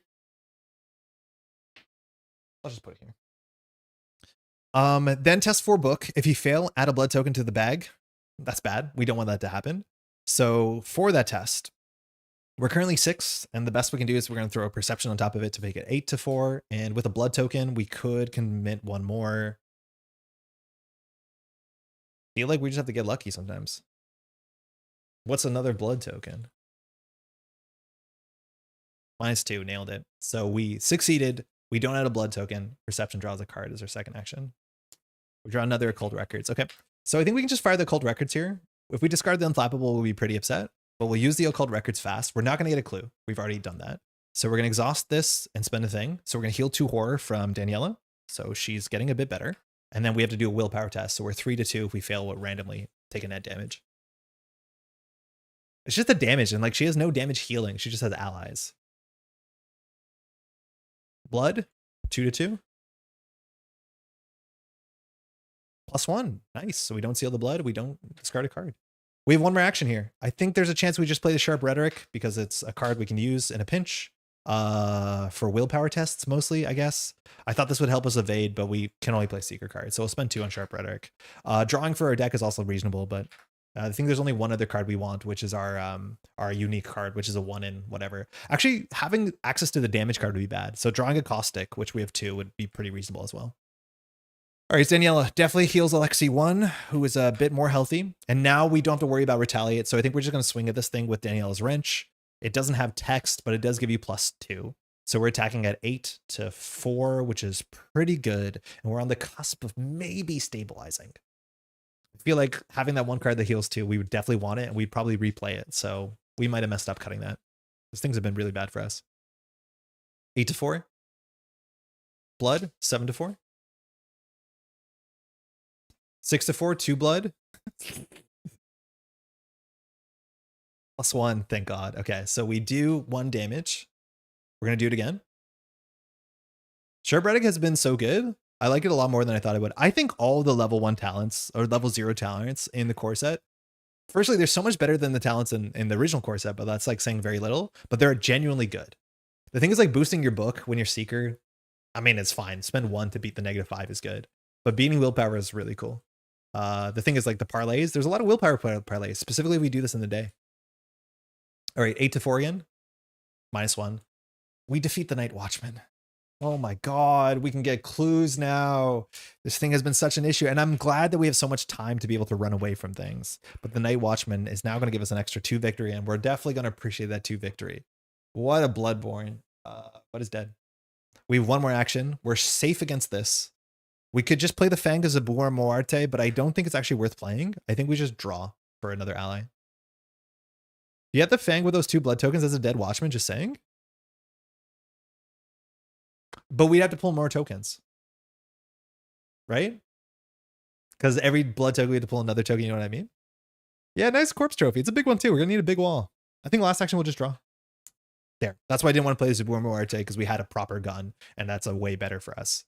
Enemy phase. So this one enters our location. It's the Night Feeder. But before it attacks us, let alone, I believe, engages us, we're going to be able to hit it with the Lion Weight, which fires its elusive trait. So it has like this beautiful barrier against the damage. And even if we fail it, it's totally fine because it just gets pushed out regardless. Mind you, Logan Hastings, we could have played a bounty for 5 resources, but we have to remember we can Logan for $1 because we defeated something. Okay, so we're going to do this. We're at 7 to 3 for single damage. You have to watch out. They do heal. And we have no burst damage besides the 1911. So 7 to 3.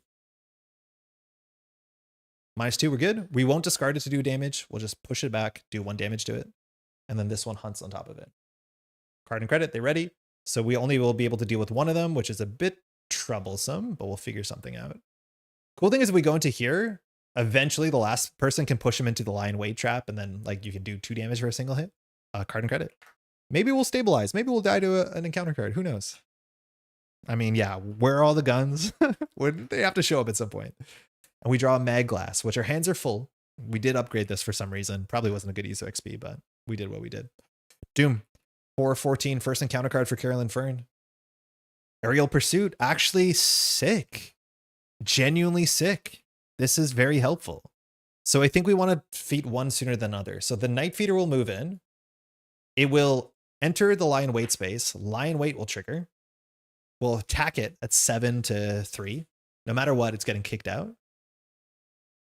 Skull is -2. It takes 1 damage. We'll throw it out. This thing didn't engage us, so we don't get attacked. Man, Lion Weight's such a good card. This has Surge. Echoing in Darkness. So next turn will be a problem. I still think there's a couple enemies in the bag, so it might not necessarily fire, but it's mostly treacheries. Daniela. Voices in the Night. I wanted to say that's her best card and she's always drawn it. So I think we're actually stabilizing. This means we can enter this location and hit this one Night Feeder off, but Daniela is just going to start swinging. The only problem is like when Daniela gets attacked with Voices in the Night, the elusive fires, but her text allows her to attack even as if she was engaged with it. Like from my understanding, and this is a bit, I think they responded to this, but if something leaves you, Daniela is still allowed to fight it. Because it says after an enemy attacks, investigate your location, fight that enemy. It doesn't care if that enemy is at your location or not. You can still do the fight. So if it hits you and runs away, we can still attack it with the wrench through some sort of divine magic. So that's cool. That means we'll actually do a bunch of damage. This is a good turn. That actually is a really good card. Question is, do we play the 1911 first? Do we get horror healing first? No. I think Daniela will go first. She will heal Alexi, so her battery of health is good. I think we just play the 1911. We walk into there, we wrench one of them, and then we probably just attack one of these ones normally. I don't think we waste a bullet on it.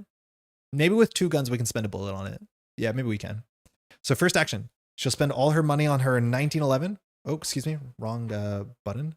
So she has her first gun, her second gun. We've seen her service revolver. It comes in with just 4 bullets. Attacks +1 for +1. Way better than chapter 1.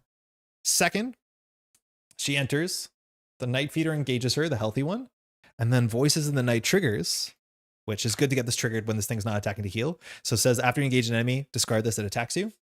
So the Night Feeder is going to strike us for 1 and 1 perfectly for Lexi, just shrugs it off. And then elusive fires will make this run away to the storage, I guess. Actually, no, we should probably make it run away to where we're going. Nah, storage. Then we can respond with our hero text, which means we can fight it. So we might as well just use Daniela's wrench here. So we're going to fight this thing. We get +2, so we're attacking at 8 for 2 damage. You can just win this turn, can't you? There's another act. We're not done. That's -5. I think we fail.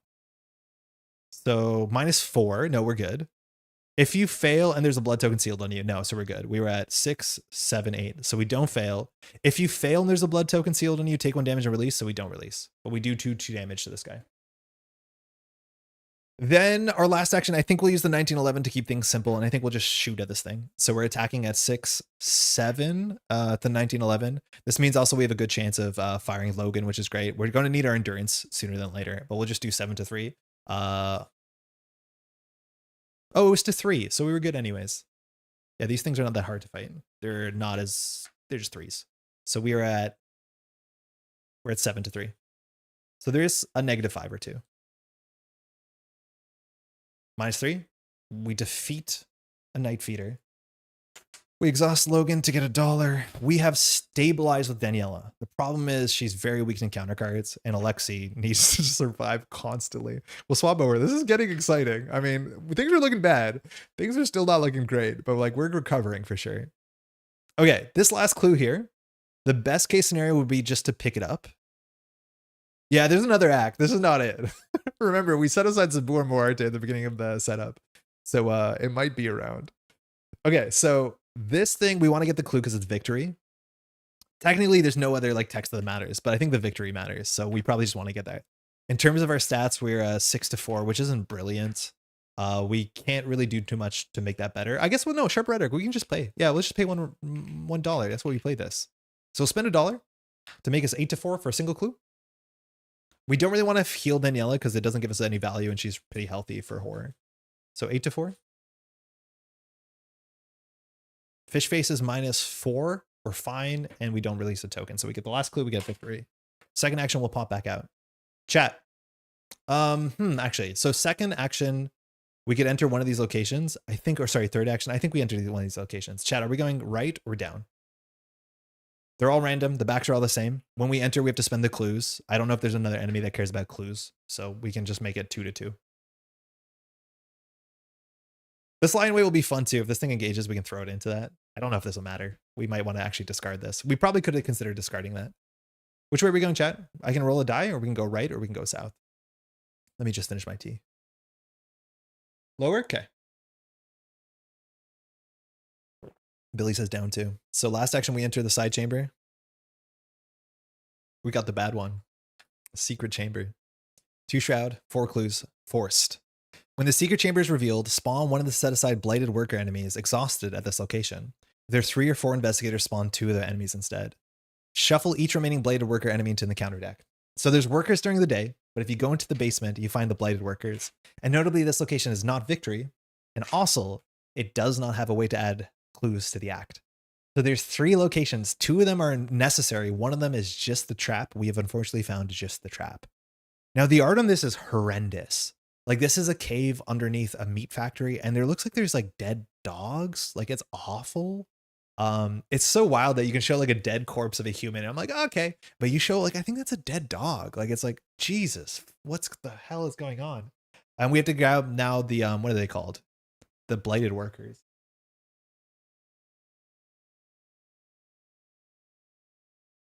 Blighted worker, there's 1 exhausted, and then we're shuffling 3 into a deck of, I think, like maybe 18 cards. This is the blighted worker. 3 shroud, sorry, 3 attack, 1 health, 2 evade. Hunter. After the blighted worker attacks you, if there are no blood tokens sealed on your investigator, search the chaos bag for a blood token and seal it on you. If you cannot, choose and discard a card from your hand, which is scary because no matter what, Danielle is just gonna be covered in blood. I want to shout out this art too. This is from Peter Polak, who does a lot of like really frightening art. A bunch of the really great cards from Hemlock had Peter Polak art. But like the art here, it shows somebody shining a lantern into like the tunnels where you see again a factory worker wearing the same sort of fatigues that Danielle is wearing, but obviously things are not going well. But I think the fact that the face is so overexposed reminds you of like body cam footage, right?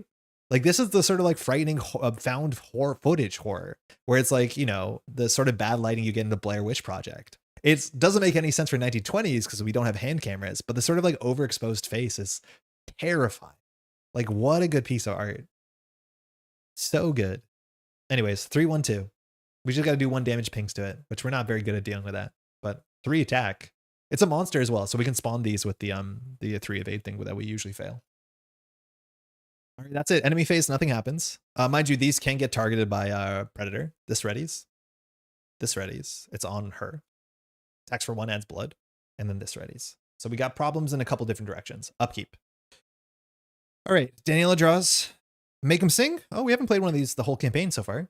So this is 2 cost, get a clue, automatically evade, do a fight test based off of their health, which is really easy against the 1 health guys. And then she draws a deduction, which is nice. There's a lot of clues here. Now we don't actually need these clues. So you're assuming when the game gives you clues that are not necessary that the clues can matter in the 3rd act or whatever the next agenda is or for some enemy, because these clues are totally useless. In theory, they matter because entering this, but there's enough clues that I don't think you get locked out. Maybe it actually matters for that. Doom, we're at 5 of 14.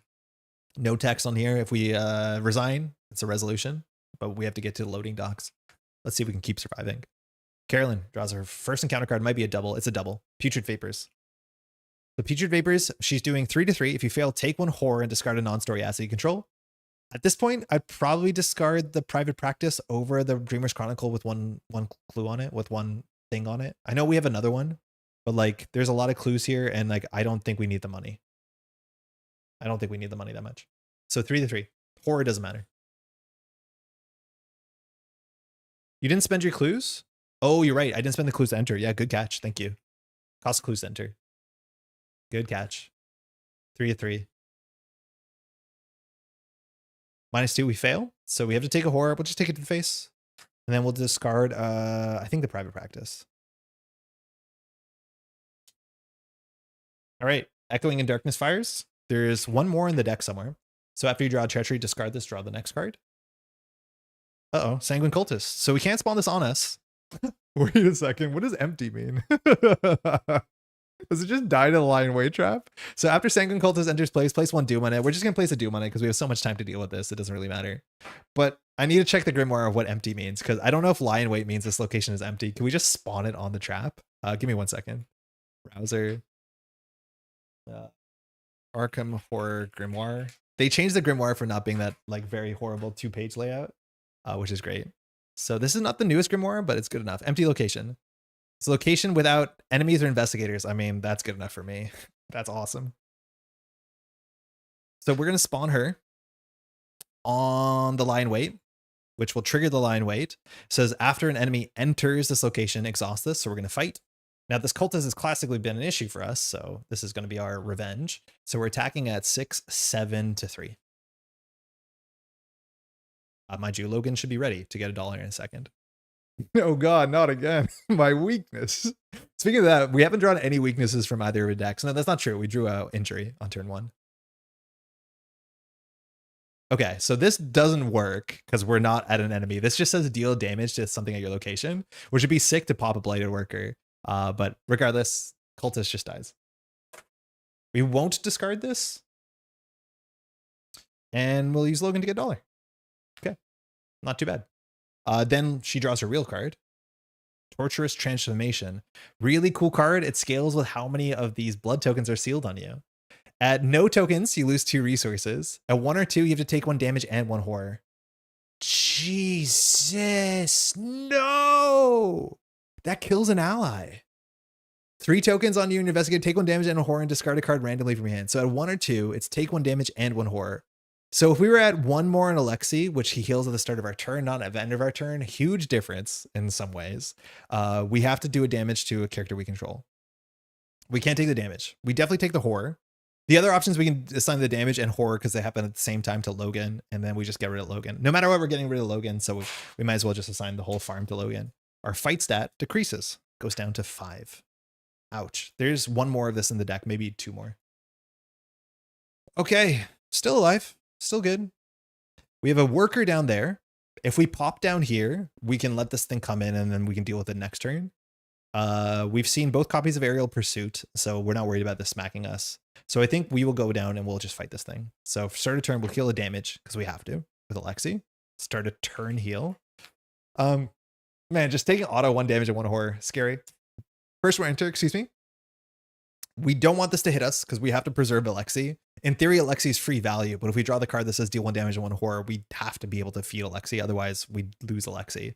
Otherwise, it would be smart to like engage this thing and do all that like jazz, but I don't think we can afford to do that. I don't think we play Make Him Sing here. Man, we have more money suddenly. So it says choose an enemy or location. So parlay test X fight. If you succeed, evade the enemy, discover 1 clue. I mean, I'd rather keep this for an elite enemy because it doesn't have text. But again, the elite enemy might have like 14 health or something ridiculous. So maybe that's a bit silly. You can still fire with Scrape By, which is kind of cool. So I think we probably just like play Endurance and then fight this. So second, we'll play Endurance. So cost 2. And now we can spend our money to fight and evade. And then third, we'll just attack this thing off of the back of Carolyn. Daniela's. And we're going to use this. So we're attacking at 5 now, 6, 7. So we're 7 to 3. We're going to use Endurance. We're going to spend $1 to make it 9 to 3, which is good. 7 to 3 is not guaranteed because we're blooded. So there's -5s. Like we basically have 1 free Endurance proc every turn because we had a 1 free Logan proc classically every turn. Kind of, sort of. Elder Sign. It says deal 1 damage to character your location. I mean, we won't use that. I think we have to though. Regardless, we just defeat this. Okay. That's our turn. Nothing else. We'll swap. Okay, so it's just clue getting time. We could heal a bit of horror. It doesn't really matter. So we'll start with the Dreamer's Chronicles. Dreamer's Chronicles, we'll spend the charge. We'll investigate. We're at 6 to 2, so I don't really feel like we need to boost this. We could use the deduction, but I'm assuming this is going to be higher shroud. And like the only reason we're emptying this is because this thing's going to pinch us on the way in. Otherwise, we would just leave this. I think that's good enough. 6 to 2 is fine. I mean, we could spend a resource. Yeah, we might as well spend a resource. So we'll make it 8 to 2 with Sharp Rhetoric. Blood, 7 to 2. Glad we boosted. 6 to 2. Blood, really glad we boosted. -3. So we pulled a -5. So glad we boosted. The bag is bad. So we'll choose with the Dreamer's Chronicle to take a horror. So we'll take a horror to our face. We'll get 2 clues. Okay. We could do occult records on us. I mean, yeah, that's fine. 2 shrouds fine. So we use occult records so we can use our text. So we'll have fast during a turn, heal 2 horror from us, which allows us to grab a clue. And then we have to do the willpower test, 3 to 2. There's like 1 good target in our hand we don't want to discard, which is the Unflappable, which is our boss solution. But our deck still has like 2 caustic reactions, which can be pretty good against a boss. We want to hoard clues for that. 3 to 2, Cultist. I think it's -1, pull another one. Yeah, so we're 2 to 2. 1 to 2. Fail. So if there's multiple of these, it's minus. So we failed by a ton. So if there's a blood token sealed on your investigator, reveal additional. After this test resolves, release a blood token. And then this one says, after this test resolves, release a blood token. But the blood tokens, when do they get sealed? It's after this test resolves? If the skill test fails, seal a blood token revealed during this test on the performing investigator. So like, I don't know how this works. This actually has like some really interesting timing because we failed. So if we failed, are we allowed to seal the blood on us? And then with the cultist and the tablet, can we release both of them? Like, I have no idea how that works because they all have like very arcane timings. It looks like we might still have a blood token on us. I don't know if we can release both of them. We have to discard a card randomly. How many cards is this? 1, 2, 3, 4, 5, 6. Oh, we can just roll a die. 1 on left. 5, we get rid of deduction. Feels bad. Okay. Yeah, I don't know how that works. And then last click, we'll just try and get this the secret chamber. So it's just 2 shroud. We'll just go in the standard 6 to 2. This is -4, I think. Fish face. And you take a damage if you're bloody. So we just get the last clue. All right. Night Feeder feeds, or it just comes at us. This readies. We do card and credit. All right, we draw Overpower. We're definitely looking for our last Logan. We haven't seen it yet. And then here we draw Gather Intel, which is a card that just draws us more cards. We still have 2 weaknesses in our deck, so I'm not super stoked to draw that fast when our deck is that thin. And again, on this deck, we have a Logan, an Alexi, and that is so important. The problem is we're going to draw in harm's way, and in harm's way is probably going to kill us because it just says whenever an enemy engages you, I think you have to take a damage, or when it attacks you, take an extra damage. It's just going to be a bit too much damage unless we find Logan. I don't know if it's direct. If we find anything that does direct damage, we're just cooked. Carolyn has another action? Are you sure? We did Clue. Oh yeah, you're right. We have another action. I mean, we would have drawn, so I guess we'll just take our upkeep. Cool. That's good. That's good to have for both players. Good catch. Because we did Clue, Occult Records fast Clue. Yeah. Doom 6 of 14, so we don't have that much time left. I mean, I'm kidding. We have a lot of time left. We're basically halfway through, just about. First encounter card for Fern. It's a abattoir. I mean, we don't mind this. This seems to be a good lull to draw something like this. And this has elusive. So fun thing is if we're here and we hit it, we can throw it back onto the lion weight and destroy it. For Daniela, hopefully not to take any auto damage. Bloodcray Zealot. Okay, cool. This card was really interesting when I played with my partner. Its text actually lost us a lot of time. Spawn any empty location. So I think we're going to put it into this chamber here where we want to go. And after a blood token is sealed on investigator, place 1 doom on Bloodcray Zealot. Drawing this in the first part, the first agenda where there's only like 5 or 6 doom, or drawing in the second where there's like 14 doom is such a huge difference. This is an ability that's very easy for us to forget. We're going to obviously try not to. Oh, wait a second. Any empty location. We'll attack it with lion weight. Keep forgetting we could do that. Lion weight is so absurd with spawn empty locations. So we're going to attack it. We're only at 6 to 4 now because we lost our thing. I mean, we can do an overpower just to get through our deck. I think we just need to find our guy. And I think we actually discard this lion weight. There's no more cultists in the deck. So 8 to 4.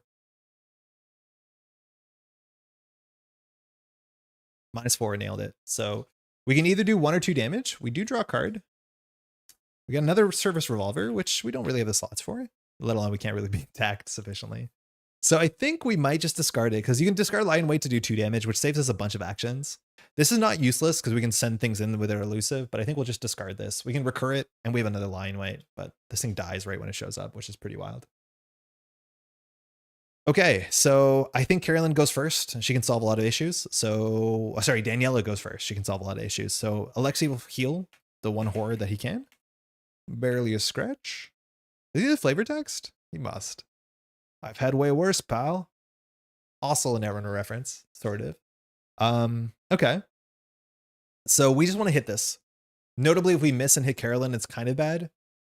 So if we attack this with the wrench, like that's the thing is we can get it to attack us so we can get a free action, but ultimately like that's not worth it because if we draw a thing that says 1/1, we have to like again lose Alexi. So we have to keep Alexi at full health so we can tank the 1/1. It's like a really bad spot until we draw Logan. So we can attack this. We'll be at 5, 6, 7, and we can spend $1. So we will do that. So we'll swing with the Nails Wrench on Carolyn. So we're attacking at 7. We'll spend 1 endurance dollar to make it 9. So we're 9 to 3. 7 to 3 is pretty good, but with blood, you have to do better. Elder Sign. I mean, that's really good. This just does 1 damage to it, which isn't an attack. So it's not like it runs away right away. None of that matters. So deal 1 damage. Then Daniel's Wrench only does 1 damage, but we've now hit the breakpoint and it runs away to the loading dock. It's technically not an empty location, but it goes to a location without investigators. And that's the only location. Second, we'll pop back into here. The Night Feeder engages us. I probably just emptied the 1911 into this to deal with it once and for all. So we'll shoot it with the 1911. We don't want it to attack us to do Carolyn for a bunch of different reasons, let alone its text. So we'll attack. We're attacking at 5, 6 to 3, 7, 8 to 3 with endurance. Man, endurance is doing a lot of work. And we'll get the dollar back, hopefully. 8 to 3 for 2 damage. +1. It's defeated. We gain a... oh, we don't get a resource. Never mind. We have no Logan. We're actually going to go down resources. We have to play the emergency cache sooner. Because we spent 2 resources at a turn and we made 1 resource. Still pretty good turn. Okay, so it's Carolyn time. So this is the last place we have to go to get the last thing. So we're going to do first, second, spending 2 clues. Actually, what does the text say on side chamber? Can anybody spend the clues at the location? As an additional cost to enter side chamber, investigators at the cavern entrance may spend 2 clues. Okay, so for that reason, we're actually going to use the 2 clues off of Daniela because we have cards that care about how many clues we have. Daniela doesn't. So we'll use Daniela's clues. That went wrong. And then we'll enter this. You might want to look at physical fitness too for your next upgrade.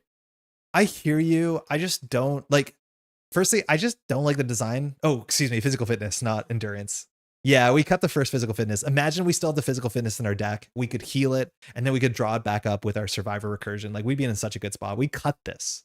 And instead, we're playing Make 'em Sings, which, like, yeah, that was a bad choice on our part. We definitely should be playing as much soak as we can, because if Daniela can't soak, she doesn't play the game. All right, we enter this one. The last location is a locked chamber. So this is the standard version. 3 shroud, 4 clues. It's a vault of sorts. Investigators at locked chamber spend 2 clues as a group to learn something recently broke out of this room. Place 1 clue on the token pool. It has only 3 shroud, 4 clues. It has victory 1 or victory 2, excuse me. So we're kind of incentivized to clear this. Notably with the act, if we just do that action right away, we'll have 2 clues on the act. And it says if the end of the round, if there are exactly 2 clues on this advance, it doesn't say may advance, it says advance. So you have to advance. So I don't know if we want to advance right away. I kind of want to wait for Logan a bit. I don't know how much worse it gets at night. So I think we can just work on this for a second. And then eventually we'll get out. The level 0 version is expensive for before 1. 3 HP is good. I mean, it's obviously better because it's cheaper. Also, the icons are different, which is weird if I'm not mistaken. But the thing is, our deck has same old thing. So like, I don't feel bad about playing a 2-cost event, right? Like move, heal 2 for 2 cost is not awful. And with same old thing, our deck has 2 same old things. Like we can play a bit more expensive events, which I like that angle. So far, like using survivor support to play events in Guardian is like really cool because there's a lot of like full Guardian event decks, at least in chapter 1. Okay, so we have 1 more action. This is where we would spend our deduction if we had one. I don't know how many more clues there are, whether it's worth playing this next Occult Records or not Occult Records, the Dreamer's Diary, the Dreamer's Chronicle. I might not be worth the action. Our money has stalled out too. Oh, we forgot to fire Gather Intel. Man, every time I forget to fire this, it's like every time I have this, I forget to fire this. I think we wouldn't have drawn 2 though. I think we just investigate. We have to remember we have Detective Reynolds text, which at some point we should fire it. It says after you discover 1 more clues, draw the top card in the counter deck. I just don't want to do that last action for obvious reasons because it's likely to draw into a blighted worker. Okay, so let's get rid of the Chronicles by replacing it fast with the Mag Glass. Again, you can only empty it if your hands are full. And so we'll just investigate. No, that's probably not it. I think you do play it. Because we're going to have to spend 4 actions on this. If we do this, we spend 3 actions. Whatever, we'll do it. We'll play another Dreamer's Chronicles, we'll pass. So this costs 4. Comes in with 4 charges. We need ways to take horror as well. So maybe this will make sense. That's it. Upkeep. This engages Daniela. Card and credit. Guts is good. I mean, we're worried about the Mythos phase. Rotting Remains is not as bad as the other one. And we draw Dorothy, which we don't have 2 ally slots. And I think the money on Dorothy's good, but we have the book from Detective, so I think we're happy with that. Doom 7 of 14, or is it 12? We're halfway. Wow. Okay. First encounter card for Carolyn. Frenzied Hunger. I mean, that's good because we can, firstly, we don't need to move or draw, and we can force this with Sharp Rhetoric. So this is the one that, like Frozen Fear, it says the first time we draw, move, or parlay, it takes 2 actions per round and 3 willpower to get rid of it. So we'll just throw Sharp Rhetoric or money at this. That's better on her by a mile than done Daniela. Daniela draws. This is the one that we were playing around. So luckily we are prepared for this. So Torturous Transformation. We have 1 blood, so we have to take 1 and 1. Thank you, Alexi, for your service. Okay. I think Daniela goes first. I think she shoots this thing. She plays E-Cash. Maybe she plays another gun. But we need to hit this in 1 shot because it runs away. And if we deal with it now, we deal with it now. The bottom of the deck has no enemies besides, 1 more Bat Horror, but I think it's just Blighted Workers. Oh, wow. No, actually. There's 3 Blighted Workers. There's a Night Feeder and a Bat Horror. So there's still like a lot of enemies in the deck. When I play multiplayer, I never pick up the deck and look at it. When I do solo, I do it all the time because it's known information. Some people don't like that because you're like, you're shuffling the deck. But if the order's random, it's still random when I leave it. I don't know. Let me know what you think about that. But I don't mind picking up a deck that's not ordered in any way and just looking at cards and shuffling it. It's like when you play Slay the Spire and you can see like what's in your deck. It tells you. It's nice. You can make smart decisions. Okay, so we'll definitely take the damage on Alexi. I think we'll start with the 1911. So we'll shoot. We're at 5, 6 to 3. Now, if we miss on the bad horror, it's not the end of the world. But I think Endurance wants us to spend $1 here, so I think we will. So we're 8 to 3. Man, Endurance is good. Especially because at some point, once you're set up, money doesn't matter, and it's really nice to make money matter.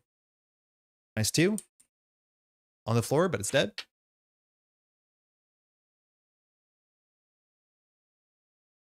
Okay.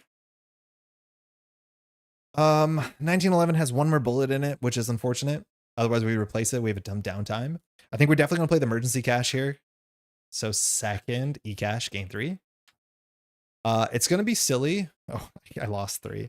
It's going to be silly to draw last action. Yeah, so we should do that before we play the e-cash. So before we play the e-cash, we'll draw in case it's a weakness. It's the lion wait. Okay. So what we could do here is we could play lion wait fast at our location.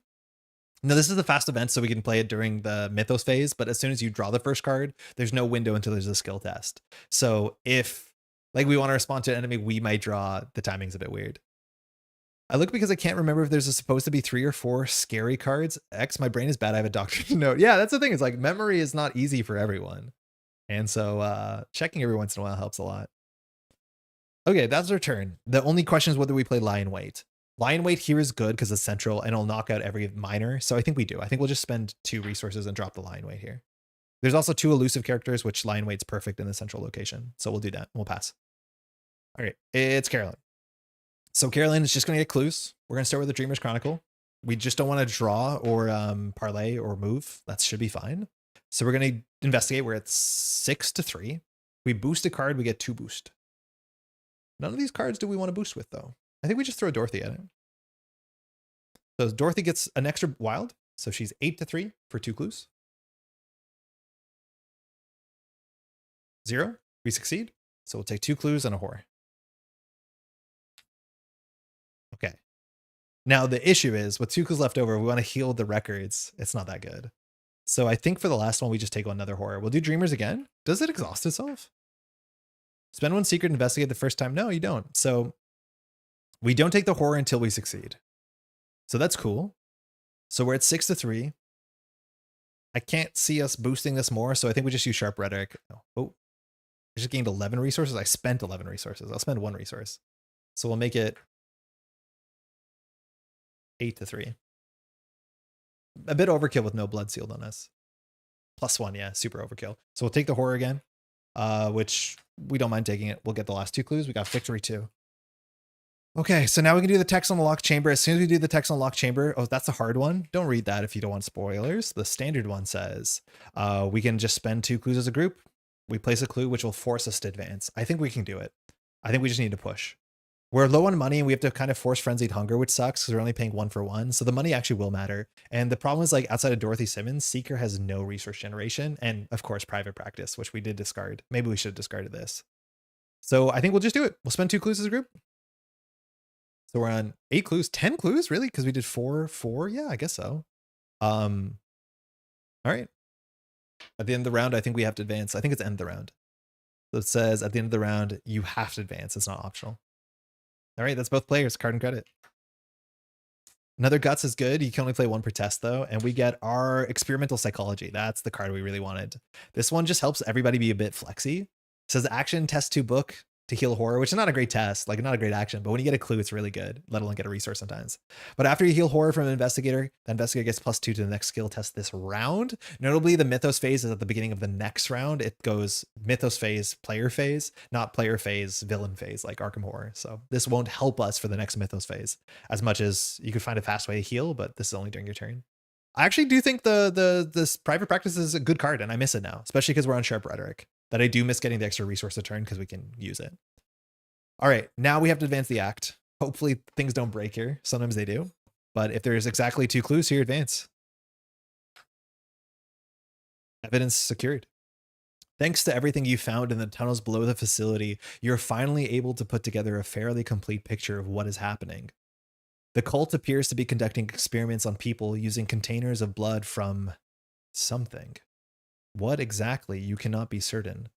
Some of these people seem to be workers from the facility, while some of them seem to be cultists. And through these experiments, people have been turned into bloodthirsty predators of the night. At the head of it all, the name on many of the memos and correspondences you found is one Howard Wilkes. It would seem you found what you've came for. There's still the matter of where all this blood is coming from. If you could find the creatures they are harvesting it from, you might be able to put a stop to this operation before you confront Mr. Wilkes. Put the set aside descending tunnel location into play. I do need to remember, I forgot to do frenzied hunger. We'll just do it in a second. Which one are we looking for? Found it. You need it early, but private practice adds up. You just need to pay off, so it's unreliable. Yeah, it does pay off. So we have a descending tunnel. Notably, this cavern entrance in the middle. Oh, I played this wrong. The descending tunnel is attached to the secret chamber. So you're always forced into the secret chamber. When I played this with my partner, we did this wrong and we attached this to the cavern entrance. That is so much cooler. Okay, so this is attached to the plus, which is the secret chamber. So, I mean, I guess we have a location down here. This is a big board. All right, so this is going to be the divider between the two hands. All right, the descending tunnel says, and no matter what difficulty, it's the same one. It says, unlike the rest of the cave, the tunnel slowly descends into the darkness. You can hear water dripping from somewhere ahead. All right, before we advance, we'll do the frenzied hunger text. It does happen before we draw our encounter card, so in theory, we're not meant to know we have this, whatever. It's not going to change too much. I think we're just going to force this with some money and the guts.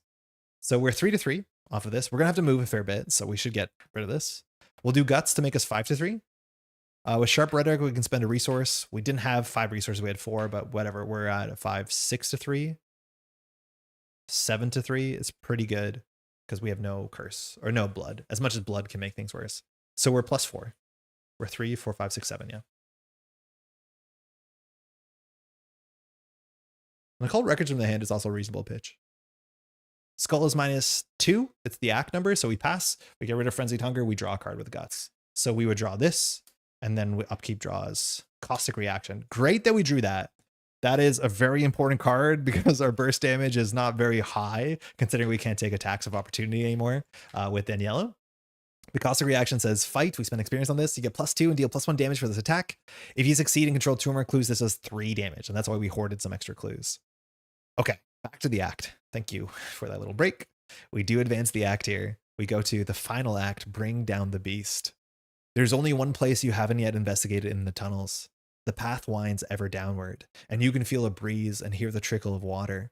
It seems it leads to a great chamber of some sort. Whatever is down there, it must be the source of all this tainted blood. Now, this objective text obviously spoils what's going to happen, but it's also really interesting. So it says, objective, if each surviving investigator has resigned resolution 2, and notably the original resign objective we had on the act 1 and 2 said resolution 1. So if we leave now, we get a different resolution. Obviously, that's because we found out some evidence, but also means maybe because we ran away before dealing with the final objective.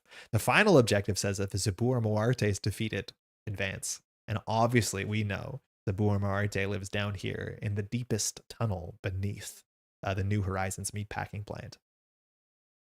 Do we go fight Zabur Moarte? I mean, we have some time. If we defeat Zabur Moarte, we advance, so I don't think we're going to have to resign. So it's not like we're going to have to do this fight and then go all the way back up. If we want to resign, we can go we have to go to the loading docks. We have to open the loading docks, and then we have to spend an action to resign. So we'll find out. That being said, Doom still happens, and we're at 8 of 14, so we have a fair bit of time here. And we draw encounter cards. So let's see what we get, and then we can make a decision based off of that. Carolyn grabs a blighted worker. Okay. If this attacks, she gets blighted by blood. It says Hunter 312. After blighted worker attacks you, if there are no blood tokens sealed on your investigator, search the chaos bag for a blood token, seal it on you, otherwise discard a card. Notably, if she just moves, she does take a damage. She does take a blood. The damage also sucks, but then the lion weight can deal with it. Otherwise, it's a bit awkward. We might try and evade this 3-2, but it doesn't feel good. Daniela, though, well, she's pretty weak to encounter deck at this point. Draws a bat horror. I mean, okay. So we could fire lion weight here if we wanted to. It's not huge. It just pushes this thing away from us, but we could push it into the secret chamber and exhaust it, which means it'll be easier to fight. So I think we will use the lion weight. And then the question is who deals with the blighted worker? Because it might also be Daniela that has to deal with the blighted worker. We're definitely not going to use a caustic reaction on the blighted worker. So we might just lose a round dealing with enemies before we get down there. If we're going to go down there. All right, so we'll fire Lion Weight. Even if we fail, it's fine because it fires elusive. So we're attacking at 6-3. Good enough.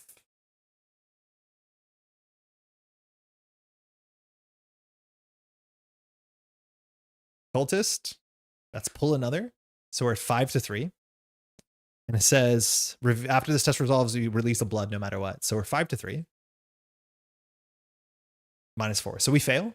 Regardless, this gets removed. The attack happens, and this thing runs away with elusive. Okay, so we have to make a big decision which way we're going to go. Either we can go down and fight Zabur Moarte, which we have no idea what it looks like. We know we picked the standard version, so hopefully that helps. There's a chance that she could save an action to move in here, but if she moves in here, she's not doing anything with her turn. So Daniela could come in, could swing, could leave. Each shoots leaves. Could be fine, and then we can get ready for fight this. We can push this back into the Lion Weight. It could take 2-3 damage. We definitely want to reload our gun, so shooting this thing once before we go down seems reasonable too. The deck has 2 more Blighted Workers and 1 more Night Feeder, I think. It'd be fun to use the Fang of Zabur Moarte, but like I imagine Zabur Moarte is going to be pretty mighty. I don't know if we want to do a thing that pulls 2 tokens with the bag as bloody as it is. I think this bag has 6 blood in it. Oh, 7 blood. So on average, every token is -1 worse. Okay. I think Daniela goes first. So first, she heals Alexi. We haven't missed that trigger yet, I don't think. First, we'll just attack the Bladed Worker off of the face of Daniela.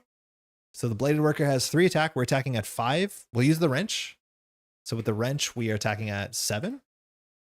So 5, 6, 7. 7-3. And we'll just pay 1 endurance dollar to make it 9-3.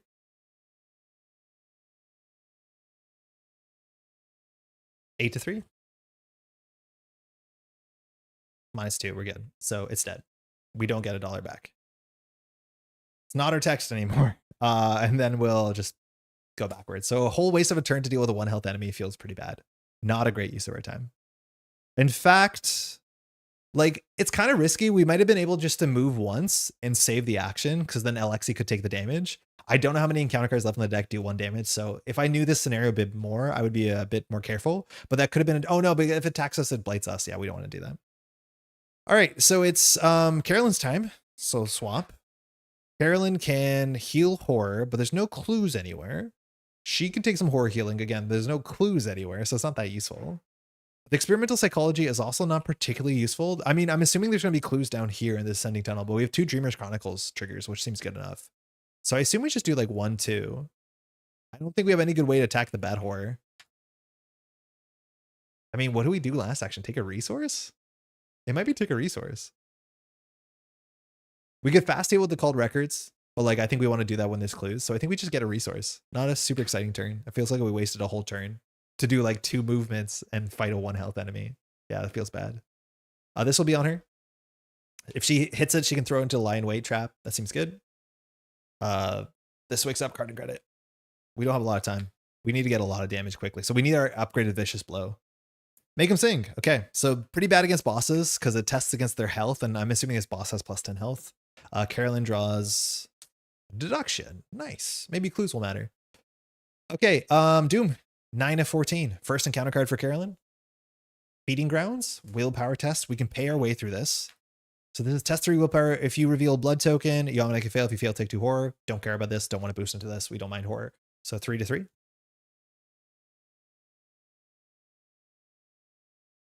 Skull is -3 at this point because it's equal to the act. So we take 2 horror. Yeah, take 2 horror. We'll just take it. We'll put 1 on Reynolds, 1 in her face, I guess. So far, we've seen nothing that targets assets. So like we can just heal assets. I think Occult Record says heal from anything. Suspend heal 2 horror from investigator. Oh no, so we should take it to us. It's fine. Daniela? Echoing in Darkness. I mean, that's scary, but we know there's a lot of enemies left in the deck. So this is the last one, which says when you draw a card, just draw a different card when you draw Treachery. So that's sick. Like just Surge. And it's such a cool card. Like the art is amazing, but a card that just says tension. Like, oh, okay, you get away with it. But next turn, there's going to be some more storytelling. I'm such a big fan of that. Okay. Now, if Daniela enters here and Zabur Morarte is in there, she can always try and evade it and fight it with caustic reaction. She also could just like get hit by the bat horror and elusive will fire, so she doesn't waste an action on it. But I think we probably need to preserve her damage. So I think Carolyn's actually going to go first. I think she is going to go first because I think we want to move in and fight if we can. So Carolyn's going to fight the bat horror. She doesn't care. She's going to attack 1 to 3. Elusive is just cool text. Oh, but then we have to throw the bat horror into the pit. Right. Because bat horror on elusive has to go to the play location with no investigators available. So I think Daniela has to go first, which might be a bit awkward. So first she'll come into here. Second, she'll attack this thing off of her. Ideally, we don't miss. We're attacking with the wrench, so we're at 7 to 3, which is pretty good. I think we use the 1911 to make it 8 to 3, and then we replace the 1911 before we move in. So we're at 5. Oh, then we're only 6 to 3, excuse me. I think we throw the Fang. I mean, maybe we need the Fang later down there. But we can't spend a lot of resources because we're gonna need this 1911. I just think we need to have a full gun when we go down, so we might as well empty this. So we're attacking at 5, 6. Any boost here? No. 7 to 3 is pretty good with Make Him Sing. We have no blood. Let's try that. So throw Make Him Sing at it, 7 to 3. I mean, I think I should just use this. Boss is possibly massive. It's very likely. So we'll just spend another resource from endurance. So we'll do 9 to 3. Maybe 8 to 3 is good enough. Yeah, we'll keep it Make Him Sing. 8 to 3 is good enough. Tablet is -3 or -5, but we're not blighted. So -3. So that does 2 damage to the bat horror. We'll send the bat horror backwards, which means lie in wait will trigger. Lie in wait attacks it with +1. So we're attacking it at 6 to 3, which is not guaranteed. If we get this, we'll probably just defeat it by discarding the lie in wait. 6 to 3. Blood. Uh-oh. Don't want that. 5 to 3. -1. Nailed it. So we're going to discard lie in wait to defeat the bat horror. So there's only one more character that's elusive. That's a reason to keep this, but it's going to spawn on us. So maybe we can get this back later. Then last action, we'll just replace some 1911 with this 1911, which costs 3 and it just basically recharges the bullets. So we're ready for a fight, but I do think there's a chance we can send down Carolyn on her own. She can always get clues fast. She can evade if she's lucky. I mean, I don't want to waste another turn. I don't want to waste another turn.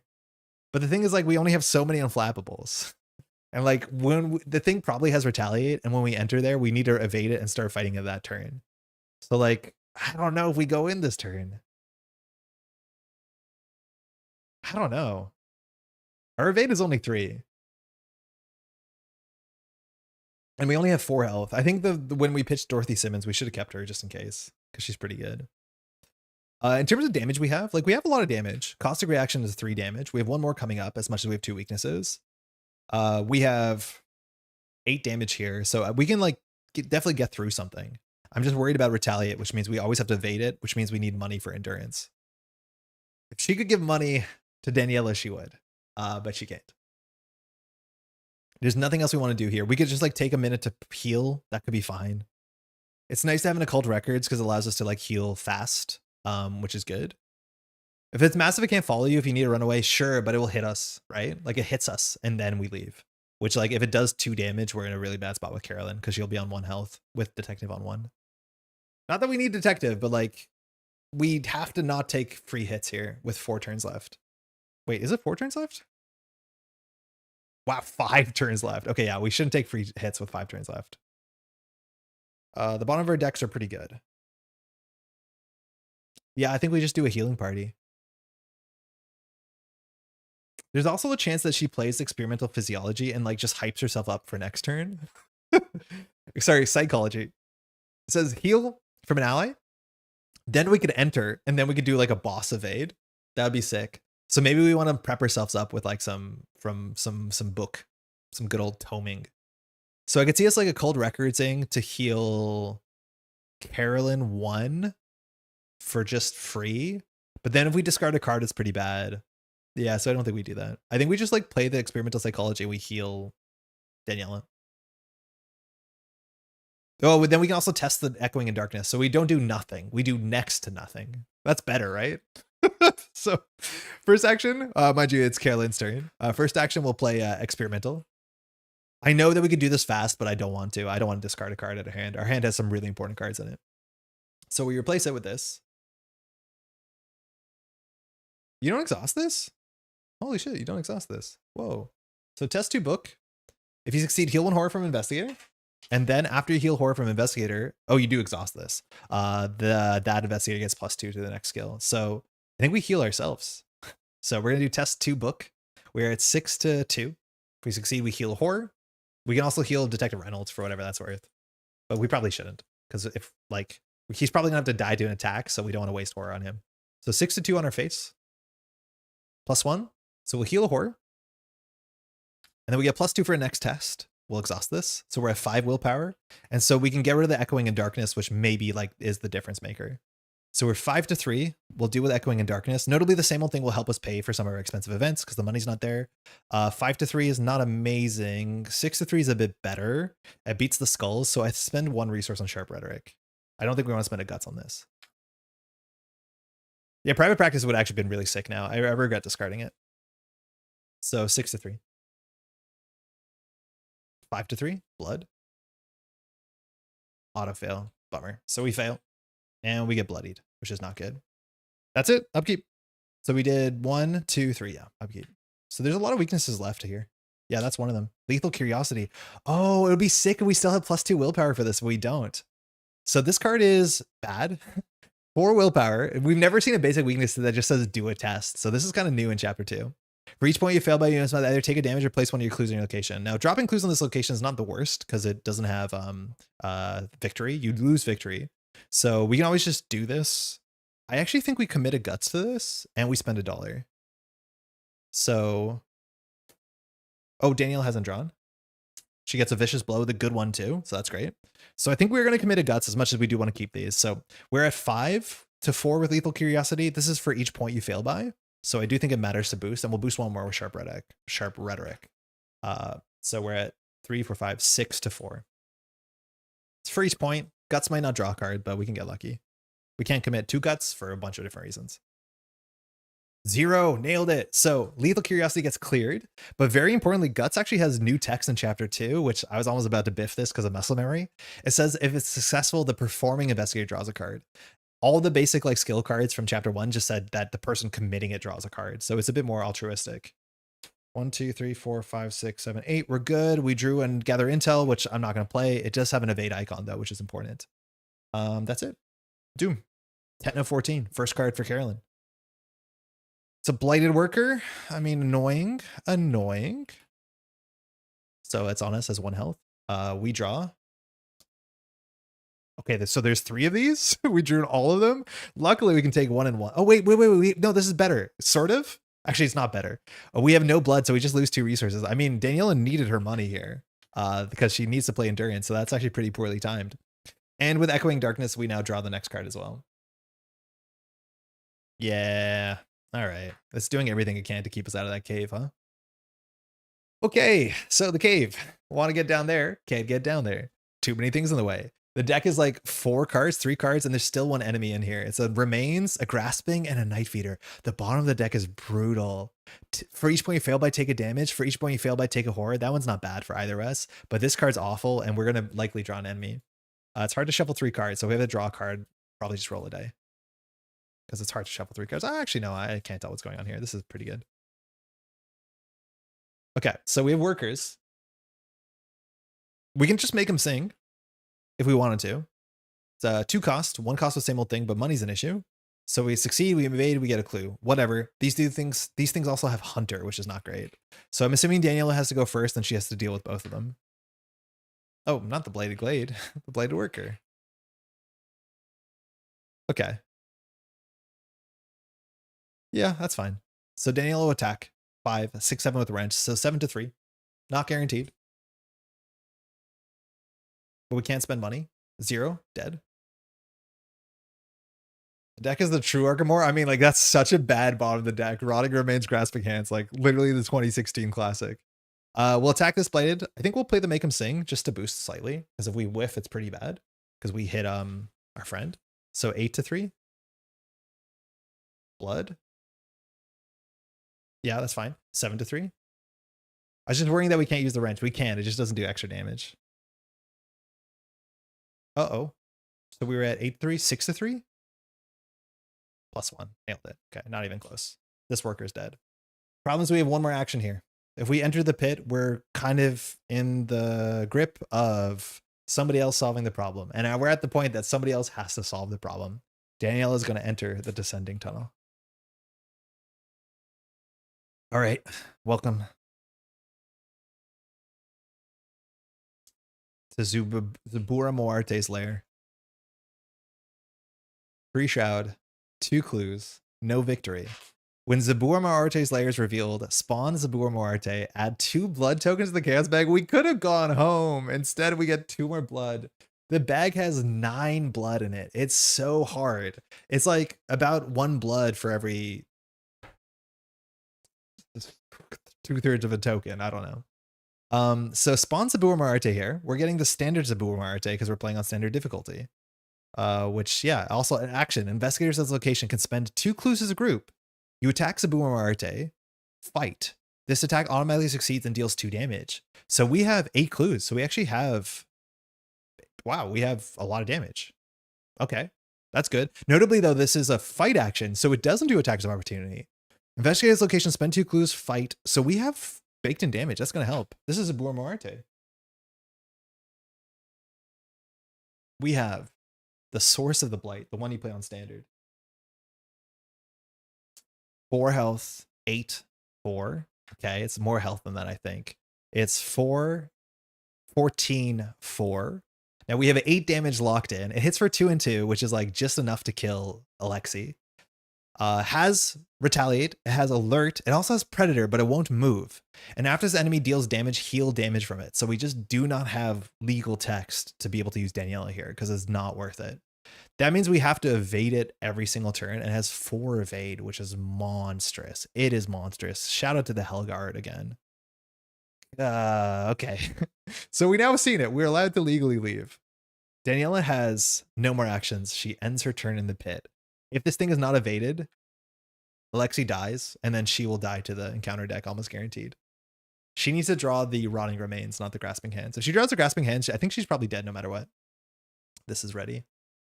Okay, well, first action, into the pit we go. Notably, this massive enemy is engaged with both of us, so it will hit both of us if it gets to the enemy phase and it does its thing. So now we're just going to have to play Unflappable and hope. So this is good Unflappable.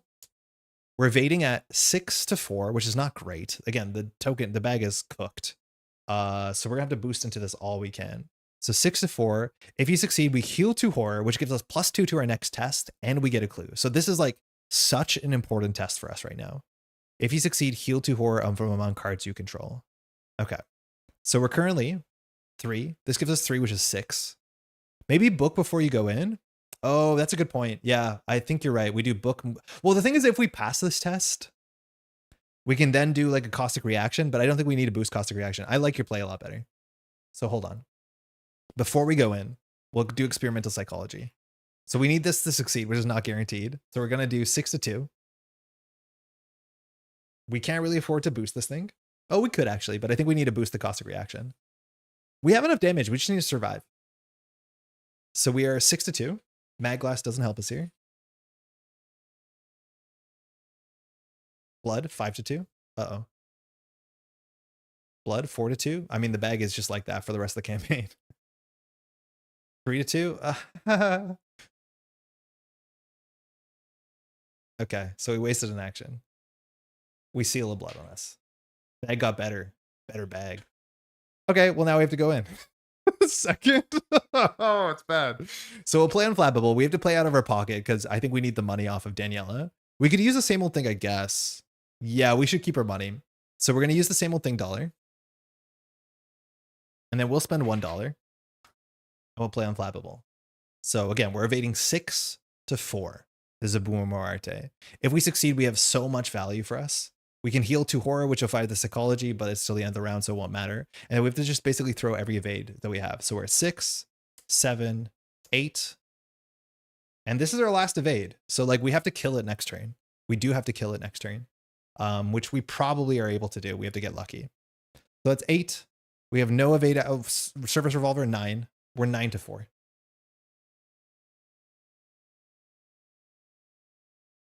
Use your money before she gets eaten. No, we're fine. Okay, 8 to 4. -3. That's -4. We pass. So he succeed. We evaded it. So it doesn't attack us. It doesn't have a to retaliate. Heal 2 horror from among cards you control. So we'll just do 2 to our face. When we do 2 to our face, we get a clue.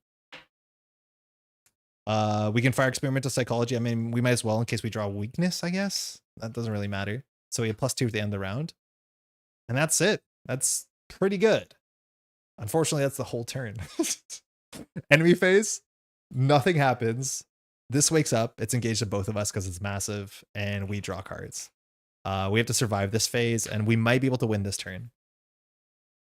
Another Alexi. Okay, that's good. So we can kill 1 Alexi, I guess.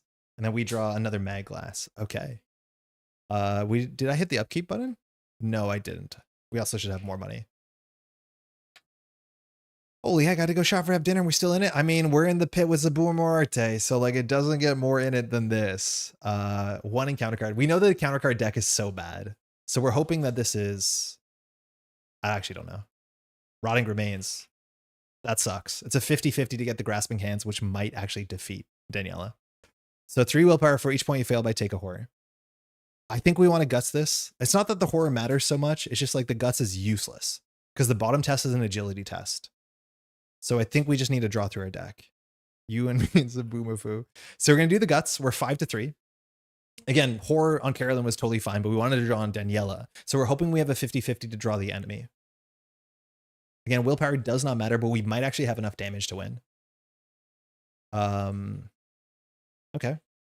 So 5 to 3. We're not going to sharp rhetoric this, I don't think, because horror doesn't matter. -1, we succeed. So we take no horror. And now the new guts says that she draws a card. She has a weakness in her bottom too. So we got to watch out. We probably shouldn't have drawn. Next card for Daniela could easily end Daniela here. Got lucky. It's a Knife Eater. So that's the enemy on Daniela. Now this enemy is allowed to hit Daniela and it will run away. So it's totally fine. Totally fine. Daniela's wrench says that if that enemy has attacked you or if you've been attacked. If this enemy has attacked you. So we know the bottom card is going to be drawn by Carolyn, and it's a Grasping Hands, which might knock Carolyn out. Is there a lot of damage in this campaign? I feel like Daniela's been getting kicked around in both scenarios. Yeah, some of that was my mistake. Like we fought this one cultist and it hit us like 4 or 5 times. There is auto damage if you have blood on you. And that has been rough.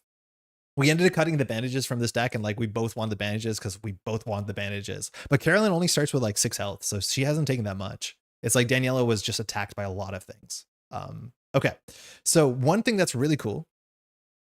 Daniela doesn't want to talk about it. So the text on Zabur Marate's lair, it says fight action. You get successfully and deals +1 damage. Just so you know, when you successfully automatically succeed, you succeed by 0, right? Because if it's an automatic success, we're actually allowed to play Vicious Blow on that test. And we technically now do 3 damage by spending 2 clues. You only succeed by 0 though, so we're probably better putting the Vicious Blow with all our endurance money.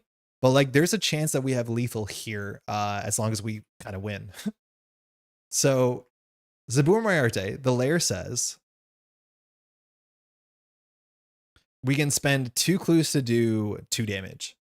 So Carolyn can do that obviously 3 times. And it's Investigator's location. So we can do 2, 4, 6, 7, 8, 9, 10, 11, 12.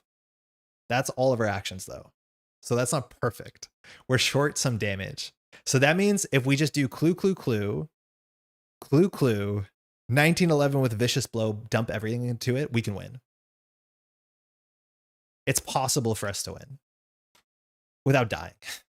Because notably, this is a fight action, so it doesn't do attack opportunity. Also, this is the night side scenario, which is the combat side. Yeah, we're definitely in the combat side. I think we can do this. Oh, notably, we also have Caustic Reaction, which is like probably safer. This does 2 damage. It is a book test, so you can't commit Vicious Blow to it. But like we can boost the heck out of this if we wanted to. You get +2 and deal 3 damage. I mean, it doesn't actually hit any breakpoints that Vicious Blow doesn't, but I think it's safer than this. The problem is if any of these fail, it has Retaliate and it'll hit us. Notably, if you miss a massive and you don't hit everybody else at your location, it just trades the Retaliate. Picking up Magneto and Age of Apocalypse. Age of Apocalypse is such a hype box. One of my favorite boxes. Magneto's also sick. I think AOA is Bishop and the person with the disc that you really like. Age of Apocalypse is Bishop, yeah, and what's her name? Magic. Really good. Great box. Okay. I think we have to do it. I think we just fight. Okay. I think we just have to send it. Hey, notably, we can play de-escalate. It heals us 2 horror. It's not really good, but we can play de-escalate here. Choose an enemy, heal horror equal to the enemy's location. Oh, it's only you heal horror? This is not great. I thought I could heal anybody. It's funny to try and de-escalate Zabuma Arte. Okay, so this is not victory. If we get the clue, it hits a breakpoint that doesn't matter. But I think we start with the caustic reaction and then see what happens from there. If the caustic reaction lands, we have it like deterministically. We just do all the clue buttons. Now the thing is, like, last scenario ending with 3 blight means you got blighted. This scenario, I think ending with 2 blights means you get blighted. So like, I kind of don't want to have 2 blights, which means you need to do more tests, but we can't afford to do more tests. So the best outcome here is that we succeed, but we pull a token that removes a blight from us, which will be one of the face tokens, which is, again, not guaranteed. But I think we're going to start with the caustic reaction and see what happens. So caustic reaction will cost $2 of our dollars. This is a fight. Oh, we're on Carolyn. This is a fight. It says you get +2 and deal +1 damage for his attack. If you succeed and you control 2 or more clues, it does 3 damage. Okay. So we're attacking at 8-4, but we want to obviously beat 17 blight or 17 blood. So we're 8-4. We'll commit everything we can. 8, 9, 10. These cards don't matter. 11. 12. I don't know. 12. It's hard to imagine 12 matters, but we're 12-4.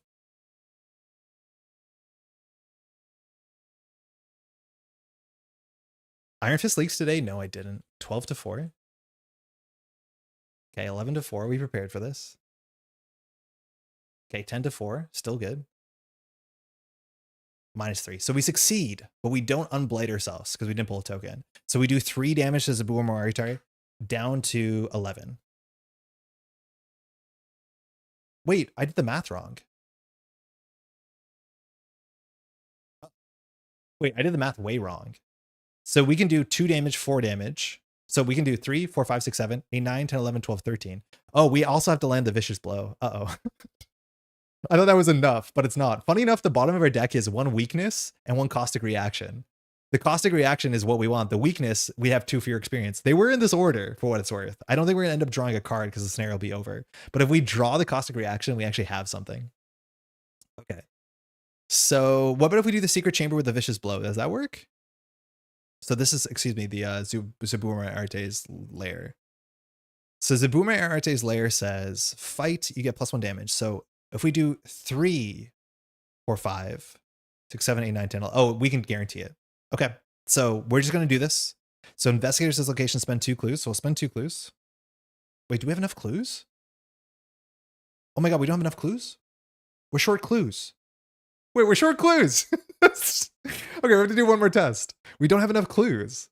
We have no fast way to get clues. And if we get a clue, it costs us 2. No, we just have to do this. Okay, so we're going to spend 4 clues and 2 actions to do 4 damage to Zabuma Arte. That's it. So we can do that twice more. So we can do 2 damage, and then we have to land a vicious blow. So we might as well start with the vicious blow and see what happens. So we're going to use the 1911. Admittedly, if we upgraded the 1911, we would have dodged retaliate, but we have the lower 1911. Yeah, I guess the extra damage on this matters. Daniel's wrench gives us a bigger boost, but I think we'll pay our way out of thresholds that start making any sense. So we're going to be attacking at 6. We'll get upgraded vicious blow. So we're attacking at 8-4. We'll throw the fang on top of it, so we're at 10-4. We'll throw make him a sing, so we're 11-4. And then we'll play $1 with endurance. I mean, we shouldn't, in case we need to attack again. Yeah. 11-4. Well, Carolyn using the book on Daniel to get the 2 HP. If she does it, she gets attacked. Because it's not an attack of opportunity. And then she doesn't do 2 damage. Okay, so 5, 6, 7, 8, 9, 10, 11. 11-4.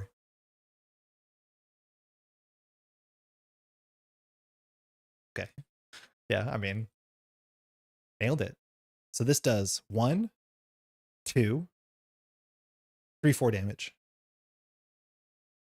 So Boomerang is at 3 health. We survived. We genuinely survived. We can now do the Zabua Marte's lair. Zabua Marte's lair. So we're going to spend this action twice. Investigators as location spend 2 clues. As a group, you attack Zabua Marte automatically with +1 damage. So we'll spend 4 clues off of Carolyn. And Zabua Marte has fallen. Villain takes 4.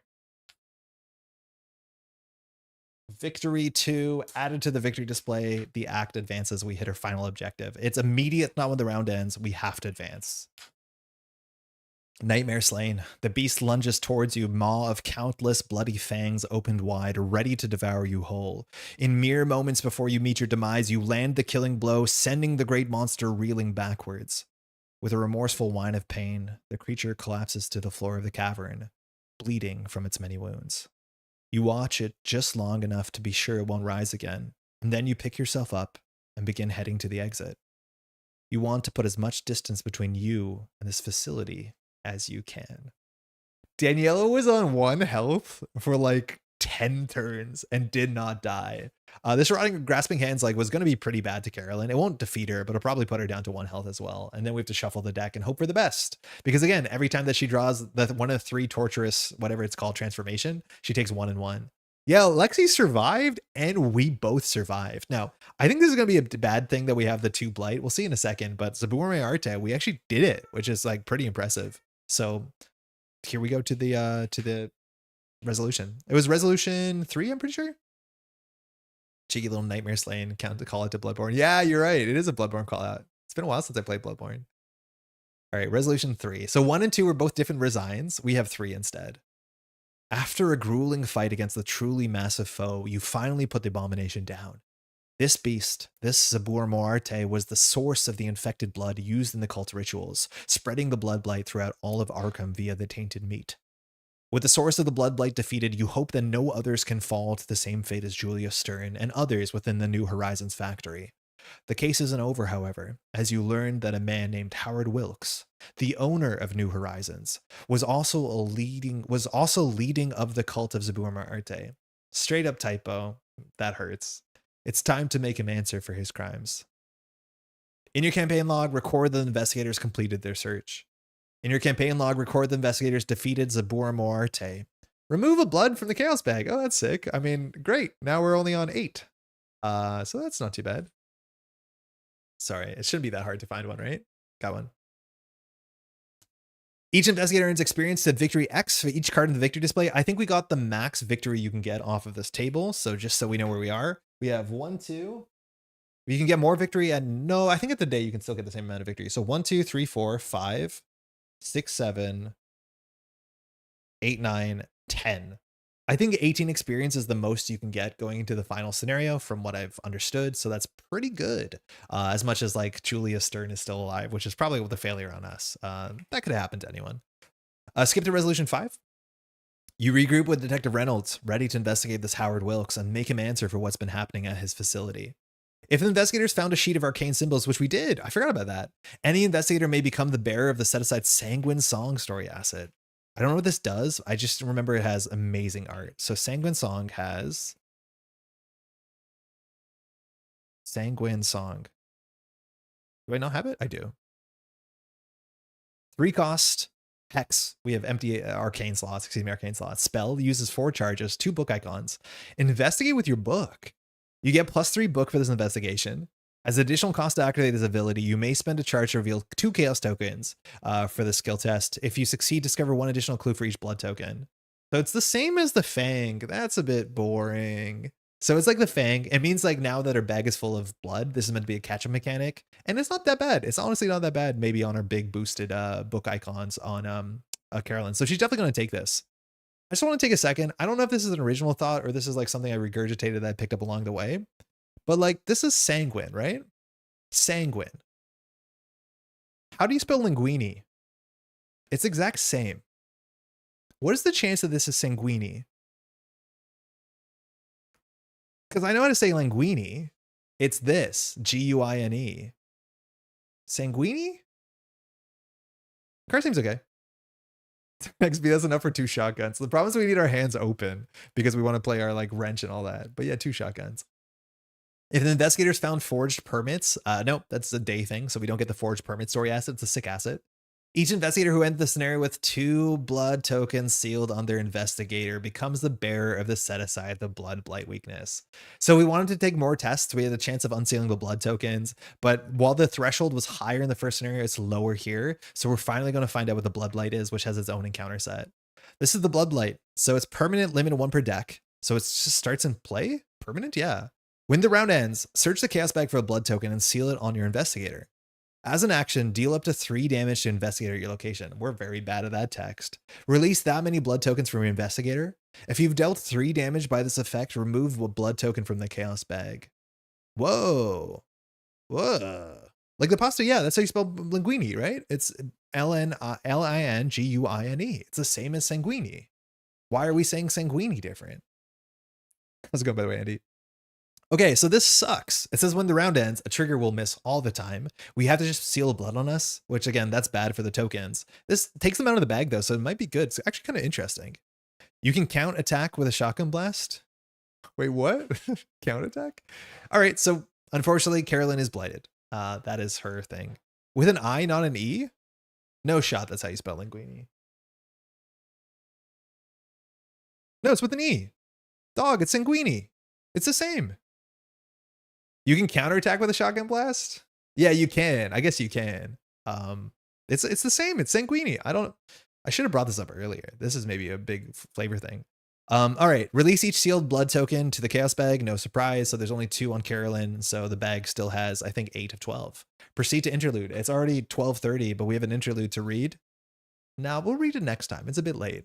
We have a final scenario coming up, but we have an interlude, friend in low places, which has a familiar face, Charlie Kane, which is kind of cool. So we'll read that in a bit. Nah, we'll just read it now. I'm kidding. Friends in low places. So we go to low places at the beginning. It's with an I in the States? No shot. That's the plural. That's when you have multiple plates. That's when you go to like a Olive Garden. You order the linguini. They're like, I'll bring you a couple.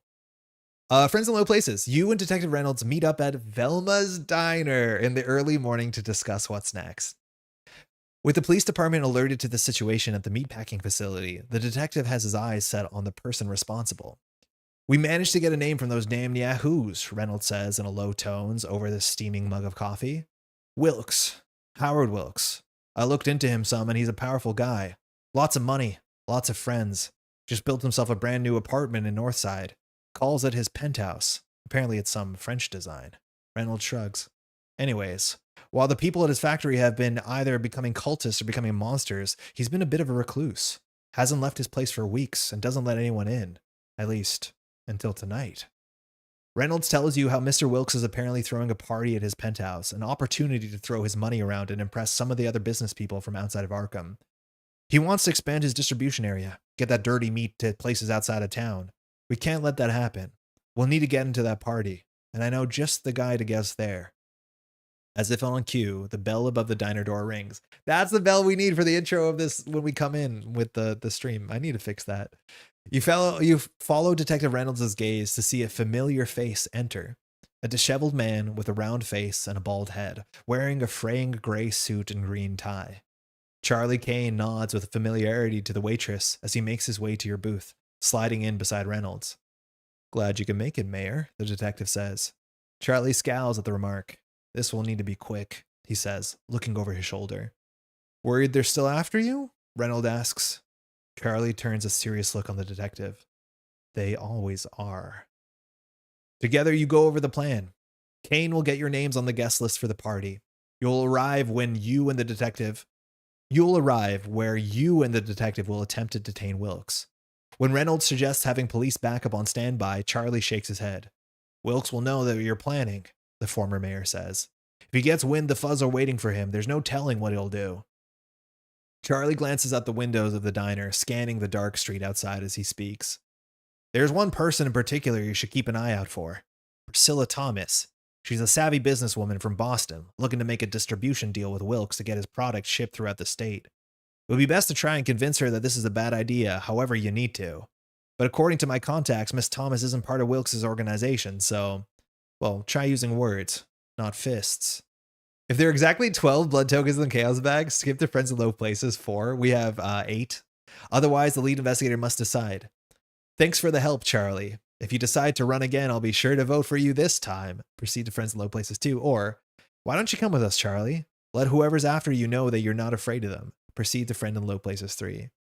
So, for those who don't know, Charlie Kane has been an investigator or character in Arkham for a long time. He showed up in a bunch of board games. He also was an investigator that showed up, I want to say, like 2 or 3 expansions ago. He's a pretty cool investigator. He's neutral, and he can have a bunch of ally friends.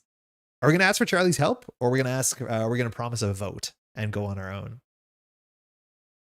No matter what, it's not that obvious, and then you have to do some checks on you. Jokes on you in the state. One plate is always more than one plate in Canada. We use incorrect English spelling. America's wrong. According to my research today, I learned. I'm well. Thanks for asking. Good to hear, Andy. Chad, do you have any strong ideas? Either thanks for the help, or why don't you come with us, Charlie? You think he'll come with us? I don't know what he's worried about. Like, this whole thing about him being afraid feels like a setup for another campaign. Because, like, knowing the story that we know, I don't have any reason to understand why Charlie lost his mayoral position, or why he's scared of, people following him. All right, I think we might as well ask. There's nothing that hurts to ask. So let's try and ask. Oh, the other one says gain bonus experience. Get him to come. Yeah, let's ask. So Charlie narrows his eyes as he considers your request.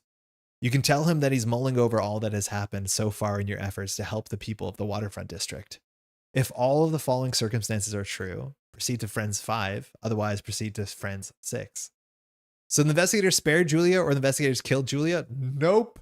Investigators completed their search? Yes. Investigators has a blood blight? No. So if we went the other way, we got a bonus experience. This is the sort of thing on repeat replays, you know exactly which choice to make. So we lost 2 experience.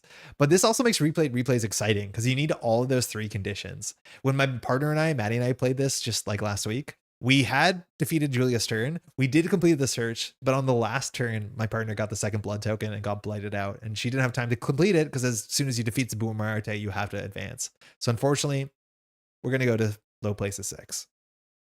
Charlie sighs. You've done a lot to help the people of the Waterfront, he says, but it's not enough, and you're not done. And what's worse, you've drawn a lot of attention. Attention I can't afford. I'm sorry, but I've already done too much. You're on your own. Scenario 3, Hitman, Blood Money.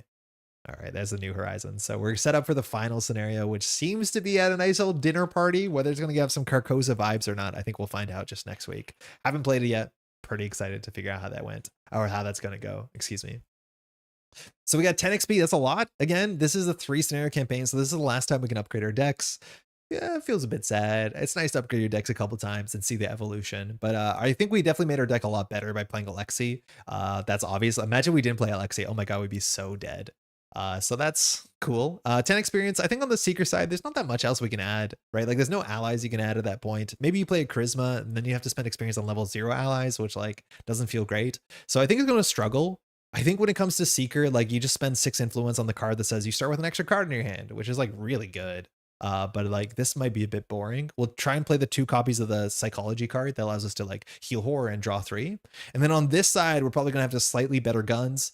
Maybe we'll have some card draw. I don't know that. I don't think you actually have that in Guardian. But I can see us wanting to put some a bit more healing into the deck. Thanks, Charlie. Guess who's not getting a reprint for the season? I mean, I'm assuming we're gonna see him in a campaign sooner than later. Maybe even actually, like, I wouldn't be surprised if the Charlie Kane thing is part of the upcoming standalone that's coming in like a month or 2. Considering it's all about some sort of conspiracy of ropes and stuff. It looks like it's conspiracy based. So I think Charlie Kane might show up in that. This is the second scenario, Children of Blood. It's the second time I played it. I've never played the night version. I think the night version and the day version are obviously like in terms of the structure, because the acts are the same, pretty similar. All that's different is a bit of like the set dressing and like where the deck kinds of what the deck is trying to do to you. There's definitely more enemies in this. There's a lot more parlaying and the sort of like social stealth sorts of things in when you play during the day. These locations are just kinder, I think, and I feel like I didn't add as much blood. These locations, the factory floors, did not care about blood in the day version. So not that we fired any of their text, we left the clues there. But so far, like this scenario is not. It's like this sounds like a downside or like a a diss of sorts. It's nothing special, right? Like it's just really straightforward but kind of fun Arkham. Like it's playground Arkham. A bunch of locations, everything has interesting enough text. The enemies all weird work in weird, interesting ways and gives you a lot of ways to play around them. Eventually there's a final boss. The pacing is cool. There's like stage 1, stage 2, stage 3. It always pushes you forward. I really like that it gives you the decision when you're down here to be like, do you turn around and leave the loading dock or do you go deeper into the cave? And it actually makes you feel brave. And then obviously once you defeat Sabur Marte, you don't have to go back. So it also saves you time. I think there's like a lot to like here. It's not doing anything like wildly different than we've seen in all of the last 9 to 10 years of Arkham, but that's not bad. Like if this is my first campaign after the core set, I would be pretty pleased with this. Like very, very cool. Like vanilla enough, but like a lot of interesting moving parts. That's good because my fan made campaign that's been in limbo for 2 years is a campaign of meatpacking plants. That's good to hear. Is definitely better. I'm hoping Joe Diamond is in a standalone scenario. It seems kind of his thing. Oh, interesting. I don't know if we've ever seen like a playable investigator be a centerpiece of any sort of standalone, let alone scenario. Sometimes there's been like cool tie-ins. I'm like really, I would say maybe disappointed, maybe surprised is a better way to say it, that there's no additional text, right? Like it was very common. Sorry, no additional text if you're not playing Miguel or Daniela, especially because Daniela comes in the core set. So it's like a lot of people will get that interaction. But if it said like, oh, if you're Daniela, you start with a clue, or if you're Daniela, you can avoid something on the factory floor. Like she works here. She should have had a benefit over like, you know, Carolyn, who's breaking into the plant at night. Usually a lot of campaigns would say like, if this investigator is here, read this box. And they've used that sometimes really well. Sometimes it said like, if Monterey Jack is in play, and then Monterey Jack doesn't come out for like 5 years. Yeah, I'm surprised there's no Miguel or no Daniela because they're both employees at this plant. Like there's no tie-in with them, which is weird. I kind of wish they did something there. But otherwise, that's fun. That's cool. I like this a lot. Definitely some replayability. Yeah, Daniela, because we read the back of the card earlier today. Her garage got wiped out by the event, and now she works repairing engines and like machines at New Horizons.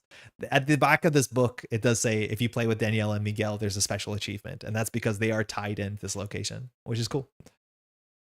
That's mostly it. We'll be back next week to finish off this campaign. From that point forward, we'll be doing another run of it. I think with a legacy card pool, playing some more powerful decks and trying to play on hard to see like what the differences are in setup, which I'm really excited to see that. You'll get to see some wacky cards. I have to import a bunch of cards you've never seen before. So I have an idea what we're going to play, and it's going to be fun for sure. If you enjoyed content like this, if you want to take a second to leave a like on the video on the VOD, that's incredibly appreciated. It helps this channel grow. We're relatively a small channel. We haven't been doing this for that long, but if this is something that you appreciate, it's an easy way to say thank you, and also it's an easy way to get it shared with more people, the way the algorithm works and all that sort of stuff. So yeah, thank you so much. I trust you're well. Also, if you're watching this later because you didn't want to watch this when it came out because you're playing Children of Blood, hopefully your Children of Blood run went well. Love to hear your feedback. Of course, we'll probably do some sort of video on the channel talking about our thoughts once we finish this playthrough and I finish my paper playthrough with my partner to give some early thoughts, which I think is fun to talk about this for sure. That's mostly it. Ren, thanks so much for hanging out. Everyone in chat, thanks so much for hanging out. Tony, it's late, and we'll catch you in the next one. Take care.